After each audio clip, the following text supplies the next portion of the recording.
At the imperial palace of the Great Qian dynasty in the capital city of the parallel world, it was a tranquil morning. The former emperor, Tu Qianjun, died in battle, and his fourth son, Tu Yi, ascended to the throne. However, Tu Yi wasn't the designated heir appointed by Tu Qianjun in his lifetime because he was a complete wastrel, indulging in debauchery and incompetence, but he inherited the throne due to the support of corrupt officials. Tu Yi was confused when he heard those things. He seemed surprised to hear his name being called a useless emperor. Tu Yi was distressed as he wondered if he was the one being talked about. He recalled that not long ago, he, as a modern person, was watching dance videos while discussing things on a certain forum. Someone asked on the forum which dynasty they would want to travel to if they could go back in time, and he gave his laptop the middle finger when he read that question, and he exclaimed that it was ridiculous. Tu Yi was on fire, and he typed on his keyboard like a maniac. He asked the person what was wrong with them, arguing that going back to ancient times meant risking all sorts of deaths, and that he might not even end up becoming an emperor with 3,000 concubines, so being born in their era is the best, so he should be grateful, and he posted his answer. Back to his current situation, Tu Yi could not believe that they couldn't handle him, asserting that time travel is ridiculous, so they threw him into that ghostly Qian dynasty and gave him a crappy setup. Suddenly, his bracelet notified him that the national downfall system was activated.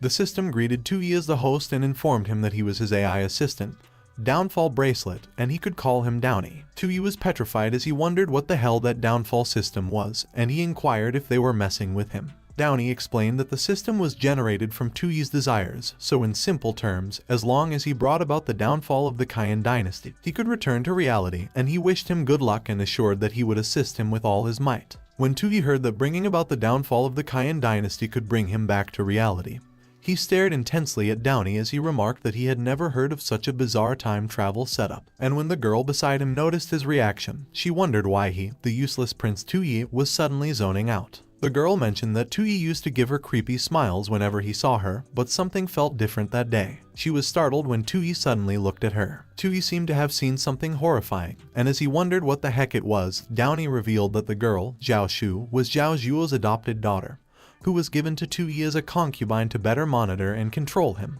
He could see Zhao Shu's information and data, and he questioned why he could see those, just like playing a game, to which Downy explained that it was a warm-hearted auxiliary function bestowed upon him by Big Downfall, so whenever it concerned key figures related to the downfall target, he could access their information and data at any time to know them inside and out and win 100 battles. On the other hand, Zhao Shu was also astonished, and she asked herself if that was just her imagination. Zhao Shu noted that in an instant, when Tu Yi gazed at her, it seemed like a spark flashed in his eyes. Tu Yi admitted that Zhao Shu was a beautiful lady who was arranged by Zhao Zhuo to monitor him, and she was quite charming. While on the other hand, Zhao Shu thought that her proud acting skills seemed to have been seen through by Tu Yi with just one glance. Tu Yi looked troubled as he continued to look at Zhao Shu. Suddenly, a man called Tu Yi and commented that he had seemed distracted for a while, and asked him if there was something on his mind. Seeing the two men in front of him, Tu Yi wondered if they were the corrupt officials mentioned in the opening narration, and if he could see their information too. Looking at the man who just talked to Tu Yi, Downy identified that it was Lai Tianyuan, the right prime minister of the Qian dynasty and the plastic brother of Zhao Zhuo,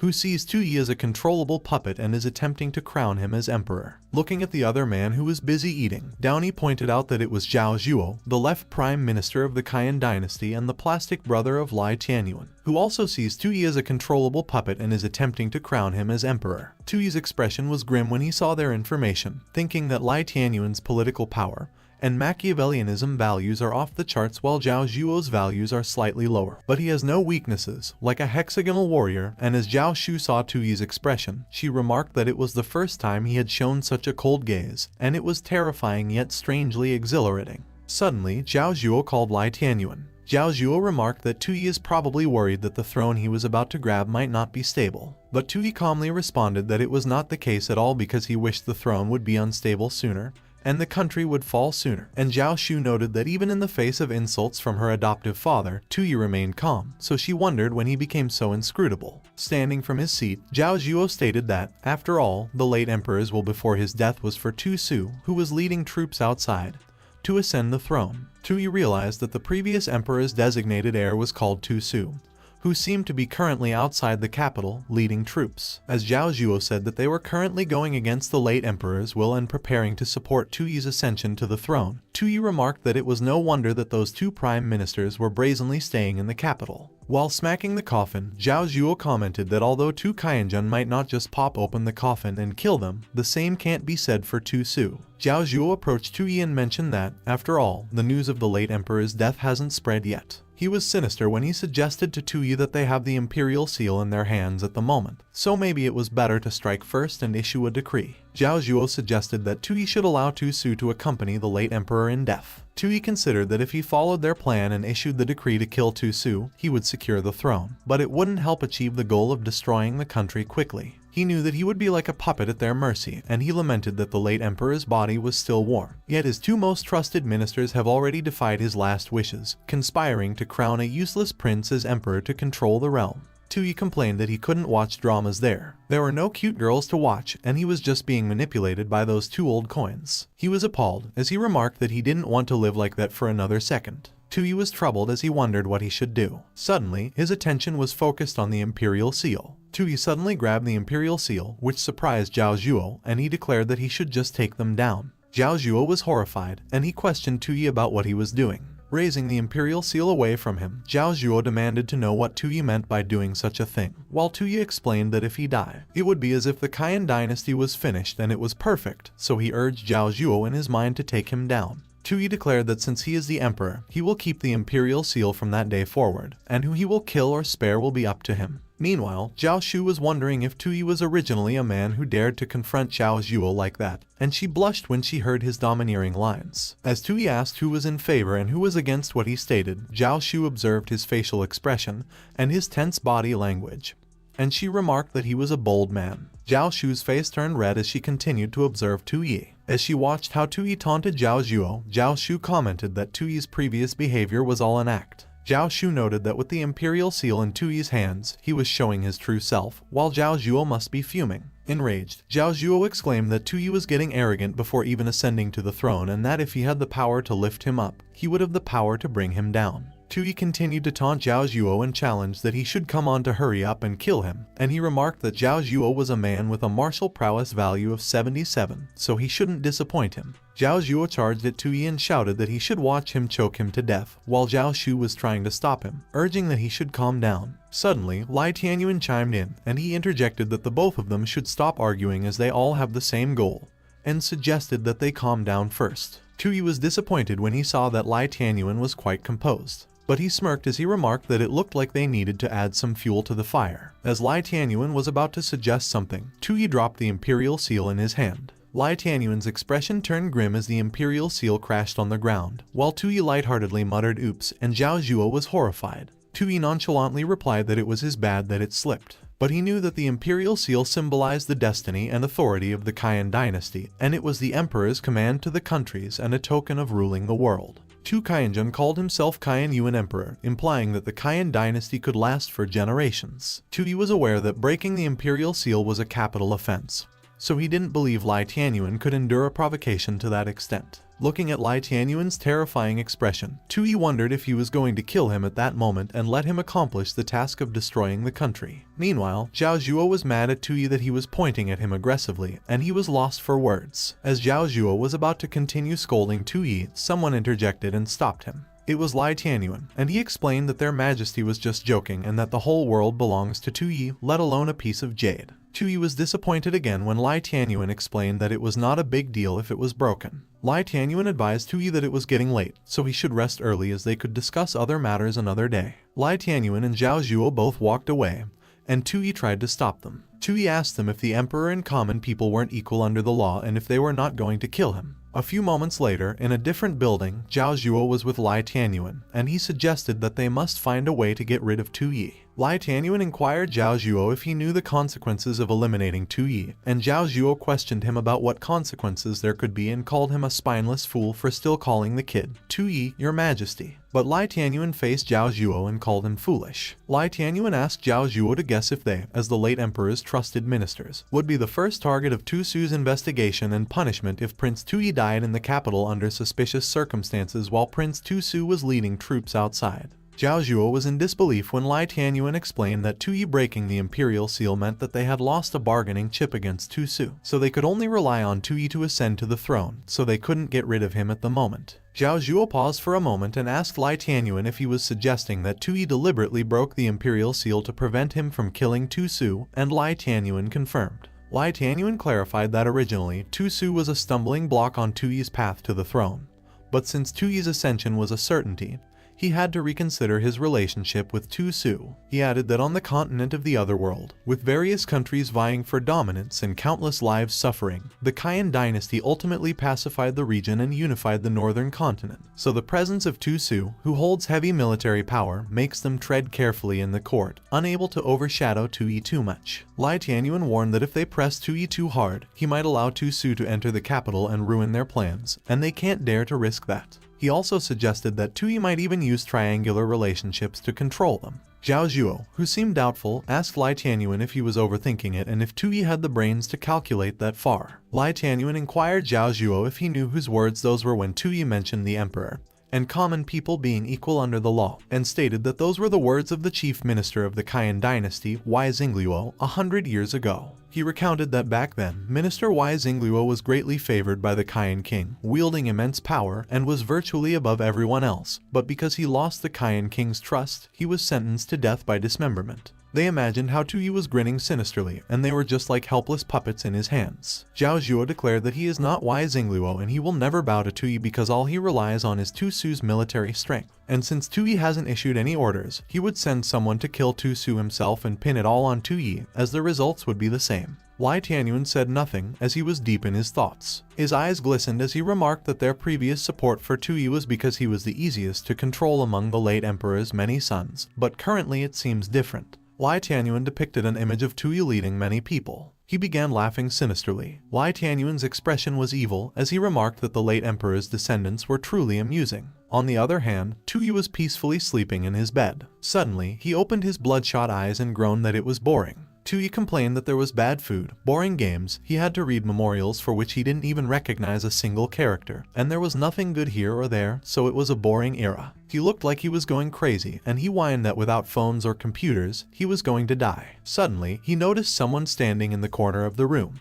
Tu Yi looked baffled when he saw Zhao Shu standing there. Zhao Shu blushed and murmured that she needed to attend to him in the bedchamber. Tu Yi's face was blank for a moment. He suddenly turned red and started drooling as he exclaimed that he would take back what he stated. It was a peaceful morning, and the flowers were blooming outside. In the bedroom, Tu Yi was pleased as he laid with Zhao Shu in bed, and he confessed that he absolutely couldn't control it. Tu Yi stood up and got dressed, and he explained that to finish his mission, he would have to trouble Zhao Shu. Suddenly, he noticed that Zhao Shu was wearing a hairpin. Imagining a scene from ancient times where a hairpin was used as a weapon, Zhao Shu remarked that no one would have believed that it could become a key tool for him to complete the task of destroying the country and returning to the modern world that day. Tu Yi was smiling ominously as he kept glancing at Zhao Shu. He called Zhao Shu. Zhao Shu was horrified when Tu Yi questioned him if he was actually a spy sent by Zhao Zhuo to his side. She was surprised that she was exposed, but she still insisted that it was impossible. Zhao Shu feigned ignorance and inquired what Tu Yi was talking about because she didn't understand.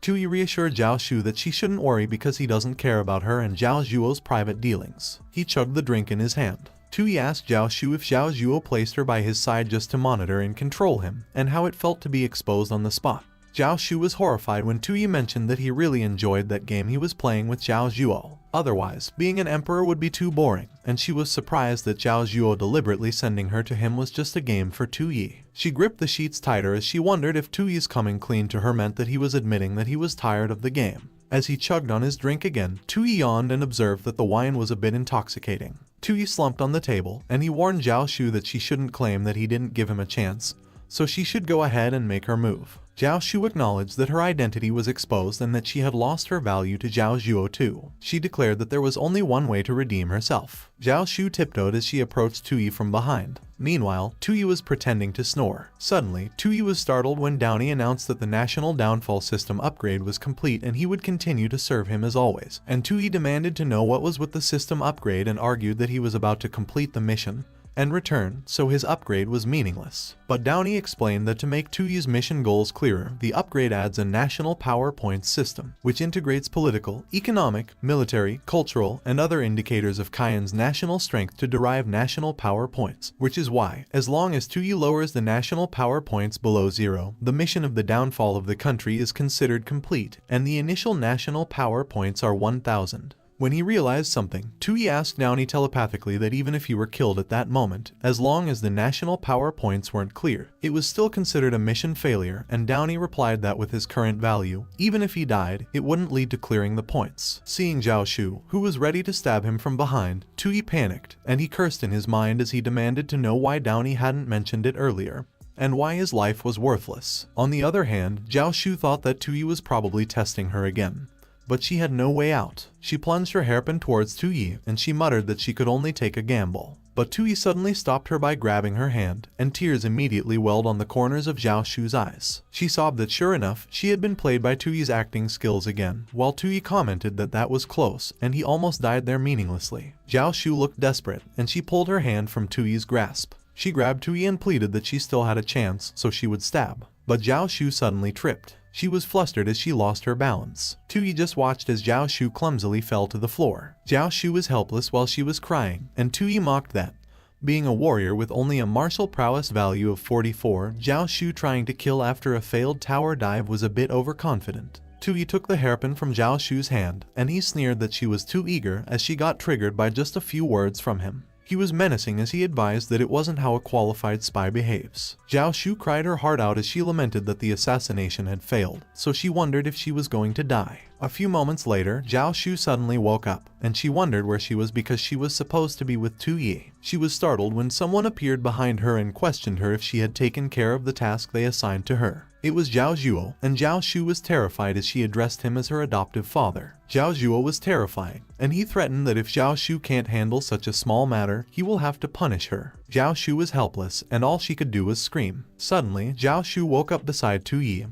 and she was still screaming. Tuyi asked her if she was having a nightmare. Zhao Shu was anxious, and she inquired if Tuyi was not going to kill her. Tuyi stretched his hands out and replied that it was just a game, so not only was he not going to kill her, he would pretend to be unaware and let her pass on the message. He added that, after all, that is what makes the game interesting. Tuyi was writing vigorously as he remarked that, at that moment, he was about to draft a very interesting imperial decree. Watching Tuyi, Zhao Shu noted that Tuyi was showing a terrifying kind of expression. Tuyi was gritting his teeth, and his eyes were menacing, and Zhao Shu observed that he must be preparing to take action against Zhao Shu again. Unbeknownst to Zhao Shu, Tuyi was cursing in his mind and muttered that writing with a brush was difficult. Tuyi exhaled deeply, and Zhao Shu was surprised that he had finished writing, thinking that it was fast. Suddenly, the exhausted Tuyi asked Zhao Shu if she could help him write, and she was surprised. Zhao Shu was horrified while Tuyi ushered her towards the table, and she wondered why it turned out like that. She was reluctantly refusing Tuyi, and she mentioned that she didn't know what decree he wanted to draft.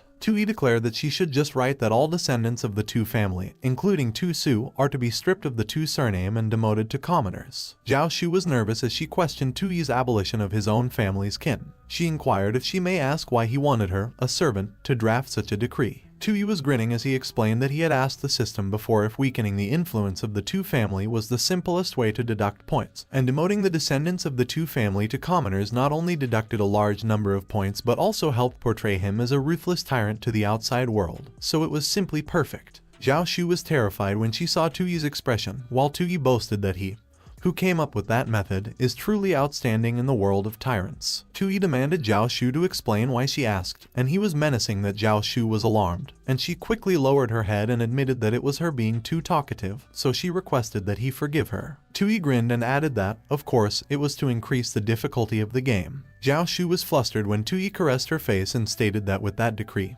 he would not only become a lonely man without the support of his family but also bear the reputation of a ruthless tyrant. Tuyi reiterated that he will have Zhao Shu draft the decree and asked her if she will also tell Zhao Zhuo the good news because he will surely be delighted. He offered that Zhao Shu should consider that information as a gift from him to her, and when Zhao Shu heard that, she confessed that she had never received a gift from childhood to adulthood. Tuyi insisted that Zhao Shu shouldn't let him down, while Zhao Shu was wondering why she still felt happy even though she knew Tuyi was deceiving her. A few moments later, at Zhao Zhuo's residence, a lady was knocking on the door. It was Zhao Shu, and as Zhao Zhuo opened the door, he inquired why she was just coming at that moment. As she came inside, Zhao Shu immediately announced that she came at that time to bring important information. Zhao Shu revealed that Tui decreed that all the two families' royals be demoted to commoners. Both Zhao Zhuo and Lai Tianyuan were surprised by that news. Zhao Zhuo commented that Lai Tianyuan just had the intention to establish a new emperor from among the two families' descendants, so obviously Tui was targeting them.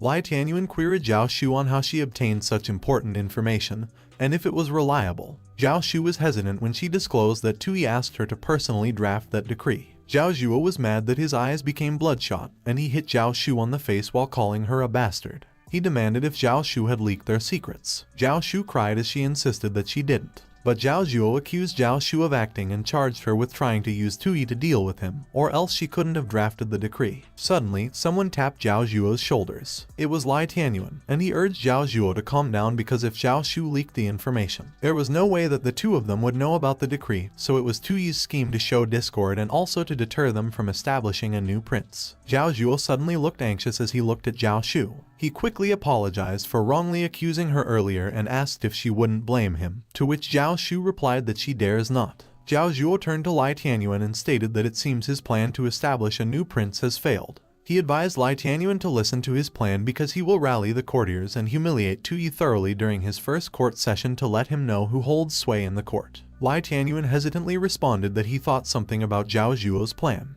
but he conceded that Zhao Zhuo should just forget it and do as he pleases. Lai Tianyuan argued that Zhao Zhuo wasn't someone who could make big decisions, so he should also have his own plans. On the other hand, Tui was reading a scroll, and he mentioned that the decree was ready, and he was just waiting for the right time to announce it, but it was still far from clearing the points to zero. Tui contemplated that careful consideration should still yield many methods to deduct national power points. He looked pleased as he recalled that in history, a tyrant who caused the downfall of a country, apart from trusted treacherous ministers, also ignored state affairs, forcibly took women from the populace, and recruited concubines from everywhere. Tui concluded that it was how it would be done, as the late emperor's body hasn't even gone cold, and he would decree to forcibly take the female relatives of all the courtiers into the palace to serve, which will definitely make them feel chilled. The eunuch serving Tui looked horrified when Tui talked to himself with a sinister expression on his face, and he remarked that in that way, not only could he deduct a large number of points, but he could also benefit himself, so it was no wonder he came up with such a brilliant scheme. Tui turned to the eunuch and stated that he wanted to summon Zhao Zhuo and Lai Tianyuan, so he should have them come to the study immediately, to which the eunuch quickly replied yes. A few moments later, Zhao Zhuo and Lai Tianyuan walked into the study. Tui greeted the ministers with a smile on his face, and as he mentioned that they shouldn't stand on ceremony,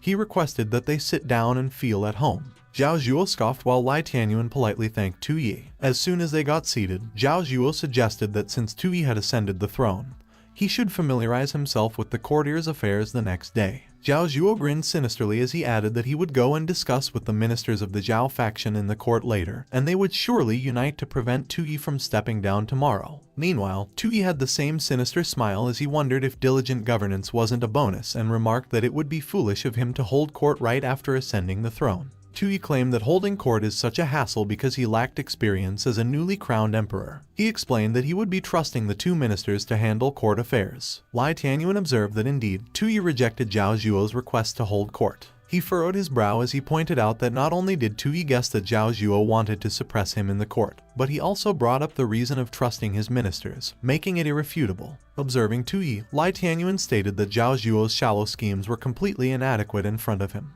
On the other hand, Tui announced that it was time to throw out his plan to recruit concubines and deduct points. He cleared his throat and proposed that they should not talk about court affairs for the time being because the reason he called the two ministers that day was to discuss something. Tui blushed as he revealed that since he was the emperor, having only Zhao Shu in the harem was rather embarrassing, so he had decided to gather beautiful women and expand the harem. Zhao Zhuo was horrified, and he exclaimed that the late emperor's body hadn't even gotten cold, yet Tui was already thinking from his lower body and that he had never seen such shamelessness. Meanwhile, Lai Tianyuan was astonished, as he noted that Tui specifically summoned them for an audience to discuss matters unrelated to state affairs, and he wondered what was with the harem recruitment. Tui looked excited as he insisted that the matter needed to be done quickly, and he added that he should clear his national power points sooner rather than later. Both Zhao Zhuo and Lai Tianyuan were speechless when they heard what Tui proclaimed. Zhao Zhuo remarked that he supported Tu Yi's idea of gathering beauties from all over the world, but he was concerned about doing it hastily. Tu Yi cut Zhao Zhuo off and affirmed that he understood that they couldn't gather beauties from all over the world in a hurry, so they should start by searching in the capital. Zhao Zhuo was astonished when he heard what Tu Yi suggested, and he wondered if it was really necessary to be so impatient.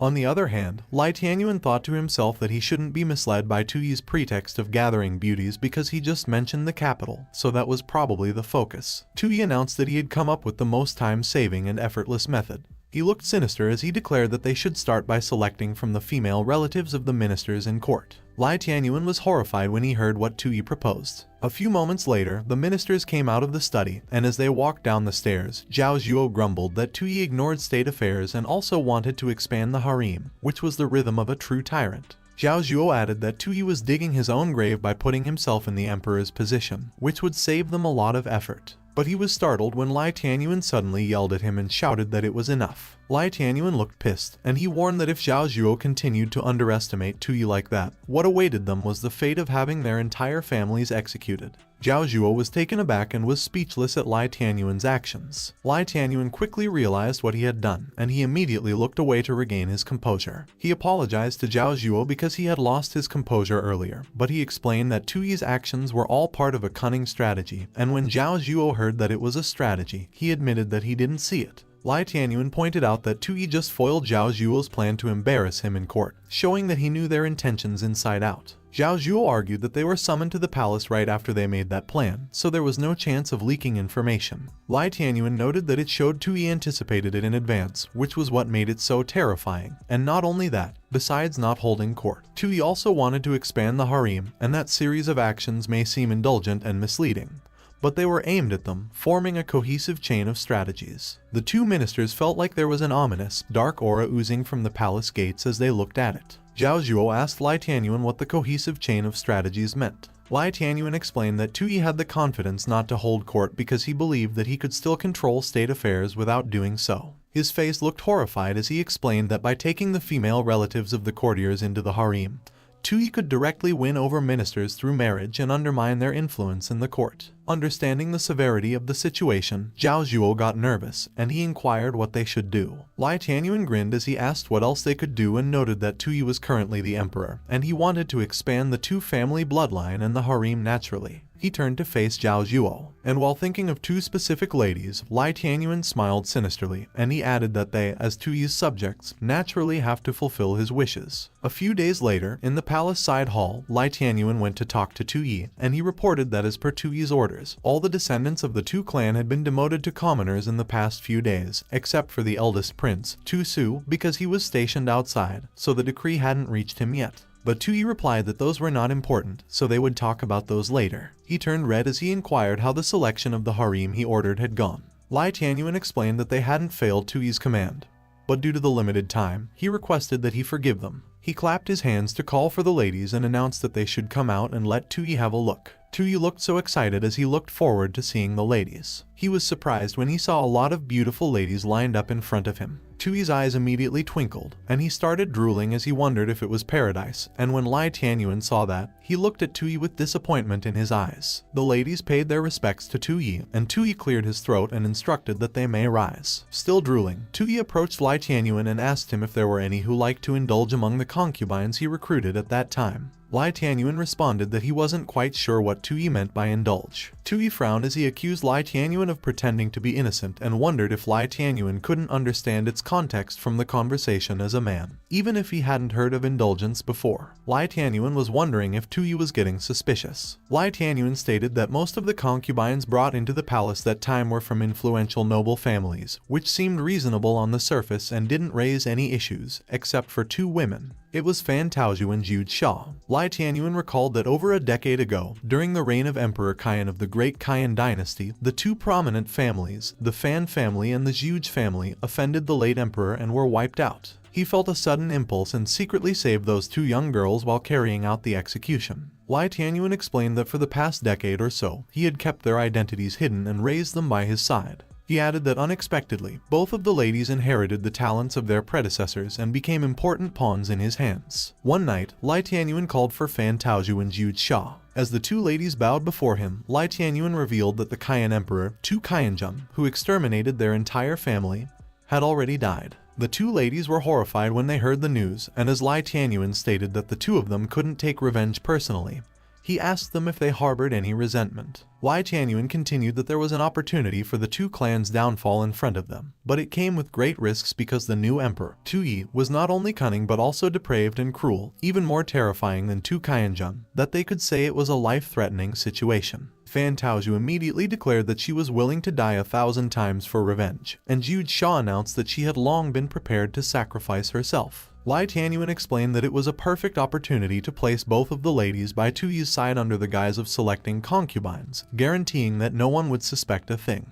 Back in the present, Tu Yi's eyes were twinkling as he scoped the ladies, and he noticed two misses. Tu Yi was looking at Fan Taozhu and Jude Shaw. Lai Tianyuan, who was observing Tu Yi, was astonished, and he wondered if Tu Yi noticed. Tu Yi saw Jude Shaw's information and attributes using Downey, and he learned that she was the granddaughter of the prominent scholar Jude Tiangan during the reign of Tu Cayenjun, and she was the sole survivor of the Jude family after they were exterminated, as she was adopted by Lai Tianyuan, and she approached him to seek revenge and destroy the country. On the other hand, Tu Yi also saw Fan Taozhu's information and attributes the same way, and he learned that she was the granddaughter of the wealthy merchant Fan Zuyan during the reign of Tu Cayenjun, and she was the sole survivor of the Fan family after they were exterminated as she was adopted by Lai Tianyuan, and she also approached him to seek revenge and destroy the country. Tu Yi smiled at Lai Tianyuan as he remarked that those two misses were originally planted by Lai Tianyuan as undercover agents, and it was very good because those snake-like and scorpion-like beauties who stirred up trouble in the harem were the standard configuration of a tyrant who leads a country to ruin. He approached the two ladies with a sleazy smile on his face, and as he commented that both of them were quite exceptional, he inquired what their names were. Fan Taozhu confidently stated her name to Tu Yi while Jude Shaw was nervous, and she stuttered. Tu Yi approached Jude Shaw and observed that she seemed a bit nervous. Lai Tianyuan got extremely nervous, and he was alarmed as he explained that Jude Shaw is introverted, so under Tu Yi's imposing aura, she might reveal herself. Tu Yi lightly grabbed Jude Shaw's chin and reassured her that she shouldn't be afraid because he's actually very approachable. He was grinning as he stared at Jude Shaw's face. Suddenly, Jude Shaw cried that she couldn't take it anymore, and tears flowed out of her eyes while saliva came out of her mouth, which surprised Tu Yi. It was unknown to others and had not been recorded in the system's hidden attributes that, in a state of emotional tension, being touched by the opposite sex in sensitive areas, including but not limited to the chin, would cause Jude Shaw to faint due to embarrassment. Fan Taozhu was worried, while Tu Yi was horrified by what happened. Meanwhile, Lai Tianyuan was just as horrified as Tu Yi. Tu Yi lamented that it was supposed to be a scene of favor to win Lai Tianyuan's heart with it.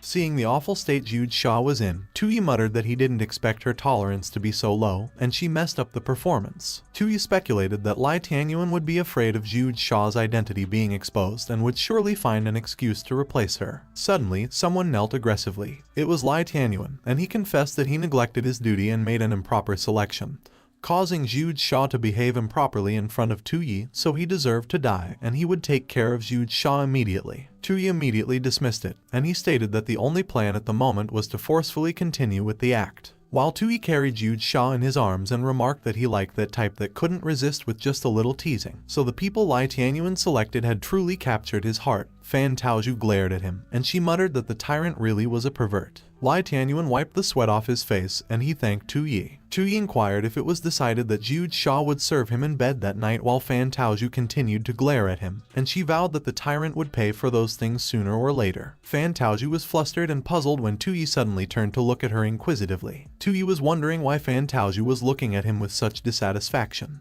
He grinned evilly, and as his face turned red, he teased Fan Taozhu and asked if she also wanted to serve him in bed. Tu Yi suggested that they play three-person landlords that night instead, and Fan Taozhu was surprised. It was still in the middle of the day, but Tu Yi was already in his bedchamber with Fan Taozhu and Jude Shaw. As he got inside the curtains, Tu Yi looked so proud as he announced that among the beauties in the palace, those two young ladies were indeed the most outstanding. Meanwhile, Jude Shaw and Fan Taozhu observed Tu Yi while they lay on his bed. Tu Yi declared that the system showed that the ladies approached him to destroy the country, which could be well utilized. He remembered Lai Tianyuan, and he explained that after all, those two ladies were secretly adopted by Lai Tianyuan and especially sent to him, so they must have extraordinary qualities. Tui lamented that it was a pity that the system only displays basic information and ability indexes, so he was not quite sure what special skills those ladies have for destroying the country. On the other hand, Fan Taoju continued to observe Tui, and she was wondering what the tyrant was thinking. Fan Taoju and Zhu Xia looked at each other and stated that they clearly had the resolve to sacrifice themselves. They imagined how Tui would torture them, and they predicted that he would use all sorts of methods to humiliate them.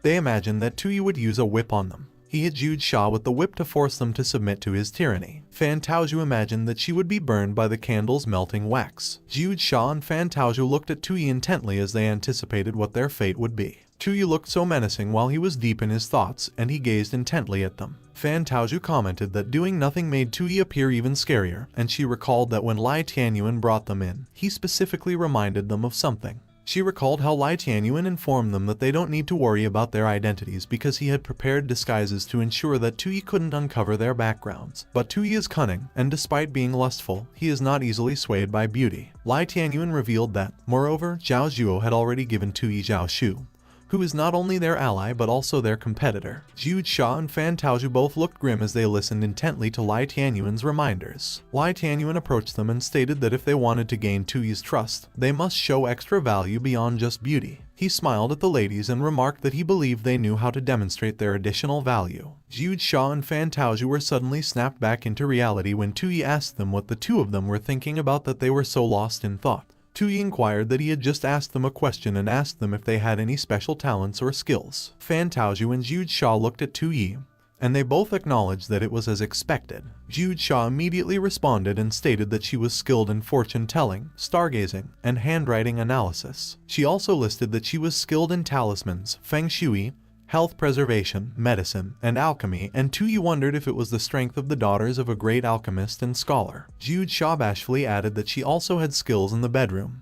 But Tui retorted that with her temperament, fainting from just a touch, she still dared to claim she had bedroom skills. Tui turned to Fan Taoju and asked about her, and Fan Taoju noted that, judging by the tyrant's expression, he didn't seem quite satisfied with Zhu Xia's answer. Fan Taoju recalled that she came from a merchant family. She explained that she had been involved in various business dealings since she was young, accompanying her grandfather. Fan Taoju mentioned that with exposure to such environments, she was not only skilled in financial calculations, but also in understanding human nature. But Fan Taoju admitted that, however, her grandfather's experiences taught her that possessing both of those skills could easily arouse suspicion from those in power. Back into the present, Fan Taoju observed that the premise of revenge is self-preservation, so while showcasing one's value, one must present themselves as harmless. Fan Taoju insisted that as a weak woman, she didn't have any special talents or skills, and she clarified that she absolutely could not mention being good at financial calculations or understanding human nature. She stated that even though she came from a noble family, both her parents were deceased, and the only thing she had to offer was the vast wealth passed down from her family, and she noted that there was nothing better than the image of a helpless, wealthy young woman with no family. But Tui was thinking of something else, and he was astonished as he wondered if Fan Taoju was the alternate universe version of Batman because her parents were deceased yet wealthy. Tui thought about it and concluded that both of the ladies could contribute to the cause of destroying the country. He declared that as the ruler of a nation, there was no way he could be interested in Fan Taoju's wealth. Tui suggested that, on the contrary, he asked Fan Taoju if she would be willing to manage the national treasury for him, and Fan Taoju acted bashful when Tui proposed that. But she was horrified when the details finally sank in and she realized what Tui actually proposed. Unbeknownst to her, Tui observed that Fan Taoju came from a profit-oriented merchant family, adept at embezzlement and financial fraud, so emptying the national treasury and causing economic collapse could be entrusted to her. Tui turned to Zhu Xia and declared that as for her, who was from the family of scholars, historically, tyrants always had a penchant for those obsessed with cultivating immortality, and since Zhu Xia was talented, he would appoint her as the female national teacher, and she would also oversee the royal hospital and be responsible for his longevity through alchemy. Zhu Xia was also horrified when she heard what Tui declared. On the other hand, Tui was imagining how Zhu Xia would concoct a poison while she would sweetly inform him that it was medicine time, and he entrusted the task of depleting his body to Zhu Xia. Tu remembered something, and he added that he almost forgot something important and that Zhu Xia was already the female national teacher. Zhu Xia was alarmed and confused as she anticipated what Tu was about to announce. Tu instructed that when Zhu Xia would see him in the future, she should wear her Taoist robe, and as he imagined it, he exclaimed that cosplay is great. Zhu Xia was extremely horrified when she heard what Tu proposed. Meanwhile, Tu was having a nosebleed imagining things,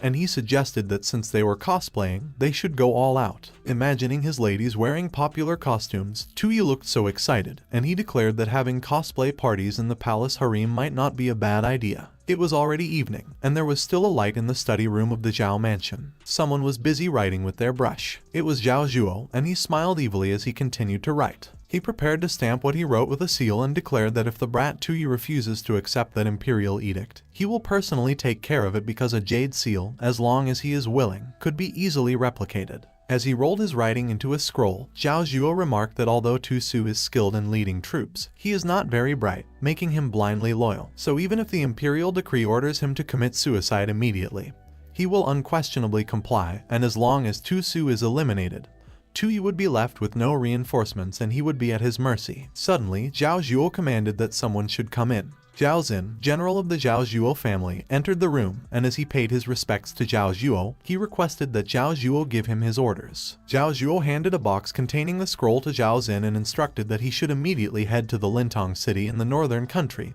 and deliver the imperial decree to the commander of the northern garrison, Tu Su. He smiled evilly, and he added that Zhao Xin must witness Tu Su committing suicide with his own eyes and bring back his head because he wanted to send a gift to Tu Yi. Zhao Xin accepted the box and agreed. Meanwhile, someone eavesdropped on the roof of the study room of the Zhao mansion. The person attached a message to a bird, and they whispered that they must inform Lord Xiao immediately. The person let go of the bird and let it fly into the night sky. The bird flew so high under the full moon. A few moments later, the soldiers of the Zhao family traveled across a forest. While traveling, they were unaware that there were people waiting for them, hiding above the trees. One of them was a lady who had the bird carrying the message, and she instructed that everyone should prepare. But as she tried to stand up on the tree branch, her foot suddenly slipped. Her companions were both alarmed and confused when they saw that she slipped down. As she fell, the lady yelled and ordered that they should move, and she crashed onto the ground. The lady was Lord Xiao, and as one of her men commented that her passive bad luck ability had been triggered again, the other remarked that he was used to it by that time.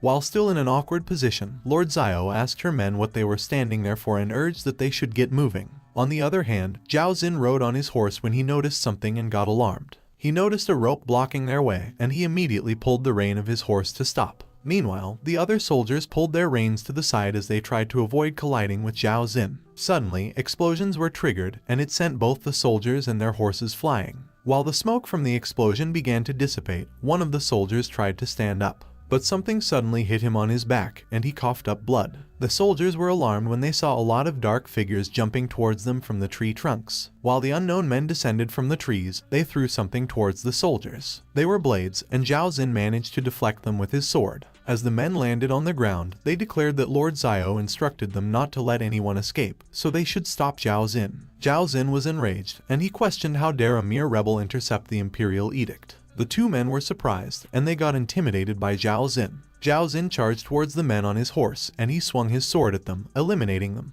But Zhao Xin was astonished when he noticed the black bird that flew over him. While the black bird's figure covered the moon, a mysterious figure suddenly rode behind Zhao Xin's horse and asked him if he didn't know any better. Zhao Xin was terrified when he saw the mysterious figure. Suddenly, Lord Xiao appeared behind Zhao Xin, and while she pointed a dagger to his throat, Zhao Xin seemed to have recognized her as he nervously stammered that it was her. Zhao Xin declared that they were members of the Kun Guard. Suddenly, blood spurted out as Zhao Xin's throat got slashed. While Zhao Xin's body slumped on his horse, one of Lord Xiao's men approached her to offer the box that contained the scroll. The man opened the box, and as the scroll got revealed, Lord Xiao stated that sure enough, the imperial decree was found on Zhao Xin. Lord Xiao explained that the decree ordered Prince Tu Su to commit suicide as issued by the despotic ruler. The man asked Lord Xiao if their action that night wasn't overstepping since it was the emperor's decree. But he got terrified when Lord Xiao threw something at him but missed. Lord Xiao remarked that it had only been a few days of peace, and they had already forgotten the original intention of their Kun Guard. She explained that when there is light, there is shadow, and only the strong could give rise to the weak, so they, the Kun Guard, operate in darkness to protect the late Emperor, Tu Kaienjun. Lord Xiao stated that they could act ruthlessly and use bloody methods. They also spy on secret meetings to gather information. But she stated that they should not forget that their allegiance was to the late emperor. Lord Xiao looked enraged as she explained that the late emperor appointed Tu Su as the crown prince, and since he had passed away, it was their duty to follow his wishes and support Tu Su. But currently, Tu Yi not only usurped the throne but he also wanted to harm the crown prince. She crushed the scroll using her hand, and it was torn to pieces. The man just silently looked at Lord Xiao as the pieces of paper slowly fell down. Lord Xiao declared that Tu Yi was the enemy that the Kun Guard must eradicate. As she started to disappear, she instructed his men that they should clean up the place thoroughly and not let any information leak. A few moments later, a lot of blackbirds flew around when someone announced that the Crown Prince Tu Su was far in the northern territories, so even if he rushed back to the capital without stopping, it would still take 4 days. The person was by the roof, and they explained that within those 4 days, Tu Yi wouldn't notice the abnormality of the imperial decree. It was Lord Xiao, and she revealed that before that, she wanted to personally kill someone. She looked so enraged and emphasized every syllable as she exclaimed that it was Tu Yi. On the other hand, Tu Yi sneezed. He was playing cards with Zhu Xia and Fan Taozhu, and he asked which beauty was thinking of him again. 5 days later, at Zhao Zhuo's residence, the crescent moon was shining over the residence. Zhao Zhuo was inside, and while he paced back and forth, he stated that it had been 5 days and there had been no news from the fool Zhao Xin. Suddenly, Lai Tianyuan appeared, and he asked Zhao Zhuo what he was waiting for, which startled Zhao Zhuo. Zhao Zhuo nervously replied that he wasn't waiting, and he asked Lai Tianyuan why he was there so late. Lai Tianyuan smiled and explained that he was there to bring Zhao Zhuo some good news and bad news. Zhao Zhuo asked what could possibly be the bad news, and Lai Tianyuan smiled.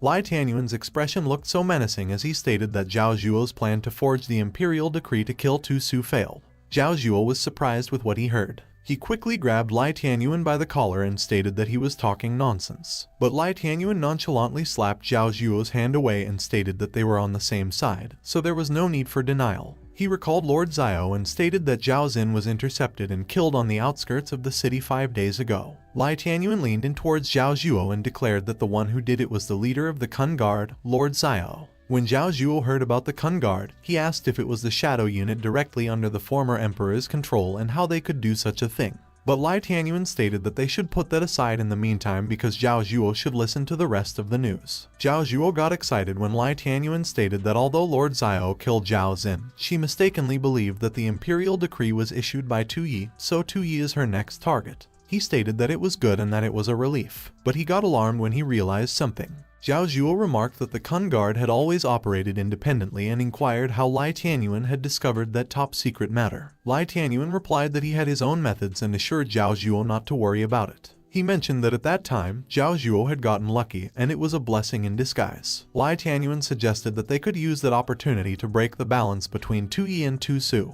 He pointed out that Tu Yi was hosting a banquet in the Kainyuan Hall that day with many people present. The night outside the palace remained eerily quiet. Lai Tianyuan advised that if Lord Xiao intended to act against Tu Yi, that night would be the best chance. He explained that he had made some arrangements to relax the vigilance of the palace guards that night. Lai Tianyuan proposed that with Lord Xiao leading the Kun Guard, even if the assassination failed, Tu Su would still bear the blame for regicide. He argued that without the moral high ground, even if Tu Su commanded the army, he would not be as formidable. Zhao Zhuo acknowledged that Lai Tianyuan had played it very cunningly to kill Tu Yi while framing Tu Su for it. However, Lai Tianyuan clarified that what he had mentioned earlier was just the ideal scenario because the final result still depended on fate. Zhao Zhuo questioned what he meant and whether he thought there might be problems with the plan. Lai Tianyuan did not answer Zhao Zhuo's question, stating that he had only come to inform him, then excused himself. He walked down the stairs of Zhao Zhuo's residence. Lai Tianyuan remarked that the only unpredictable factor in the plan was Tu Yi. He speculated that, logically, Fan Taozhu and Zhu Xia hated Tu Yi to the core, so that night in the Kainyuan Hall, they would seize the opportunity to attack Tu Yi amid the chaos. But Lai Tianyuan pondered, despite their cleverness and agility, whether they could really outwit Tu Yi, adding that he hoped he was just being paranoid.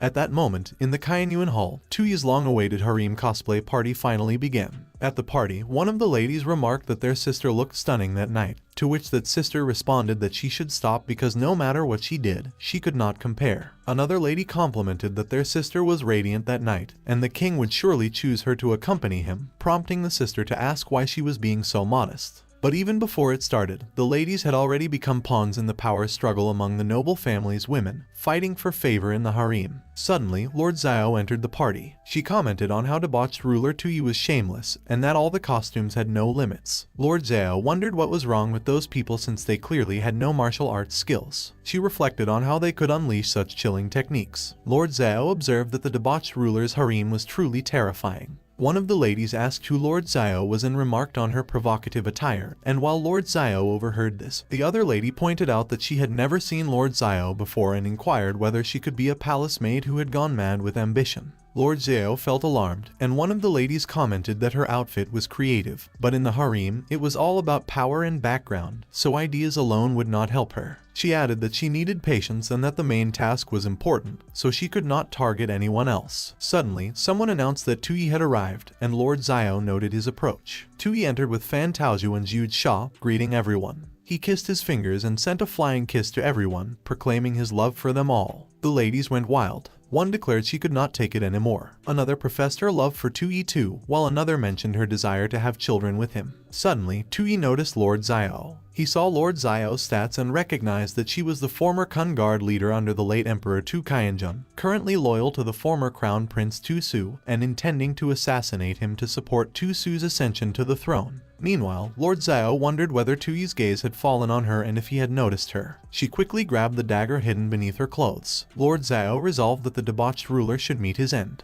Tuyi removed his glasses to take a good look at Lord Xiao. Suddenly, Lord Xiao called Tuyi and informed him that he should face his death. On the other hand, the ladies questioned Lord Xiao for daring to speak such treasonous words in front of Tuyi, but they wondered if it was the essence of the cosplay banquet. 5 days ago, in the Qianyuan Hall, Tuyi addressed his beloved concubines and announced that he had decided to host a cosplay harem banquet there in 5 days. One of the ladies called Tuyi, and as she admitted she was ignorant, she asked him what the cosplay banquet was. Tuyi explained that cosplay was about role-playing concubines, so they just needed to wear various beautiful costumes, play different roles together, and have fun playing games with him. At that time, the ladies looked at each other and were confused. Back in the present, the ladies remarked that the essence of the cosplay banquet lay in the fun and excitement of role-playing. What they saw was Lord Xiao and Tuyi exuding hearts and enjoying the excitement as Lord Xiao declared she was coming to assassinate Tuyi, and Tuyi responded as if Lord Xiao shouldn't. One of the ladies commented that Lord Xiao was a little vixen playing the role of an assassin, which was a dangerous role that easily aroused men's desire for conquest, so she was really cunning.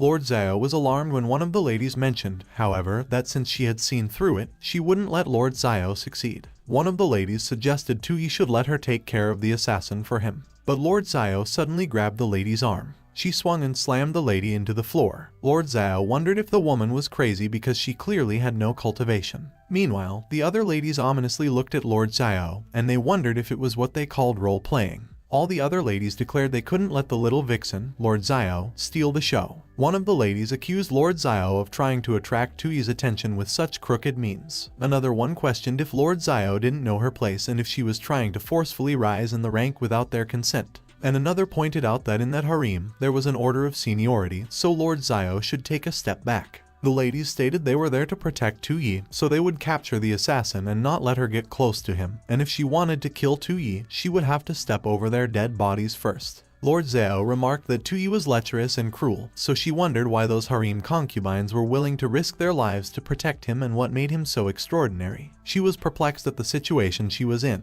Lord Xiao declared that since it was their choice, she wouldn't show mercy to Tuyi's subordinates next. Tuyi warned that it was not good because those harem concubines were vital human resources for ensuring that he played the debauched ruler and completed the mission of destroying the country. He pleaded with Lord Xiao to stop and spare those girls. Lord Xiao was surprised, and she observed that instead of seizing the opportunity to escape, Tuyi was speaking out to stop her, which was quite courageous. One of the ladies mentioned that Tuyi was facing the assassin for them, which was touching, and as another lady expressed that she didn't mind dying as long as she could leave a mark in Tuyi's heart. Lord Xiao asked Tuyi if he was willing to die for the ladies because as long as she could trade his life for theirs, he would gladly kill fewer people. Tuyi explained that he couldn't die yet because he still needed to fulfill his mission before his national power points were depleted, or else the mission to destroy the country would fail. He apologized to Lord Xiao and insisted it was not time for him to die yet. Lord Xiao dismissed this, remarking that, as expected, it was just empty words. However, Tui offered to abdicate the throne to Tu Su as a compromise. He inquired if Lord Xiao's purpose in assassinating him was to let Tu Su ascend to the throne. Lord Xiao was surprised that Tui knew everything about his identity and purpose and wondered if it was a trap.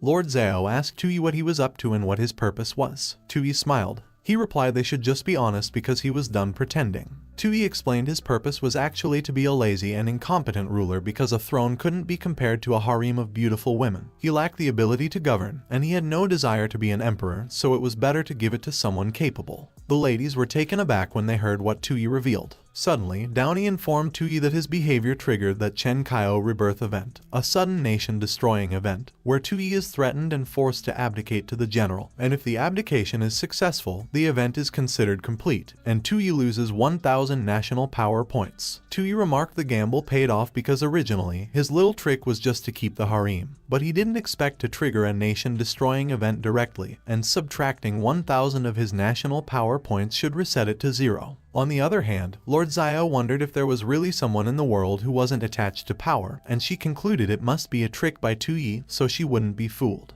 Lord Xiao instructed Tui to forget it because, real or not, if he was going to abdicate to Tu Su, she would still kill him anyway and let Tu Su ascend the throne too. Tui questioned why Lord Xiao still wanted to kill him, and he decided he must intensify his persuasion efforts. He argued killing him at that moment would only tarnish Tu Su's reputation as a king killer, so even if he became emperor, it wouldn't be legitimate, and everything he did was for the sake of his beloved crown prince brother. Lord Xiao remained speechless for a moment, and she recalled Tu Kaiyanjun. She recalled how Tu Kaiyanjun called her and asked her if she considered him a good emperor when he established the Kaiyan dynasty and pacified the northern chaos. Lord Xiao acknowledged that with Tu Kaiyanjun's literary and military talents and his decisive actions, he could be counted as a wise monarch throughout the ages. But Tu Kaiyanjun lamented that, unfortunately, his methods were only suitable for conquering in troubled times, so in the coming Kaiyan dynasty, perhaps an emperor like him wouldn't be needed. Lord Xiao disagreed and asserted that the Kaiyan dynasty would always need an emperor like Tu Kaiyanjun. She was surprised when she noticed Tu Kaiyanjun's appearance. Tu Kaiyanjun responded that he knew his time was short, but for the Kaiyan dynasty, it might not be a bad thing.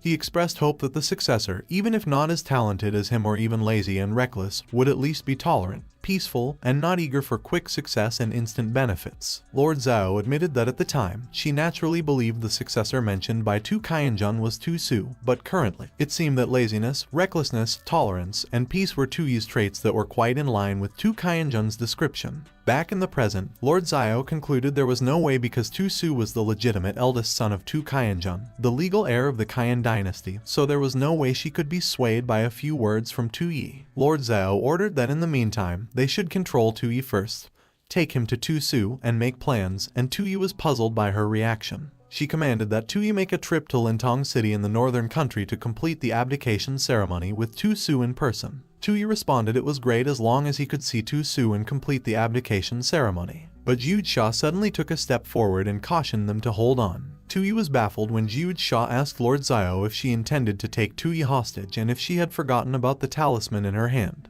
Jiud Sha released her powerful aura while she prepared her talismans. Lord Xiao remarked that he underestimated Tui because there was actually a skilled practitioner of talismans by his side. She admitted she was too naive because Tui's abdication speech earlier was a lie. Lord Xiao observed that Tui was a debauched ruler who was indeed adept at playing with people's hearts. At that moment, Tui himself was completely confused, and he wondered what the current situation was. Suddenly, Fan Taoju tapped Tui's shoulder. Fan Taoju assured him that he should rest assured because Jiud Sha's talisman skills were formidable, and her combat power was estimated to be 50-50 against Lord Xiao. She noted that with Jiud Sha protecting Tui, Lord Xiao had no chance, but Lord Xiao questioned Fan Taoju, asking who had instructed Jiud Sha to protect him, and commented that they didn't need to do those unnecessary things. Fan Taoju was speechless, and she agreed it had been right to have Jiud Sha intervene earlier. On the other hand, Tui was displeased. The night before Lai Tianyuan sent Fan Taoju and Jiud Sha into the palace, they had a follow-up conversation. Lai Tianyuan inquired if they knew what their mission was after entering the palace and getting close to Tui. Jiud Sha confirmed she knew, stating that it was to seize the opportunity to kill the debauched ruler Tui and avenge their families. Lai Tianyuan laughed and remarked that the debauched ruler Tui, who slaughtered their two families, couldn't be dealt with by killing him just once, so their ultimate task was to bring about the destruction of the Kyan dynasty established by two Kyanjun. He instructed that for the meantime, they needed to ensure that Tuyi stayed alive. Fan Taozhu and Zhu Sha were surprised when they heard what Lai Tianyuan mentioned. Lai Tianyuan explained that originally among the princes, Tuyi appeared the most incompetent and foolish, so he had previously helped him ascend the throne while Tu Su led the army outside, intending to change the dynasty under Tuyi's rule. Fan Taozhu surmised that Lai Tianyuan wanted them to be concubines during that chaotic era by Tuyi's side and tempt him to destroy the Kyan dynasty by himself. Lai Tianyuan acknowledged that Fan Taozhu was indeed sharp-minded, seeing through it instantly. However, Lai Tianyuan revealed that what Fan Taozhu guessed was only his initial plan. He elaborated that after Tuyi ascended the throne, his actions seemed to have changed, and his previous incompetence and foolishness seemed like a disguise, making it harder for him to understand Tuyi, so the two of them needed to take his place to observe Tuyi closely and find his weaknesses. Fan Taozhu remarked it was the first time she had seen that expression on Lai Tianyuan's face. She looked up to Lai Tianyuan with curious eyes. Fan Taozhu wondered whether Lai Tianyuan was afraid or excited. Suddenly, Lai Tianyuan called Fan Taozhu. He stated she had always been clever, so she could adapt to the situation by Tuyi's side. Lai Tianyuan remarked that Zhu Sha was proficient in talismans and alchemy, strong in combat, but simple-minded. But he emphasized there was one thing they must remember. Lai Tianyuan instructed them not to let Tuyi stand on the same side as Tu Su, and Fan Taozhu and Zhu Sha both confirmed they understood. Back in the present, Fan Taozhu smiled. Fan Taozhu concluded that Lai Tianyuan had not misjudged after all because Tuyi's incompetence and foolishness were his disguise. Fan Taozhu explained at that time, Tuyi invited the harem to that strange cosplay banquet precisely to make contact with the Kun Guard and unite with Tu Su to deal with Lai Tianyuan. As Zhu Sha and Lord Xiao continued fighting, Fan Taozhu lamented unfortunately, Tuyi's plan was already anticipated by Lai Tianyuan. On the other hand, Tuyi demanded both Zhu Sha and Lord Xiao should stop fighting. Fan Taozhu was discreetly laughing while she watched Tuyi, who was in a panic. As she continued to laugh, Tuyi suddenly stopped moving. With sharp eyes, Tuyi suddenly turned to Fan Taozhu. Fan Taozhu admitted she almost got carried away and nearly got caught. Meanwhile, Tuyi remarked he almost forgot that Fan Taozhu and Zhu Sha are both under Lai Tianyuan's control. On the other hand, Zhu Sha and Lord Xiao were still fighting, and they seemed even. Tuyi revealed Lai Tianyuan wanted to use him as a puppet, so they would definitely stop him from abdicating to Tu Su, so he must control Zhu Sha's actions in order to trigger the Qingqiao rebirth emergency event. He recalled the conditions of the event, and he immediately got an idea. Tuyi wondered how he could almost forget Zhu Sha's weakness. He immediately went and wrapped his arm around Zhu Sha. Tuyi grabbed Zhu Sha by the waist. He stated whenever Zhu Sha is touched by the opposite sex in sensitive areas like the chin, she enters a state of mental breakdown.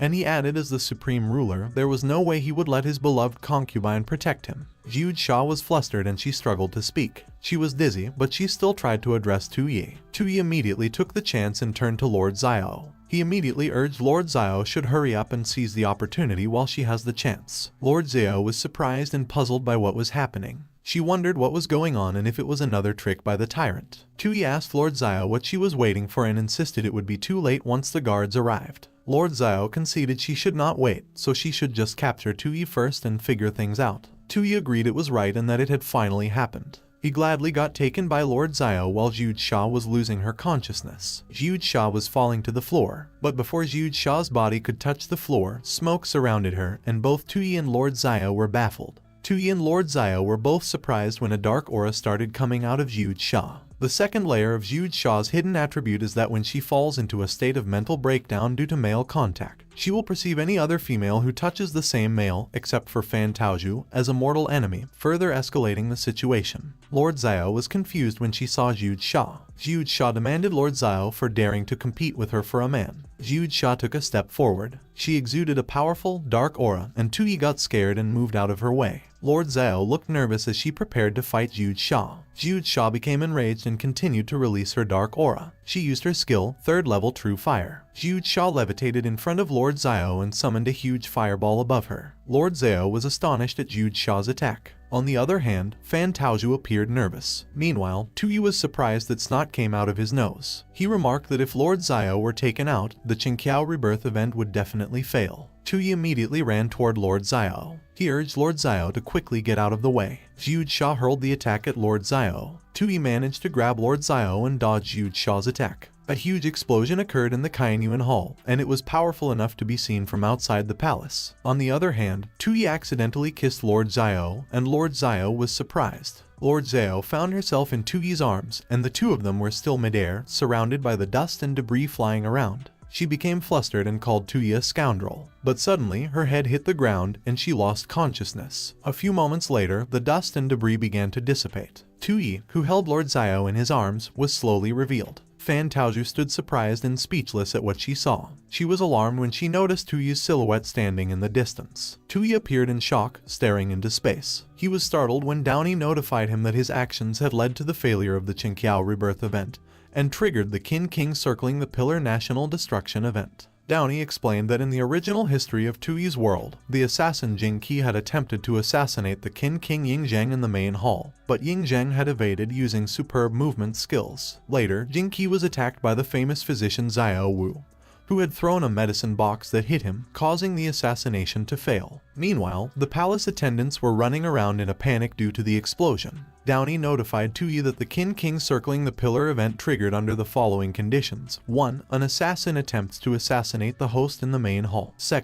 A third-party character proficient in medicine is present during the assassination. 3. The third-party character proficient in medicine takes action against the assassin. If Tuyi defeated the assassin, the event would be considered complete, and he would gain 1,000 national power points. Downey congratulated Tuyi. Tuyi cursed and called it a crappy national destruction event. He questioned why events not only deducted points but also added points. Tuyi released a powerful aura as he cursed Downey, and Fan Taoju was alarmed when she saw that. Fan Taoju remarked that Tuyi had such a strong aura, and the two experts fell, but he was unharmed. Tuyi still stood there, enraged. Fan Taoju noted that she was starting to understand the expression Lai Tianyuan had when talking about Tuyi. Meanwhile, Lord Xiao lay unconscious on the floor. A few moments later, Lord Xiao regained her consciousness. Tuyi observed that she was awake. Lord Xiao remained disoriented. She inquired where she was, and Tuyi informed her it was his sleeping chamber. Lord Xiao was speechless, and she accused Tuyi of being a tyrant and shameless debauchee. Tuyi appeared puzzled when he heard what Lord Xiao uttered.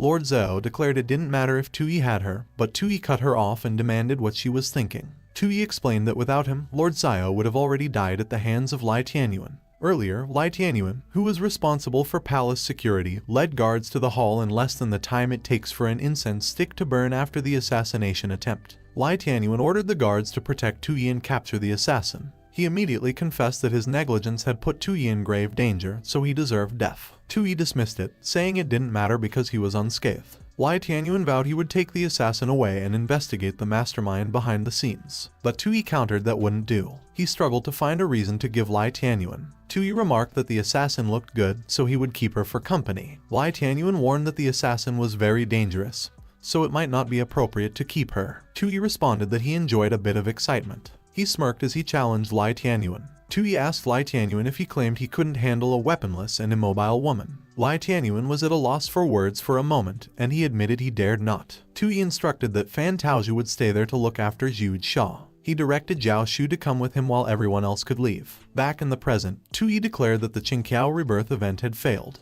But Tuyi added that Lord Xiao still had value, so she needed to be sent back to Tusu to continue the great work of destroying nations. Lord Xiao complained that Tuyi was too close and that it was up to him to kill or torture her, but he just shouldn't get too close. Lord Xiao declared that Tuyi should kill her immediately. She stated that she had taken care of the messenger Tuyi sent to execute Prince Tusu. Lord Xiao remarked that sooner or later, Tusu will take care of Tuyi, which puzzled Tuyi. Tuyi inquired Lord Xiao when he executed Tusu. Lord Xiao announced that Tuyi shouldn't play games in front of her because Tusu is the prince appointed by Tu Kaiyanjun, and she questioned Tuyi how he could sit securely on the throne if he didn't kill Tusu. Zhao Shu considered that the matter had nothing to do with Tuyi because it was done behind his back by her foster father. Tuyi pondered that looking at Zhao Shu's expression, she knew something, so he bet it was the old man Zhao Zhuo playing tricks again, forging the decree behind his back. But he reflected that it might be a blessing in disguise, as he could take the blame for that and stir up more hatred against Tusu. Lord Xiao was alarmed when she saw Tuyi's expression. Tuyi laughed menacingly, and he uttered that he remembered that it was his decree. Zhao Shu was puzzled when she heard what Tuyi articulated.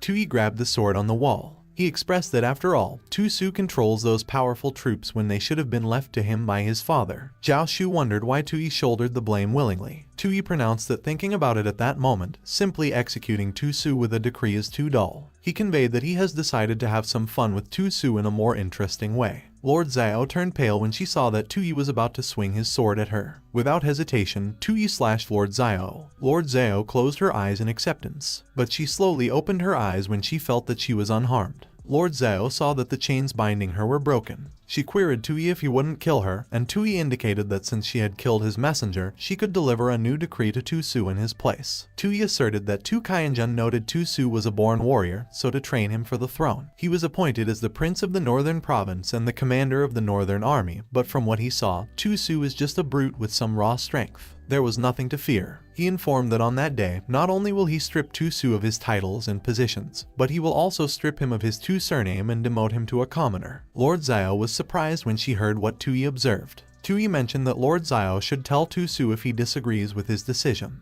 He commented that Tu Su could try to rebel and reclaim what was rightfully his. Tui recounted that he will be waiting for Tu Su in the capital. He contemplated that playing the foolish, arrogant tyrant, jealous of his own brother, provoking recklessly, that acting was almost too realistic. The system notified Tui that his actions triggered the second-level national calamity event, Jingnan Rebellion, and when Tui heard that, he wondered how the second level differed from the regular national calamity event. The system related that in the original history of Tui's world, Ming Emperor Jianwen Zhu Yunwen ordered the removal of the northern prince Yan Wang Zhu Dai, sparking his rebellion, and the Yan army attacked the Ming capital, Jinling, and Jianwen Zhu Yunwen's fate remained unknown, leading to the Jingnan Rebellion, so the conditions were that the capital has a powerful prince with troops and Tui, as the emperor, issues an order to remove the prince's power. The system acknowledged that if the prince rebels due to that, it was considered the first phase of the event, deducting 1,000 national power points from Tui, and if the prince's army breaches the capital, it is the completion of the second phase, deducting 10,000 national power points from Tui. Tui surmised that it was truly a second-level national calamity event, and if both phases are completed, his national power points will definitely be negative. As he laughed maniacally, Lord Xiao mused that the foolish tyrant seemed a bit off his rocker. Lord Xiao reckoned that it might be for the best because at least Tu Su still has a chance to reclaim the throne. While Tui waved goodbye to Lord Xiao, Zhao Shu considered that Tui not only let the assassin go but also deliberately took the blame for Zhao Zhuo, and she wondered what the purpose of sending Lord Xiao to provoke Tu Su was. Suddenly, Tui realized something, and he was speechless. He pondered that he couldn't solely rely on those sudden events because, knowing the system's nature, it might turn the negative points into positive ones. So to complete the nation-destroying task, he still needed to use the other cunning ministers around him. Zhao Shu was surprised and puzzled when Tui suddenly looked at her. Tui reflected that Zhao Shu had Zhao Zhuo behind her, and as he recalled, if Zhao Zhuo didn't always urge him to attend the court,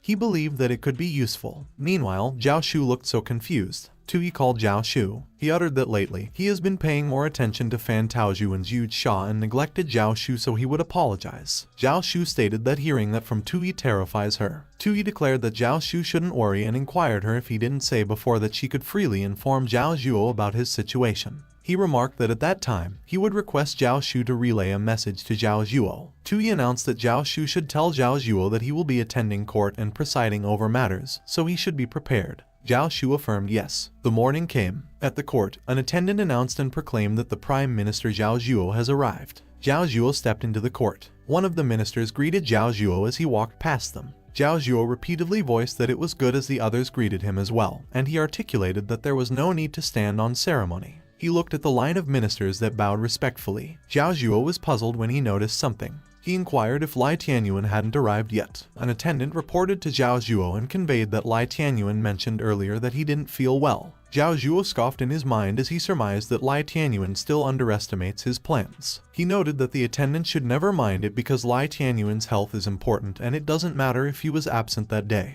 Zhao Zhuo assumed that after he dealt with Tui that day and showed his authority in the court, he would settle the score with Lai Tianyuan later. Suddenly, an attendant announced and mentioned that the emperor had arrived. The attendant repeated the announcement and asserted that the emperor had arrived. Zhao Zhuo's eyebrow raised when he saw Tui. Tui just confidently walked past Zhao Zhuo. He looked so serious as he entered the court, and Zhao Shu was with him. One of the ministers whispered and queried since when does an emperor attend court with his concubines, and another questioned if that wasn't against the protocol. Tui laughed, and he interrogated the ministers if they couldn't handle just one. The ministers were puzzled by Tuyi's remark, and they raised their heads to look at him. They all lost their minds with what they saw. Tuyi brought a lot of concubines, and he requested the minister's opinion about them while laughing maniacally. One of the ministers lost consciousness while the other called for 2 Kaienjun. One of the concubines inquired if it was the Grand Court Assembly. Another one declared that it looked so boring. And another one greeted one of the ministers. Tuyi laughed, and he stated that he considered the imperial concubines wanted to experience the Grand Court Assembly and assumed that no one would object. Zhao Zhuo wondered if Tuyi had lost his mind and why he suddenly did something like that.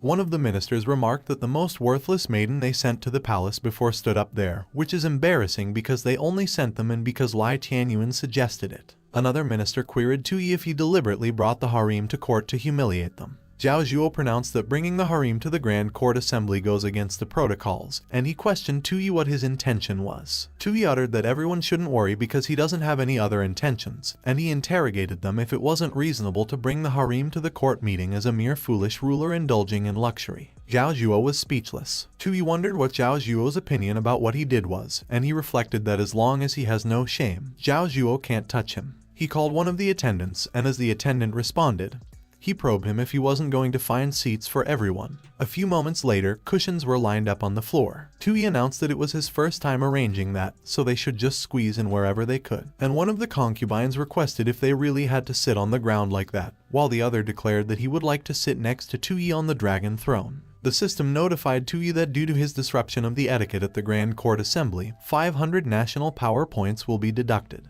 Tuyi pondered that the trick of causing chaos at the Grand Court Assembly indeed works, so he will create a few more etiquette-breaking incidents later to further lose his royal dignity in front of the ministers and lose more points. Meanwhile, the ministers still lost their minds over what Tuyi did. On the other hand, Zhao Zhuo thought that he will bear with Tuyi for the time being and he will show him later. Tuyi proclaimed that it was his first court session and he addressed if any of the ministers had anything to report. The ministers surmised that the drama was about to unfold and Zhao Zhuo was about to make his move against Tuyi. Zhao Zhuo informed that he, Tuyi's servant, has something to report. He noted that recently, auspicious signs were found on the Far East Island, and they were presented to him. Tuyi was intrigued, and he inquired what the auspicious signs were. Zhao Zhuo laughed menacingly. He commented that it was none other than the divine beast, Blue Dragon. Zhao Zhuo conveyed that he imagined that symbolized the rise of their great Kaiyan dynasty, so he wanted to present that auspicious sign to Tuyi that day. When Tuyi heard about the rise of the great Kaiyan dynasty, he seemed uninterested.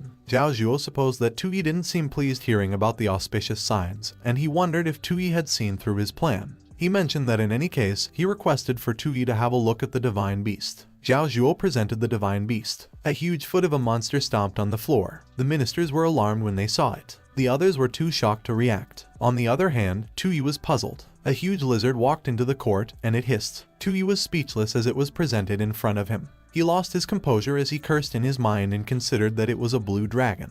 Tuyi believed that in his world, it was a Komodo dragon, and he wondered what kind of place the Far East Island was. Zhao Zhuo stated that Tuyi should look at how majestic that blue dragon is. He wondered how Tuyi would respond now that he had presented that spirit. The system notified Tuyi that the actions of the key figure in the destruction of the country, Zhao Zhuo, triggered the sudden national destroying event inverting the deer, and Tuyi supposed that a sudden event doesn't necessarily have to be triggered by him. The system notified Tuyi that during Emperor Qin Ershi's reign, Prime Minister Zhao Gao presented a spotted deer to Emperor Hu Hai at court and called it a horse. The courtiers followed suit, so from on, Emperor Hu Hai's authority gradually fell into Zhao Gao's hands, so the triggering conditions for inverting the deer were the power behind the throne presents an animal to Tuyi at court, and he would blatantly lie, identifying the animal as another type of animal, inciting the courtiers to pressure Tuyi into admitting it. And if everyone present agrees with the power behind the throne statement, the event is considered completed, and 2,000 national power points will be deducted from Tuyi. Tuyi concluded that Zhao Zhuo indeed could bring him surprises. He wondered if it was time for the next performance. The Komodo dragon opened its mouth and its saliva dripped from its teeth. It tried to intimidate Tuyi, and Tuyi was speechless. The attendants handling the Komodo dragon tried all their might to hold it back. Meanwhile, the ministers laughed with each other. Tuyi inquired Zhao Zhuo why the precious item did not look like an auspicious blue dragon. Zhao Zhuo reasoned that Tuyi had indeed fallen into the trap, so Tuyi should watch him manipulate him. He questioned the ministers if any of them recognized the divine beast and declared that they should tell them if it was really a blue dragon. One of the ministers remarked yes, and it was clearly a blue dragon because he had the fortune of seeing one during his travels in the East Sea Island when he was young. Another minister noted that Zhao Zhuo indeed has vast knowledge, and in an ancestral book passed down in his family, the Sea and Mountain Classic, that blue dragon looked exactly the same.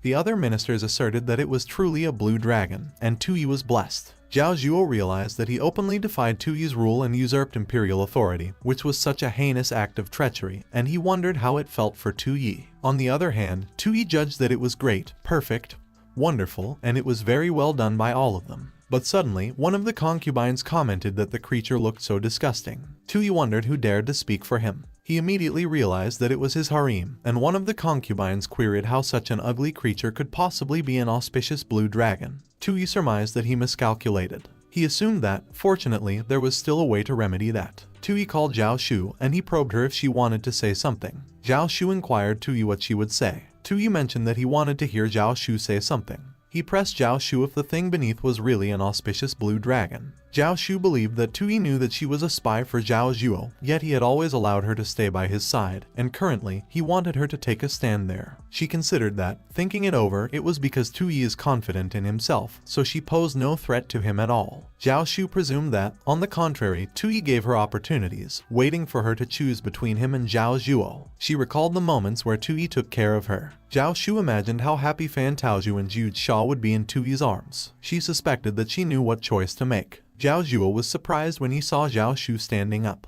He reflected that the time was right and that Zhao Shu should speak up and let the puppet emperor know his worth and let him know who was the real ruler of the great Qian dynasty. But Zhao Shu inquired how such an ugly thing could be the sacred beast, the blue dragon. Zhao Zhuo was surprised. Zhao Shu questioned Zhao Zhuo if he tried to deceive the emperor with such a crime of treason. Zhao Zhuo was lost for words when he heard what Zhao Shu uttered. He declared that Zhao Shu actually betrayed him. Meanwhile, Tuyi surmised that Zhao Shu didn't actually betray him. He wondered what Zhao Shu did if the plan wasn't to help Zhao Zhuo stab him in the back, and he concluded that Zhao Shu got the target wrong. Zhao Shu queried the other concubines if they didn't think she was right. One of the concubines stated that Zhao Shu was right because that was obviously a four-legged snake, pretending to be a blue dragon. Another concubine remarked that there was no dragon as ugly as that, and another commented that Zhao Zhuo's crime of treason deserves execution of his entire clan. The concubines started chanting, and they pronounced that they should execute Zhao Zhuo's entire clan. Zhao Zhuo turned to Lord Xia and probed him if it wasn't his illegitimate daughter sent to the palace who announced to execute his entire plan,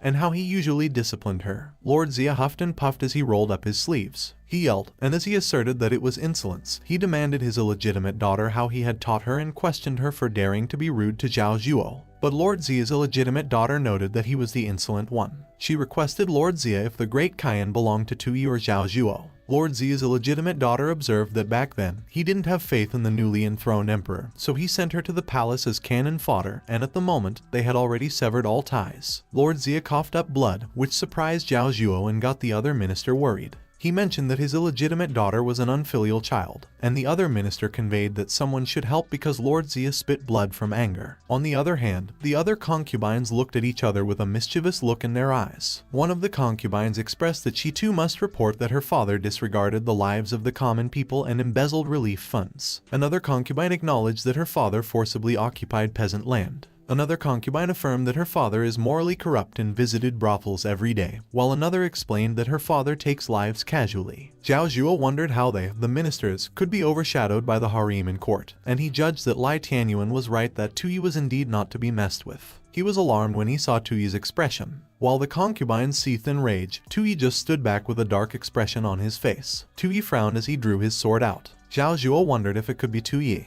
Tuyi became gigantic in Zhao Zhuo's perspective. Zhao Zhuo was nervous and he sweat profusely. In his eyes, Tuyi has become a mighty golden dragon. Zhao Zhuo wondered if Tuyi tried to use a woman's influence to get rid of him. He considered that it was impossible, absolutely impossible. Zhao Zhuo was in a daze, and he just stood there. The ministers were astonished when they saw that Tuyi did. The concubines were surprised as well. Tuyi has cut the head of the Komodo dragon. He called Zhao Zhuo. Tuyi remarked that it was not worth damaging their relationship over such a creature. He stated that whether it was auspicious or not, he would cut it down with one stroke just like that. Tuyi declared that they should pretend that that day's court meeting never happened. He inquired Zhao Zhuo what he pondered about it. Zhao Zhuo noted that Tuyi was right. A few moments later, Tuyi went back to his chamber. The system notified Tuyi that the system calculation was completed, and due to him disrupting Zhao Zhuo's inverting the deer event in court, the event was thwarted, causing Zhao Zhuo and the courtiers to be intimidated, and Tuyi's imperial authority was further consolidated. The system informed that Tuyi's national power points increased by 2,000, and his current national power point balance is 2,900. Tuyi's eyes were bloodshot due to anger, and he cursed in his mind. Meanwhile, Zhao Shu wondered why Tuyi does not seem very happy, even though he intimidated Zhao Zhuo and the courtiers in court. Zhao Shu queried Tuyi if he was satisfied with her performance at the court meeting. Tuyi slowly turned to face Zhao Shu. He commented that it was alright, but it would be better if Zhao Shu could fully grasp his intentions. Zhao Shu was surprised when she heard what Tuyi mentioned. She reflected that if she hadn't proactively understood Tuyi's thoughts earlier, and had to rely on verbal reminders to stand up, Tuyi would not be satisfied with her performance. Zhao Shu believed that she must follow Tuyi's thought process more actively next time, while Tuyi mused that he had a bad feeling. Tuyi surmised that since Zhao Shu had openly shown loyalty, and broken with Zhao Zhuo, causing Zhao Zhuo's prestige to plummet, it was impossible to rely on them to help him complete the task of ruining the country. He concluded that he could only rely on Lai Tianyuan now. Tuyi announced that Zhao Shu should come and help him draft an imperial edict. Zhao Shu questioned what kind of edict Tuyi wanted to draft. Tuyi pronounced that he wanted to promote Lai Tianyuan to the position of Grand Chancellor. He interrogated Zhao Shu if something was wrong.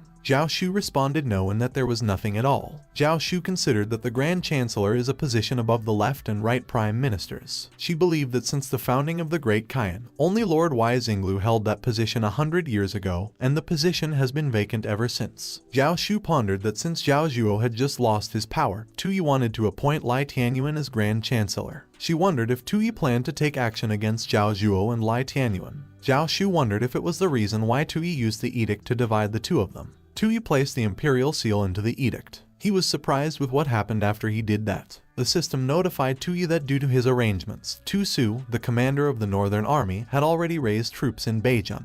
The system notified Tuyi that the rebellion of Jingnan first stage was completed, so Tuyi's national power points decreased by 2,000 and his current balance was 900 points. Tuyi laughed maniacally, and as he wondered if the points he gained in court were already deducted, he concluded that it was as expected of him. He continued to laugh maniacally while still holding onto the imperial seal. Half a month later, a group of soldiers were pierced with arrows, and their corpses lay on the field. 80 miles north of Kaiyanjing City, the southern advancing Northern Army defeated the Longsang guards of Kaiyanjing City, capturing countless supplies. One of the soldiers created a small cut into one of the sacks. He was surprised when grain started pouring out of the hole. The soldier stated that it was all military provisions, so they didn't have to worry about supplies. Tu Su rode mightily on his horse as he led the Northern Army. Suddenly, Wang Jian pulled up beside Tu Su on his horse. Wang Jian is the deputy commander of the Northern Army, and he called for Tu Su. He declared that their army has been advancing south for over 10 days and they haven't encountered any royalist troops, making their progress smooth.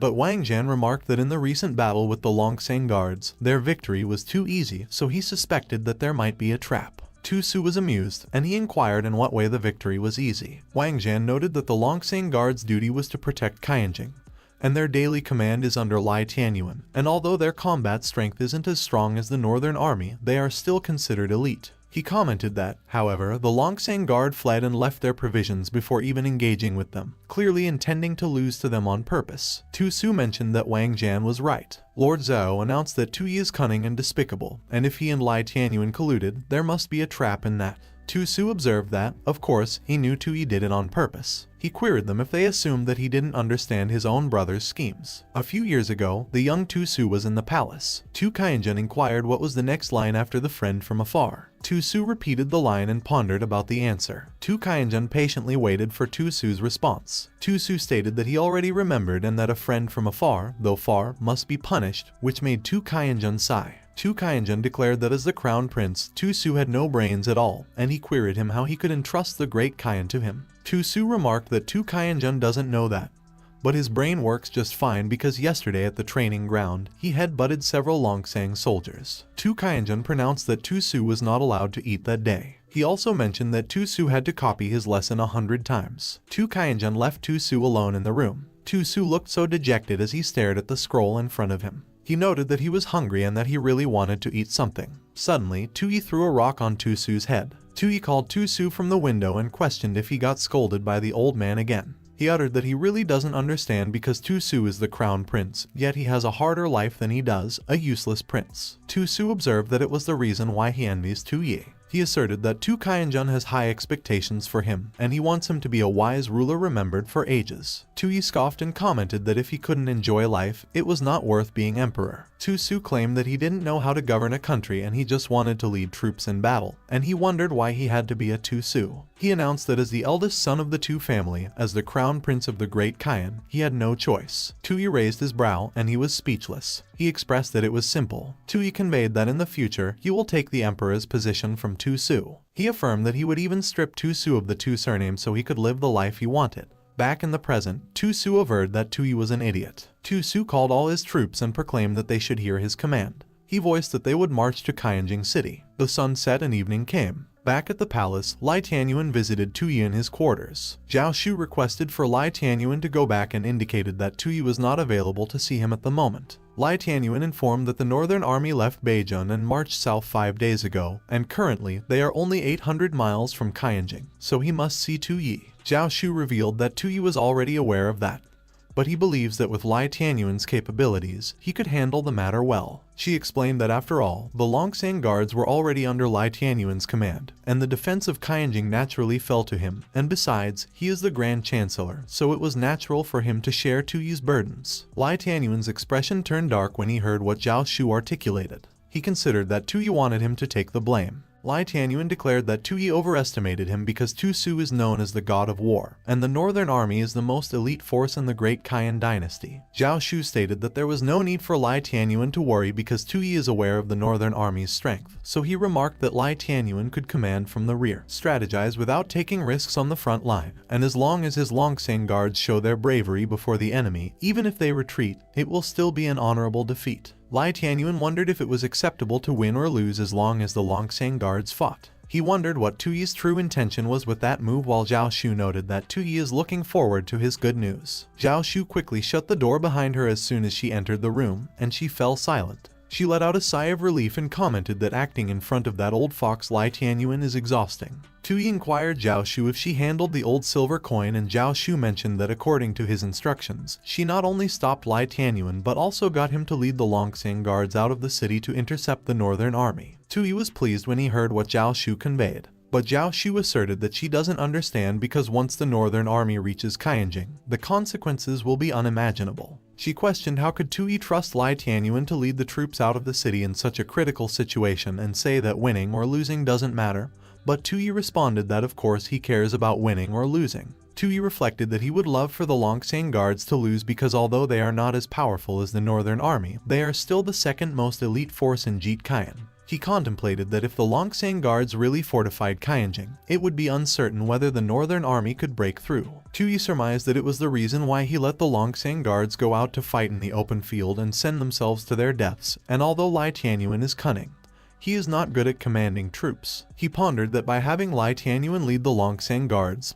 they will definitely be defeated and lose their strength, and they will also provoke Tu Su by attacking first, so in that way, the Jingnan rebellion event can be easily accomplished. Tu Yi began laughing maniacally. Zhao Shu mused that with Tu Yi showing such a smile, Lai Tianyuan is sure to suffer greatly at that time. She realized that Lai Tianyuan was already in trouble. Meanwhile, Lai Tianyuan was thinking that Tu Yi relinquished power to let him lead the troops to intercept the Northern Army and indicated that he didn't care about the outcome, so there must be some deeper meaning behind that. Zhao Zhuo called Lai Tianyuan, and Lai Tianyuan acknowledged his presence. Zhao Zhuo was running towards Lai Tianyuan in a fuming rage. He announced that it was no wonder Lai Tianyuan pretended to be sick that day and didn't attend court, and he queried if he was right that Lai Tianyuan had already planned with Tu Yi to deal with him. Lai Tianyuan pressed Zhao Zhuo why he was talking nonsense and when he ever planned with Tu Yi to deal with him. Zhao Zhuo exclaimed that Lai Tianyuan should explain why Tu Yi turned around and appointed him as Grand Chancellor right after he lost face in court. Lai Tianyuan replied that if Zhao Zhuo thinks about it a bit, he will realize that Tu Yi just wanted to sow discord between them, and currently, Tu Su is marching towards Qianjing, but Zhao Zhuo still has the mind to argue about those trivial matters. When Zhao Zhuo heard Lai Tianyuan say that it was trivial matters, he retorted that Lai Tianyuan shouldn't think that he didn't know about those two women he placed by Tu Yi's side, and one was made a national advisor by Tu Yi while the other manages his treasury, so he demanded Lai Tianyuan if he was really planning to join Tu Yi. Lai Tianyuan fell silent and couldn't respond to Zhao Zhuo. Zhao Zhuo revealed that he also knew that those two women are the descendants of convicted officials Lai Tianyuan adopted years ago, and he probed Lai Tianyuan if he wouldn't want Tu Yi to know their true identities. Lai Tianyuan was enraged when he heard Zhao Zhuo's threats. He pressed his lips into a thin line before he spoke. Lai Tianyuan affirmed that he already understood Zhao Zhuo.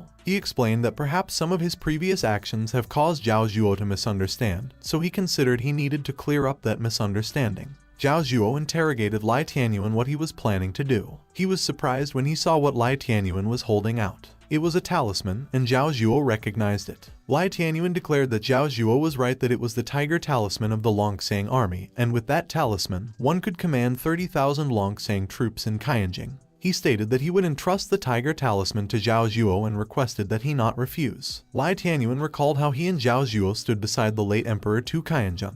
He reflected that when Tu Qianjun was alive, he and Zhao Zhuo were the left and right prime ministers, assisting him in governing the Great Qian. And to balance the power of the ministers, he entrusted two important national artifacts to each of them. Lai Tianyuan recalled that Zhao Zhuo, as the left prime minister, held the imperial seal, which was responsible for conveying the emperor's decrees and overseeing the officials. He pondered that he, on the other hand, held the tiger talisman, commanding the elite Longsang forces and guarding Qianjing.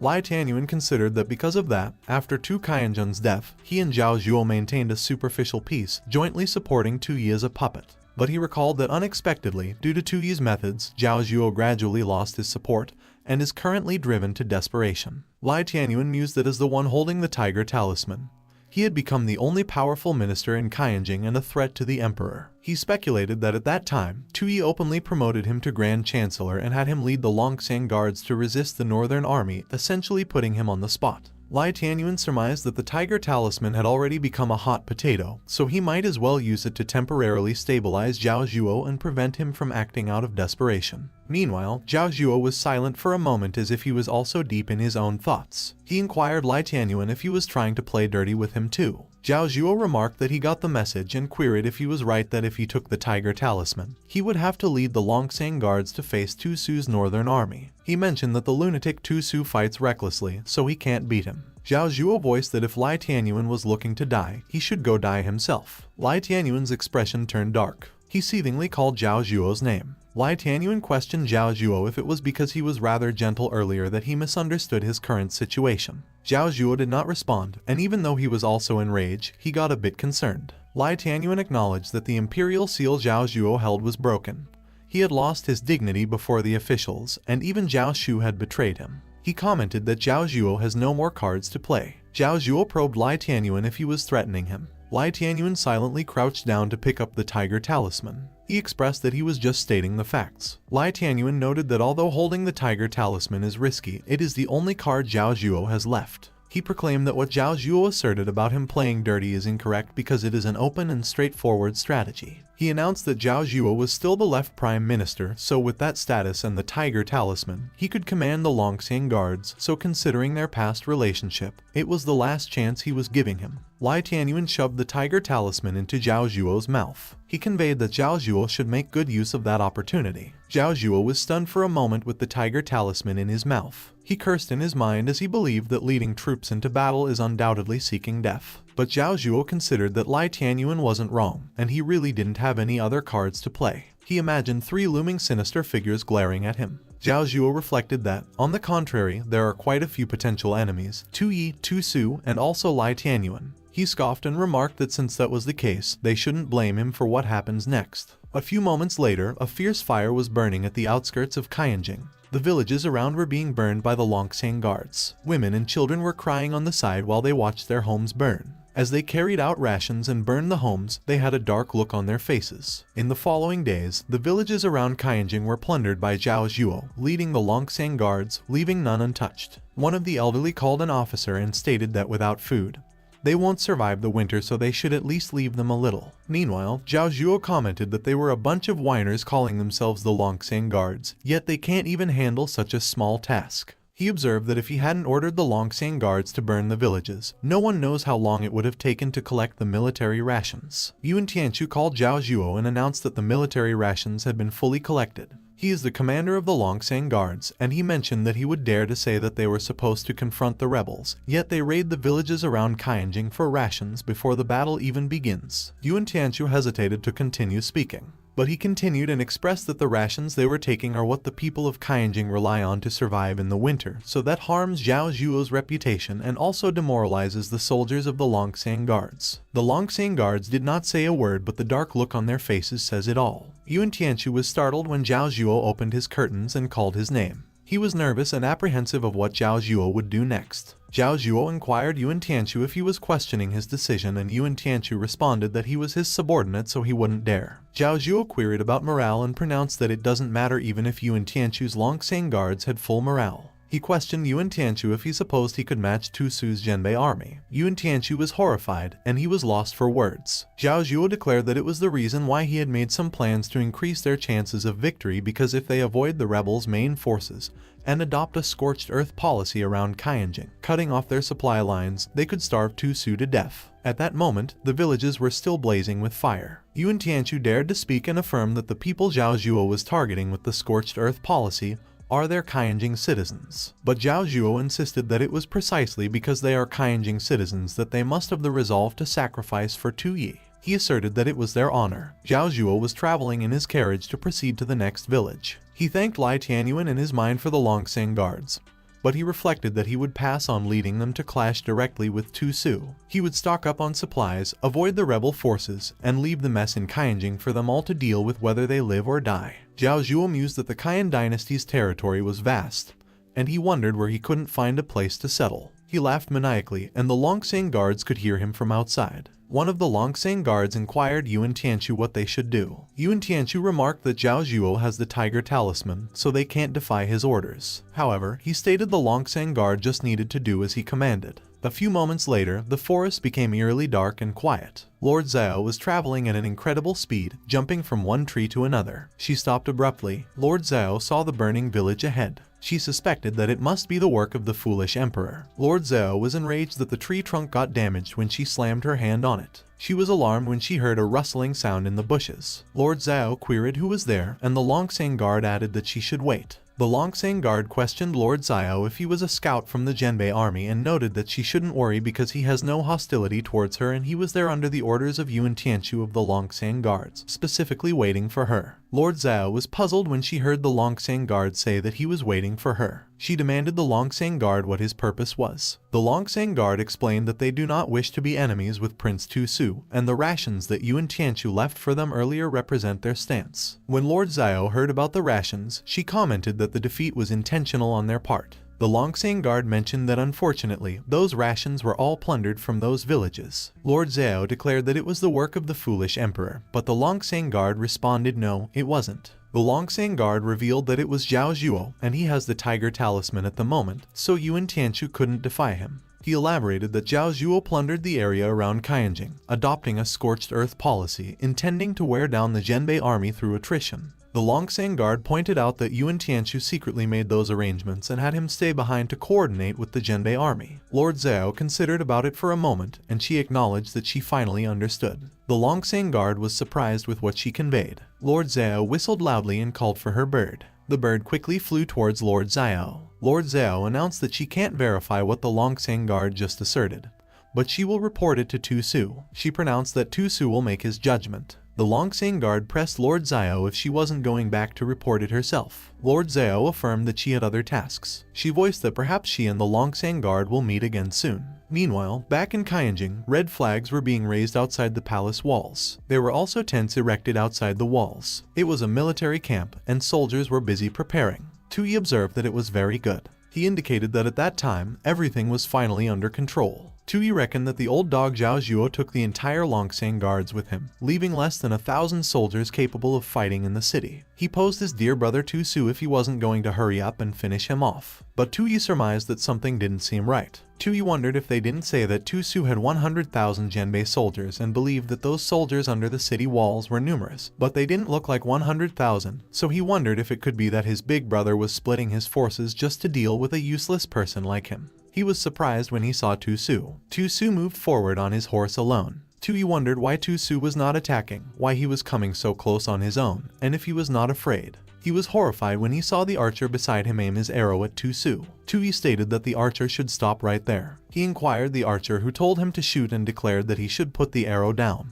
Tu wondered who would conquer the Kaiyan dynasty if the archer killed Tu Su with one arrow. On the other hand, Tu Su smiled. He called Tu and questioned if he had finally become the foolish emperor he wanted to be. Tu was surprised when Tu Su spoke. Tu Su announced that just like before, Tu is indulging in pleasure, stubbornly refusing to change, and scorning the rules, and Tu considered that it was him Tu Su is talking about. But Tu was petrified when Tu Su remarked that he was going to such lengths to play the role of a foolish emperor. Tu Su commented that Tu was hiding all his kindness beneath it all. The wind was blowing the flag vigorously, waving it in the air. The wind disappeared and the flag slumped into its pole. Tu was speechless. He was horrifyingly confused with what Tu Su mentioned. When Tu heard about kindness, he wondered who Tu Su was talking about. He wondered if Tu Su was talking about him. Tu pondered that he got it. He deemed that coming alone, standing so close, and seamlessly flattering him, Tu Su was trying to use words to disarm him. He presumed that Tu Su didn't want the Zhenbei army to suffer losses, so he came alone to talk him into surrendering, hoping to take the city without a fight. Tu scoffed in his mind as he reflected that surrendering directly wouldn't meet the conditions for the Jingnan rebellion, so there was no way that would end without a good battle that day. He queried Tu Su if he dared to call himself a war god when he was starting a battle with all that formal talking at the front lines. Tu Su got off his horse and was silent for a moment.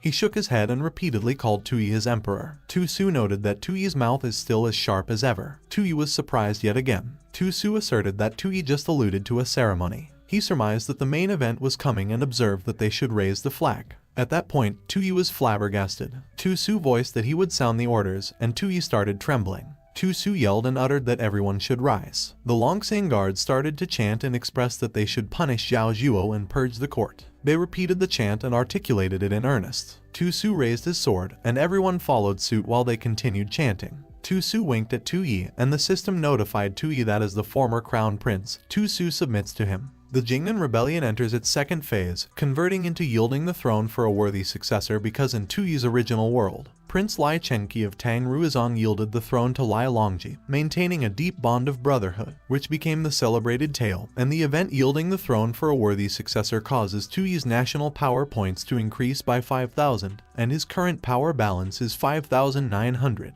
As the chants continued, Tu Yi was horrified that it looked like his soul left his body. As the chants continued, Zhao Zhuo apologized to Tu Yi and declared that he can't help him destroy the country anymore. He remarked that he was off to meet his end, and after that, it was all up to Tu Yi to finish the job. Tu Yi was dejected, and he slumped on the floor. He inquired Tu Su if he called him emperor and if he was acknowledging his reign. Tu Su stated, of course, and that at that time, he had come to the capital to congratulate Tu Yi on ascending the throne. He mentioned that after all, they agreed on that 10 years ago. Tu Su commented that staying cooped up in Kaiyanjing as an emperor is nowhere near as satisfying as fighting battles on the front lines. He recalled how miserable he was. Tu Su added that in comparison, being an emperor is like a living death for him. He noted that the throne, the imperial title, and even his surname were a shackle to him. Tu Su observed that Tu Yi had finally fulfilled the promise from back then. He voiced that he has been freed from those shackles. Tu Su was now standing by the moat bridge. Tu Yi was shaken up that he stumbled on his words. He pronounced that he is not, and he didn't, so Tu Su shouldn't blame him. Tu Yi declared that they should set that aside for the meantime, and he questioned Tu Su if he was really planning to kill Zhao Zhuo. Tu Su spits and starts laughing. Tu Yi waited with anticipation for Tu Su's response. Tu Su uttered, of course. He revealed that Zhao Zhuo forged an imperial decree in an attempt to harm him, and he stole the tiger talisman to plot treason. Tu Su affirmed that he had already ordered his subordinate, Wang Jian, to lead 80,000 troops from the northern army to march against Zhao Zhuo. He announced that when the time comes, he will present Zhao Zhuo's head as a gift for Tu Yi's coronation. Tu Su was baffled, and as he queried where Tu Yi went, he indicated that he practiced a lot to achieve that powerful speech. Tu Yi has already disappeared from where he was standing up the wall. Tu Su was puzzled when he saw Tu Yi by the gate. Tui was riding his horse and was running past Tu Su with all his might. He pondered that if he pushed himself and rode fast enough, he could take a shortcut and wondered what Wang Jian had that could compete with his speed. He mused that no one is allowed to take that old dog's life but him. Tui proclaimed that Zhao Zhuo's life belongs to him. Meanwhile, at the camp where Zhao Zhuo was staying, loud cracking of the whip echoed through the area. The Longsang guards was enraged as they heard the continued cracking of the whip, but they were doing their best to hold it in. They tightened their grip on their weapons as they worried about their commander. Meanwhile, Zhao Zhuo remarked that Yuan Tianchu was quite a tough guy because even after being beaten for so long,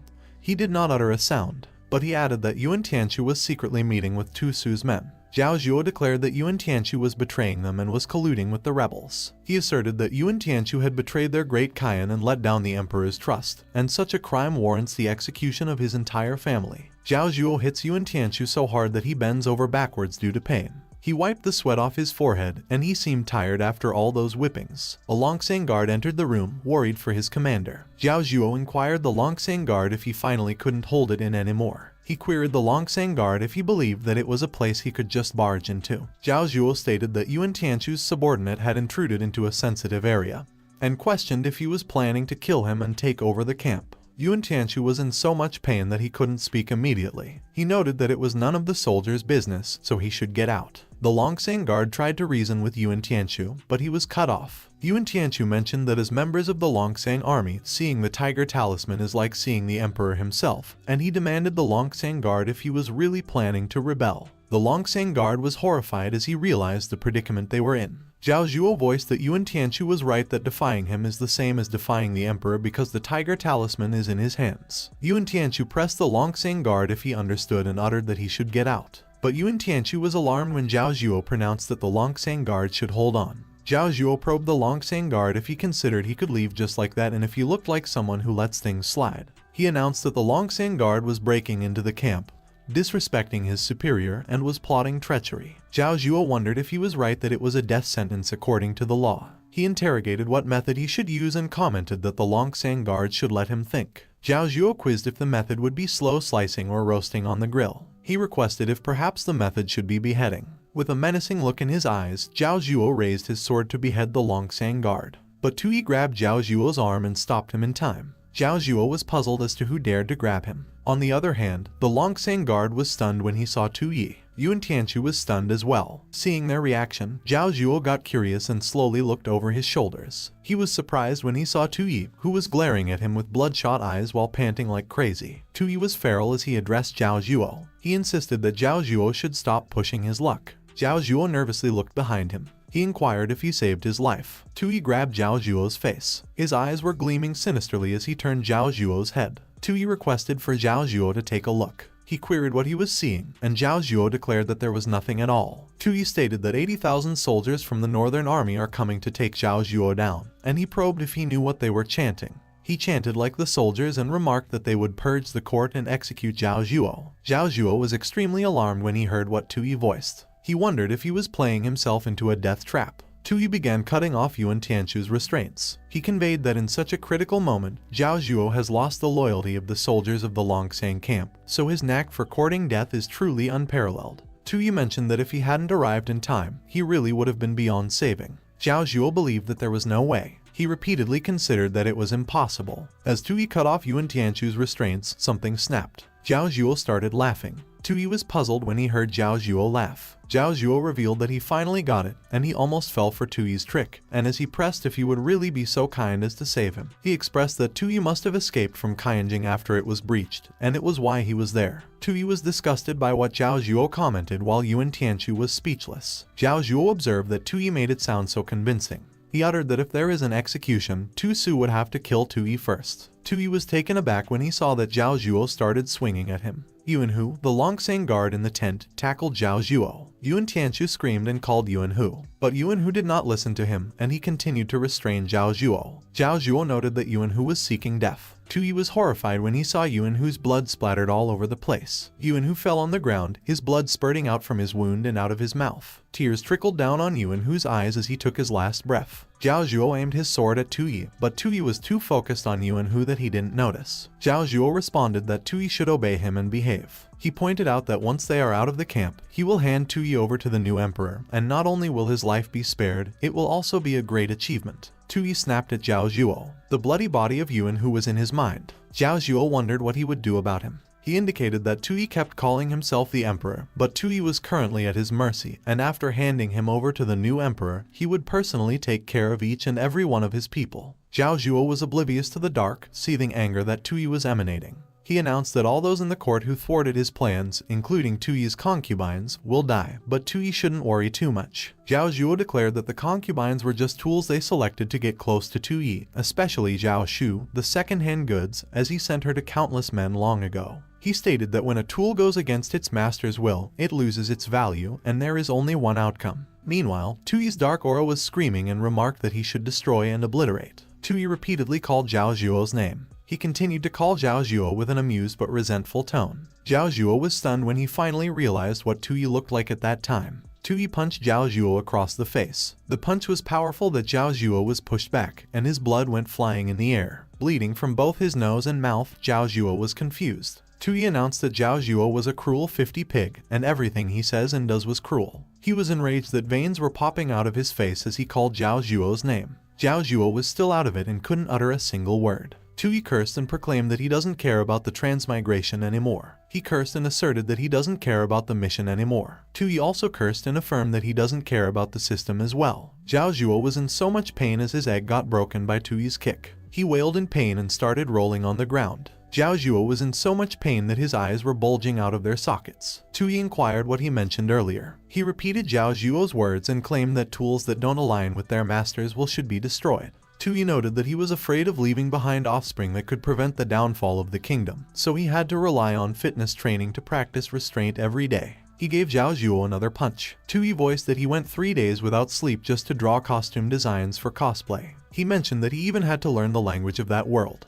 Tui queried if he dared to call someone like him useless. He punched Zhao Zhuo so vehemently that he went flying out of the tent. Zhao Zhuo wailed as he landed on the ground. He wondered what Tui was talking about. Zhao Zhuo was surprised when he looked to his side. He saw the Longsang guards just standing beside him. Zhao Zhuo demanded what they were still standing there for. He insisted that they should protect him already, but the Longsang guards just looked away. Zhao Zhuo started trembling when he saw Tui. Tui walked out of the tent, and the Longsang guards all stood at attention to create a path for him. Zhao Zhuo was speechless. Tui's eyes were filled with intense rage, and he was menacing. Zhao Zhuo confessed that he was wrong. He acknowledged that he knew he was wrong. Tui probed to confirm if he knew he was wrong. Zhao Zhuo admitted that he shouldn't have led the troops on his own. He was startled when Tui grabbed his head. Zhao Zhuo inquired if he shouldn't have avoided battle. He repeated that he was wrong. Tui started talking. Zhao Zhuo was in a daze, and he didn't seem to understand what Tui was saying. The Longsang guards also silently listened to what Tui was saying.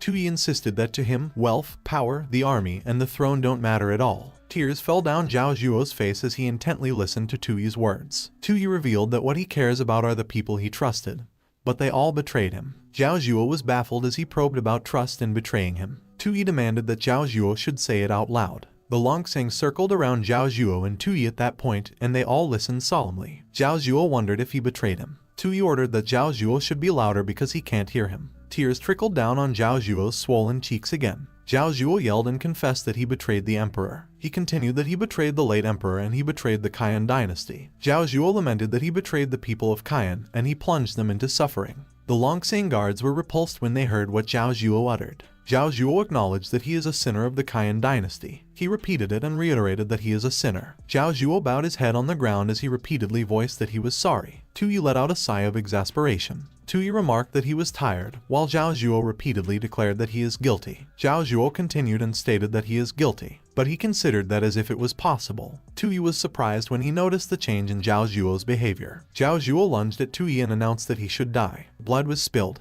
but it wasn't Tui's blood as Zhao Zhuo missed. Lord Zhao hit Zhao Zhuo from behind. She hit Zhao Zhuo so hard that he coughed up his blood. Tui just scoffed. He asserted that Lord Xiao finally made her move. Lord Xiao was surprised, and she wondered if Tui knew all along that she was hiding in the army. She looked up at Tui's intimidating and hostile stare. The system notified Tui about Lord Xiao's details and indicated that her current allegiance wavers between Tu Su and Tui, while Lord Xiao was wondering if Tui could have known that she was there from the start. Zhao Zhuo fell face first on the ground. Lord Xiao commented that Zhao Zhuo was not dead yet, just unconscious, and inquired what he plans to do with Zhao Zhuo. Tui queried what he should do. He was in a daze as he looked at Zhao Zhuo's body and gave it some deliberation. Tui believed that he had always placed his hopes on people like Zhao Zhuo. He concluded that it was wrong and that it was time he took control into his own hands. Tui mentioned that Zhao Zhuo's life is now at the disposal of Longsang as he no longer knows how to make use of him. The system notified Tui that he had eliminated the key figure Zhao Zhuo, so his national power points increased by 5,000. On the other hand, Lord Xiao surmised that Tui came there alone, subdued Zhao Zhuo, and regained military power, preventing a civil war within the Qian dynasty. She wondered what exactly Tui was. A few moments later, the Zhenbei army arrived. Wang Zhan noted that Zhao Zhuo's army was ahead, so they should prepare for formation. But one of the soldiers exclaimed that Zhao Zhuo should look quickly. Wang Zhan quickly looked to where one of his soldiers was pointing. His eyes went wide, and he was astonished with what he saw. Zhao Zhuo's body was hanging in front of the Longsang camp. His tongue was out and was drooling. Zhao Zhuo was lifeless, and he was hanged on a flagpole. A ghost called Zhao Shu, and she voiced that Zhao Shu was a coward, a wretch, and pressed to save her. But Zhao Shu kept on running away, and she was terrified. The ghost grabbed Zhao Shu's leg. It was sudden that Zhao Shu lost her balance and fell face first on the ground. The ghost demanded why she was ignoring her. She wondered if she had forgotten them and why she hadn't avenged them yet. The ghost expressed that Zhao Shu must survive. More ghosts appeared, and they repeatedly insisted that Zhao Shu should kill Zhao Zhuo. Zhao Shu screamed as the ghosts weighed her down so she couldn't run away. She was sobbing, and her eyes turned bloodshot when she saw what was in front of her. Zhao Zhuo, who was in the form of a beast, called Zhao Shu. He claimed that Zhao Shu betrayed him. Zhao Zhuo took a step forward to get near Zhao Shu. He observed that a toll that betrays its master ends up just like those ghosts. Zhao Shu was terrified while the ghosts behind her flinched. A huge explosion occurred. The dust and debris of the explosion blocked Zhao Shu's vision. When the dust started to dissipate, Zhao Shu saw that a huge sword was pierced through Zhao Zhuo's head. Zhao Shu looked up to see who killed Zhao Zhuo. It was a gigantic and divine Tu Yi. Zhao Shu was in awe as she continued to look up at Tu Yi. Tears trickled down her eyes while her sisters called her. Zhao Shu woke up, and one of the concubines, who called her sister, reported that Tu Yi had returned safely and he was preparing to summon all the ministers in the Great Hall. The concubine also revealed that Zhao Zhuo has been executed by Tu Yi. Zhao Shu furrowed her brows as she tried to process what she just heard. She murmured that it was finally over. The next day, after dealing with Zhao Zhuo, Tu Yi returned to Qianjing to formally receive the congratulation from the King of the South, Tu Su. Tu Yi's face was sour as he kept thinking about destroying the country. He wondered what exactly he had destroyed during that time. Tu Yi reckoned that currently, the harem is completely devoted to him, and there is no chance for any femme fatale to bring down the nation. He assumed that Tu Su was determined to keep him on the throne. Tu Yi also perceived that after Zhao Zhuo's death, Lai Tianyuan had completely shriveled up, so the civil and military officials in the court are all as steady as a rock. He realized that with all those fierce moves, his national power points increased by 15,000, and he wondered how he could expect to rely on those people to destroy the country. Lai Tianyuan wondered why there was no sign of joy on Tu Yi's face even after exterminating Zhao Zhuo, and with Tu Su sincerely submitting, he was in a daze as he gave it some reflection. Lai Tianyuan glanced over his shoulder. He saw that Tu Su was glaring at him with his eyes filled with bloodlust. Tu Su gestured with his finger over his neck, trying to send a message to Lai Tianyuan. Lai Tianyuan quickly realized and believed that it was because he was still alive, so the delicate balance between the three factions had ended.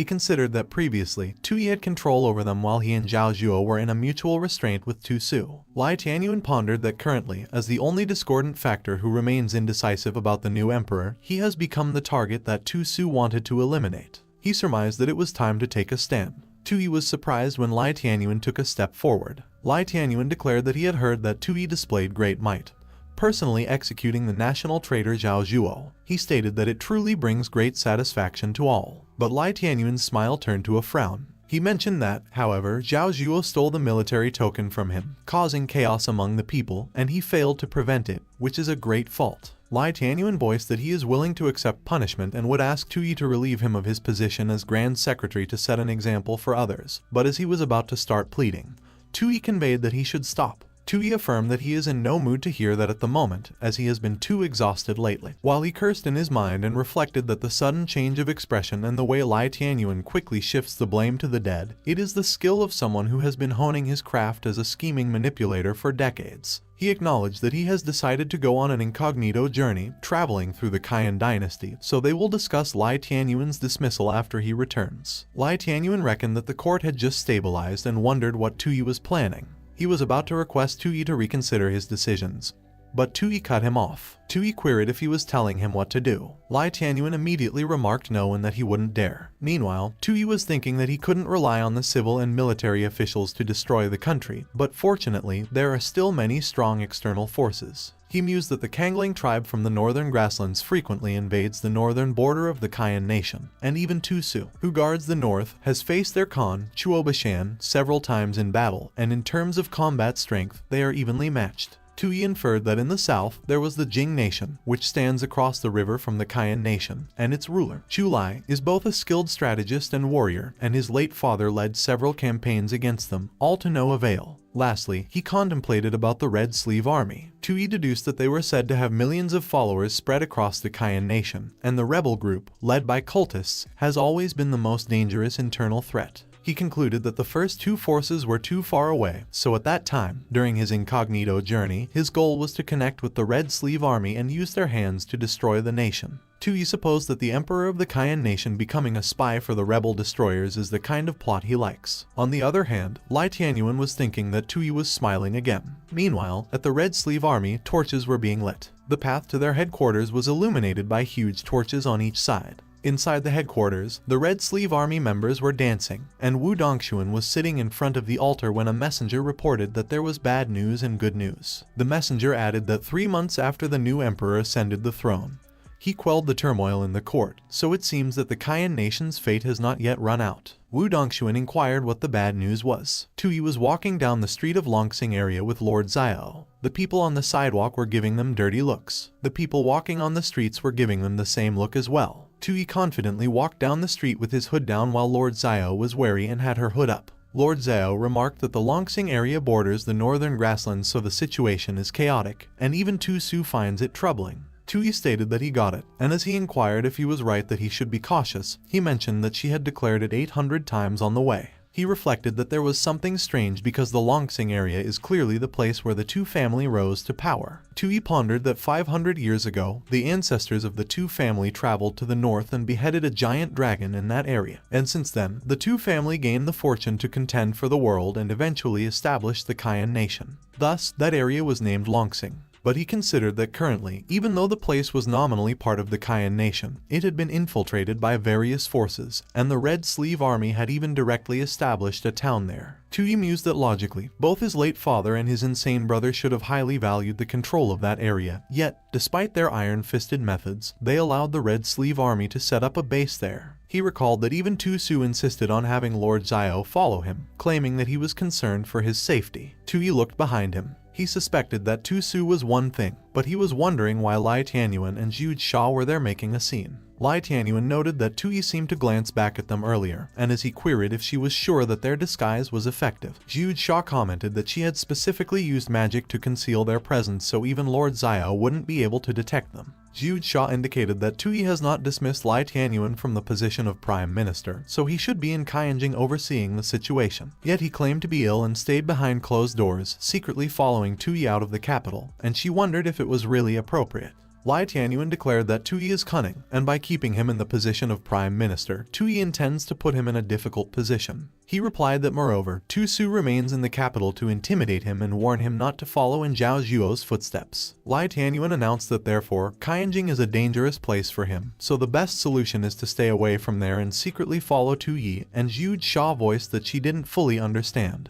But it seemed impressive. He expressed that Zhu Sha didn't need to fully understand. Lai Tianyuan surmised that as long as they could maintain their perfect disguise, that was enough. Meanwhile, Tui reasoned that it was fine and they should do as they pleased, so if Lai Tianyuan wanted to follow, he should follow. Lord Xiao conveyed that Tui should stay behind her. Tui was surprised when he saw what was ahead. Their path was blocked by hostile men. Tui informed that it was the Red Sleeve Army. One of the men spoke that they had never seen Tui and Lord Xiao in town before and probed if they were from the south. He pressed if they could be spies from the imperial court. Lord Zio was apprehensive, and she didn't move nor say anything in response. Tui responded that Lord Zio shouldn't make a move yet. He believed that their luck was really good because they were searching high and low to find it effortlessly as the Red Sleeve army appeared quickly, and he interrogated where their leader was. A few moments later, Tui and Lord Zio walked into the Red Sleeve army headquarters. Wu Dongxuan was sitting by the altar and a few people were guarding her. The system notified Tui that Wu Dongxuan is skilled in magic, excels at manipulating people's hearts, and gathers refugees from all over as followers, intending to overthrow the Kayan nation. Wu Dongxuan was eating a centipede when they came in. Wu Dongxuan stated that Tui dared to come to Longsing, which takes some courage. Tui demanded if the principle of the Red Sleeve army wasn't to welcome refugees from all over and what courage was needed to come there. But Wu Dongxuan noted that looking like that, she doubted that Tui was just a refugee. She affirmed that even though Tui is dressed plainly to conceal his identity, his demeanor gives him away, and his companion, she could tell that Lord Zio is a ruthless woman just by looking, accustomed to walking in darkness and shedding blood. Lord Zio got extremely wary of Wu Dongxuan, but she didn't say anything. Tui mentioned that as expected of Wu Dongxuan from the Red Sleeve army, her sharp eyes see right through everything. He observed that to be honest with Wu Dongxuan, he is a secret envoy from the Jing nation, sent by His Majesty to take advantage of the turmoil in the Kayan nation. Tui uttered that he had come specifically to seek cooperation with the Red Sleeve army. Wu Dongxuan smashed her cup. Tui was both confused and alarmed by what she did. Wu Dongxuan requested if he was seeking cooperation and proclaimed that it sounded nice. She challenged why he was bothering hiding anything when he had already revealed his identity. Wu Dongxuan quizzed if he was also interested in the dragon root of Kayan nation. She grilled why he was keeping it hidden and if she was right that he was there for the dragon root of Kayan nation. Tui was taken aback by Wu Dongxuan's question, and he was speechless. He wondered about Kayan nation's dragon root. Wu Dongxuan pestered if he presumed that she wouldn't know, and Tui wondered if his identity had been exposed. Wu Dongxuan announced that the dragon root, which controls the fate of the world, is about to reappear, and she hammered if it was the reason why Jing nation was there. But Tui was confused and clueless about what Wu Dongxuan was saying. Wu Dongxuan informed that it was alleged that every 500 years, an emperor dragon appears there. She conveyed that whoever beheads it and seizes the dragon root will obtain the emperor dragon's aura to rule the world. Wu Dongxuan explained that the last time the emperor dragon appeared, the ancestor of the Tu family, Tu Tianxia, beheaded the dragon, seized the dragon root, and gained invincible, extraordinary power. She noted that at that time, the emperor dragon was actually slain by Tu Tianxia in collaboration with his sword brother, Lord Chu Ren. However, Lord Chu Ren gained nothing but scars. Wu Dongxuan clarified that it caused a rift between Tu Tianxia and Lord Chu Ren, who could once entrust their lives to each other, and they eventually had a falling out. She specified that after the split, the two each established their own nations in the north and south, joining the chaotic struggle for supremacy. Wu Dongxuan revealed that with the help of the Emperor Dragon's power, Kayan nation unified the vast lands of the north, and the Chu family, while unifying the areas south of the Mujiang River, found their nation's strength no match for Kayan nation, so they could only hold on desperately, relying on the natural barrier of the Mujiang River. She uttered that since the 500-year limit has arrived, a new Emperor Dragon is about to be born, and the world's order is bound to change. The system notified Tui that it had detected the keyword Emperor Dragon's aura that may trigger a major side storyline related to the downfall of the nation. So it is recommended that Tui first gain Wu Dongxuan's trust and strive to uncover elements that advance the side storyline. And when Tui saw that, he concluded that the move of secretly visiting the Red Sleeve army was the right one. Tui recounted that Wu Dongxuan mentioned the Emperor Dragon's aura and tested if it could be that she also wanted to seize control of the world. But Wu Dongxuan asserted that she was born with the destiny of a rebel, and she has no interest in being an emperor. She pried to confirm if their Jing nation has been longing for the Emperor Dragon's aura for 500 years. Wu Dongxuan declared that the land is under her control, and with her help, Tui's chances of obtaining the Emperor's Dragon aura are much higher. But she spoke why she should help him and what price could his Jing nation offer. Tui pondered that, fortunately, he did his homework before coming there and learned about Wu Dongxuan's past. He considered that Wu Dongxuan was originally from Feng Nation and her village was massacred during the chaos between the Kayan and Feng nations, leaving her a refugee. Tui reflected that during Wu Dongxuan's exile, she had a fateful encounter with an immortal, learning medical and magical arts, which she used to heal others who shared her fate. He mused that Wu Dongxuan gained a reputation through that and was revered by refugees as Daozu, eventually forming the Red Sleeve army with the goal of overthrowing the Kayan nation. Tui believed that in his previous life, he saw too many similar uprising leaders in history books, most of whom were poor souls driven to the brink by war and oppression. He presumed that Wu Dongxuan was no different, and although she is acting like an unpredictable, eccentric mystic, it was just a disguise to survive in chaotic times, and deep down, she is simply an idealist, and what moves her is quite straightforward. Tui remarked that Wu Dongxuan doesn't need to worry about that. He added that he had come on the orders of his ruler to discuss cooperation with Wu Dongxuan, and he brought 2 promises. Tui uttered that the first promise was, naturally, the destruction of Cayenne Nation, a goal that they shared with Wu Dongxuan. Wu Dongxuan stated that Tui wanted to unify the world, and for that, Cayenne Nation must fall, so it hardly counts as a promise. Tui responded that it was the reason why they have the second promise. He replied that their ruler aspires to be a wise king for all ages, and he promises to reform the laws and establish a perfect heavenly kingdom on earth. Wu Dongxuan was enamored by the second promise Tui mentioned. Tui cleared his throat and commented that Wu Dongxuan should let him briefly introduce their ruler's governing principles. He concluded that Wu Dongxuan should watch, as he would use his extensive keyboard warrior experience to give those ancient people a little taste of modern ideas. Tui started chattering, and Lai Tianyuan and Jude Shaw watched silently from a distance. Lai Tianyuan observed that Tui is secretly visiting to meet with Wu Dongxuan of the Red Sleeve Army, and it was a shame that they couldn't hear what he was saying. He noted if she could use magic to let him hear what Tui is saying. Jude Shaw mentioned that the opponent is also skilled in magic, so the casting distance can't be too close. She expressed that she will try to move it a bit farther away. Jude Shaw used her skill, Zundun Shadow Capture. The paper crane imbued with Jude Shaw's aura flew towards a tree near Tui. It sat on the tree and hid behind its branches. It listened as Tui revealed that they will work on the development of livelihoods and lands for those who farm it. He also asserted that they would promote trade for material circulation, establish education, and have a technological revolution. Lai Tianyuan voiced why it was intermittent, and Jude Shaw affirmed that the distance was too far. He wondered if it was about governance and reasoned that although he couldn't fully understand, there was certainly wisdom in it, but it was too vague and impossible to achieve at the moment. Tui maintained that all men are born equal. Jude Shaw recounted that equality for everyone was such a romantic idea. Lai Tianyuan was extremely horrified when he heard what Tui claimed. Lai Tianyuan remarked that in the past, Wai Xinglu was torn apart by 5 horses just for touching the interests of the nobility, so if Tui dared to propose equality for all under heaven, even 100 Wai Xinglis wouldn't be enough to tear apart. He stated that since Tui actually brought it up himself, if it fails, there won't even be a chance to find a scapegoat.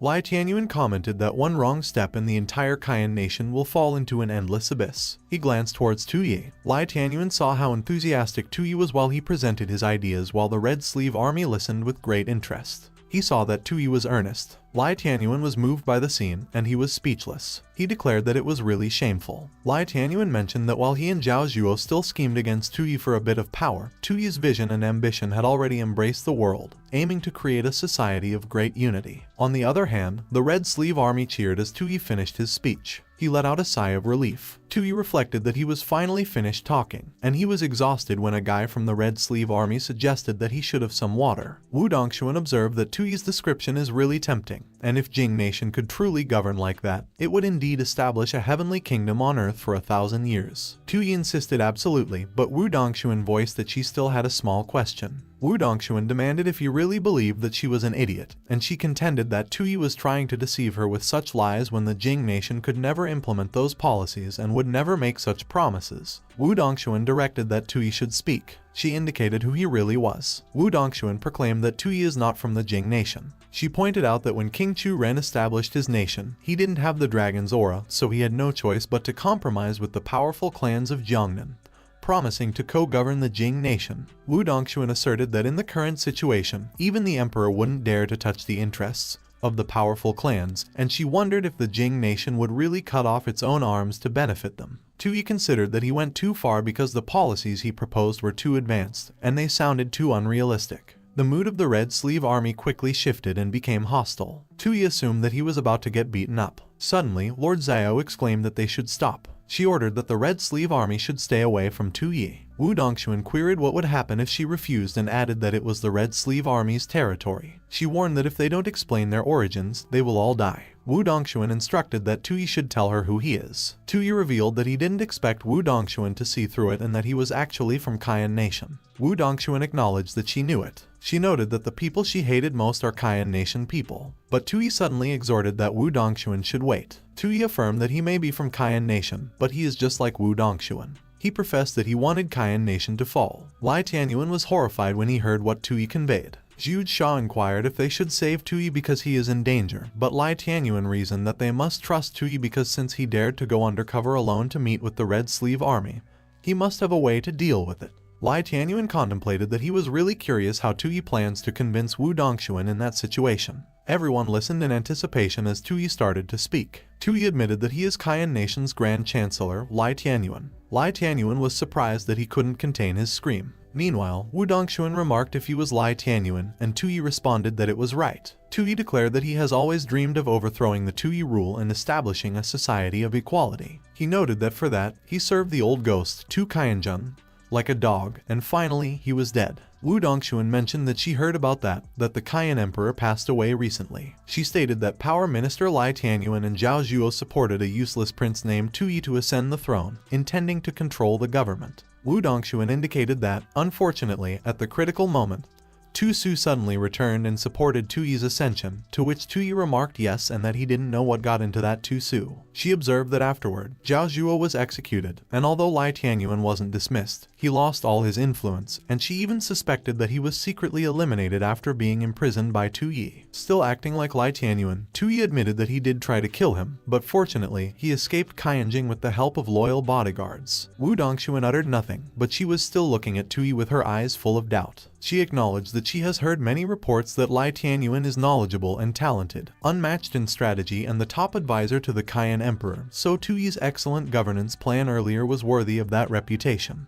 But Wu Dongshuan voiced that he heard that Lai Tianyuan should be a middle-aged man and added if she was right. Tui explained that he had techniques to maintain his youthful appearance, but that was not the point. He asserted that the point was that as long as the foolish Emperor Tui was on the throne, his governance ideas could never be realized. Wu Dongshuan inquired if he was trying to emulate Wei Xinglu. She wondered what Tui would do after that and if he wanted to use her power to seize the dragon root, absorb the power of the Emperor Dragon, and become the Emperor himself. Tui repeatedly insisted no and that he was not interested in the throne. He conveyed that his goal is the same as Wu Dongshuan's. He just wanted to destroy the current Kayan nation. Wu Dongshuan tilted her head as she was curious about what Tui stated and mused about it. But she added that they should hold off on discussing cooperation for the time being. Wu Dongshuan informed that she needed to deal with something first. She revealed that it was the rats hiding on the side. Jude Shaw was horrified when their concealment started disappearing. She believed that they had been discovered. Before Jude Shaw and Lai Tianyuan could react, Wu Dongshuan was already behind them. Wu Dongshuan queried if she was enjoying the eavesdropping. Jude Shaw quickly used her escape talisman. She swung it at Wu Dongshuan, but Wu Dongshuan was agile, and she effortlessly flipped away from her. Wu Dongshuan stated that Jude Shaw was also skilled in the art of talismans. She remarked that, unfortunately, Jude Shaw was not strong enough to face her. Wu Dongshuan, her skill and lightning started to appear in the area. She used her skill, 8 Directions Assault. Jude Shaw's broken hat was blown in the air after Wu Dongshuan's attack. She was completely toasted, and Lai Tianyuan called her name with worry. Lai Tianyuan was startled when he felt Wu Dongshuan wrap her arm around him. Wu Dongshuan commented that Lai Tianyuan got a pretty good subordinate there. She noted if she was right that he must be quite an extraordinary figure himself because he had such a powerful protector, and she declared that it was her lucky day as she had encountered 2 big shots in a row. Meanwhile, Tui watched as Wu Dongshuan cornered Lai Tianyuan and Jude Shaw.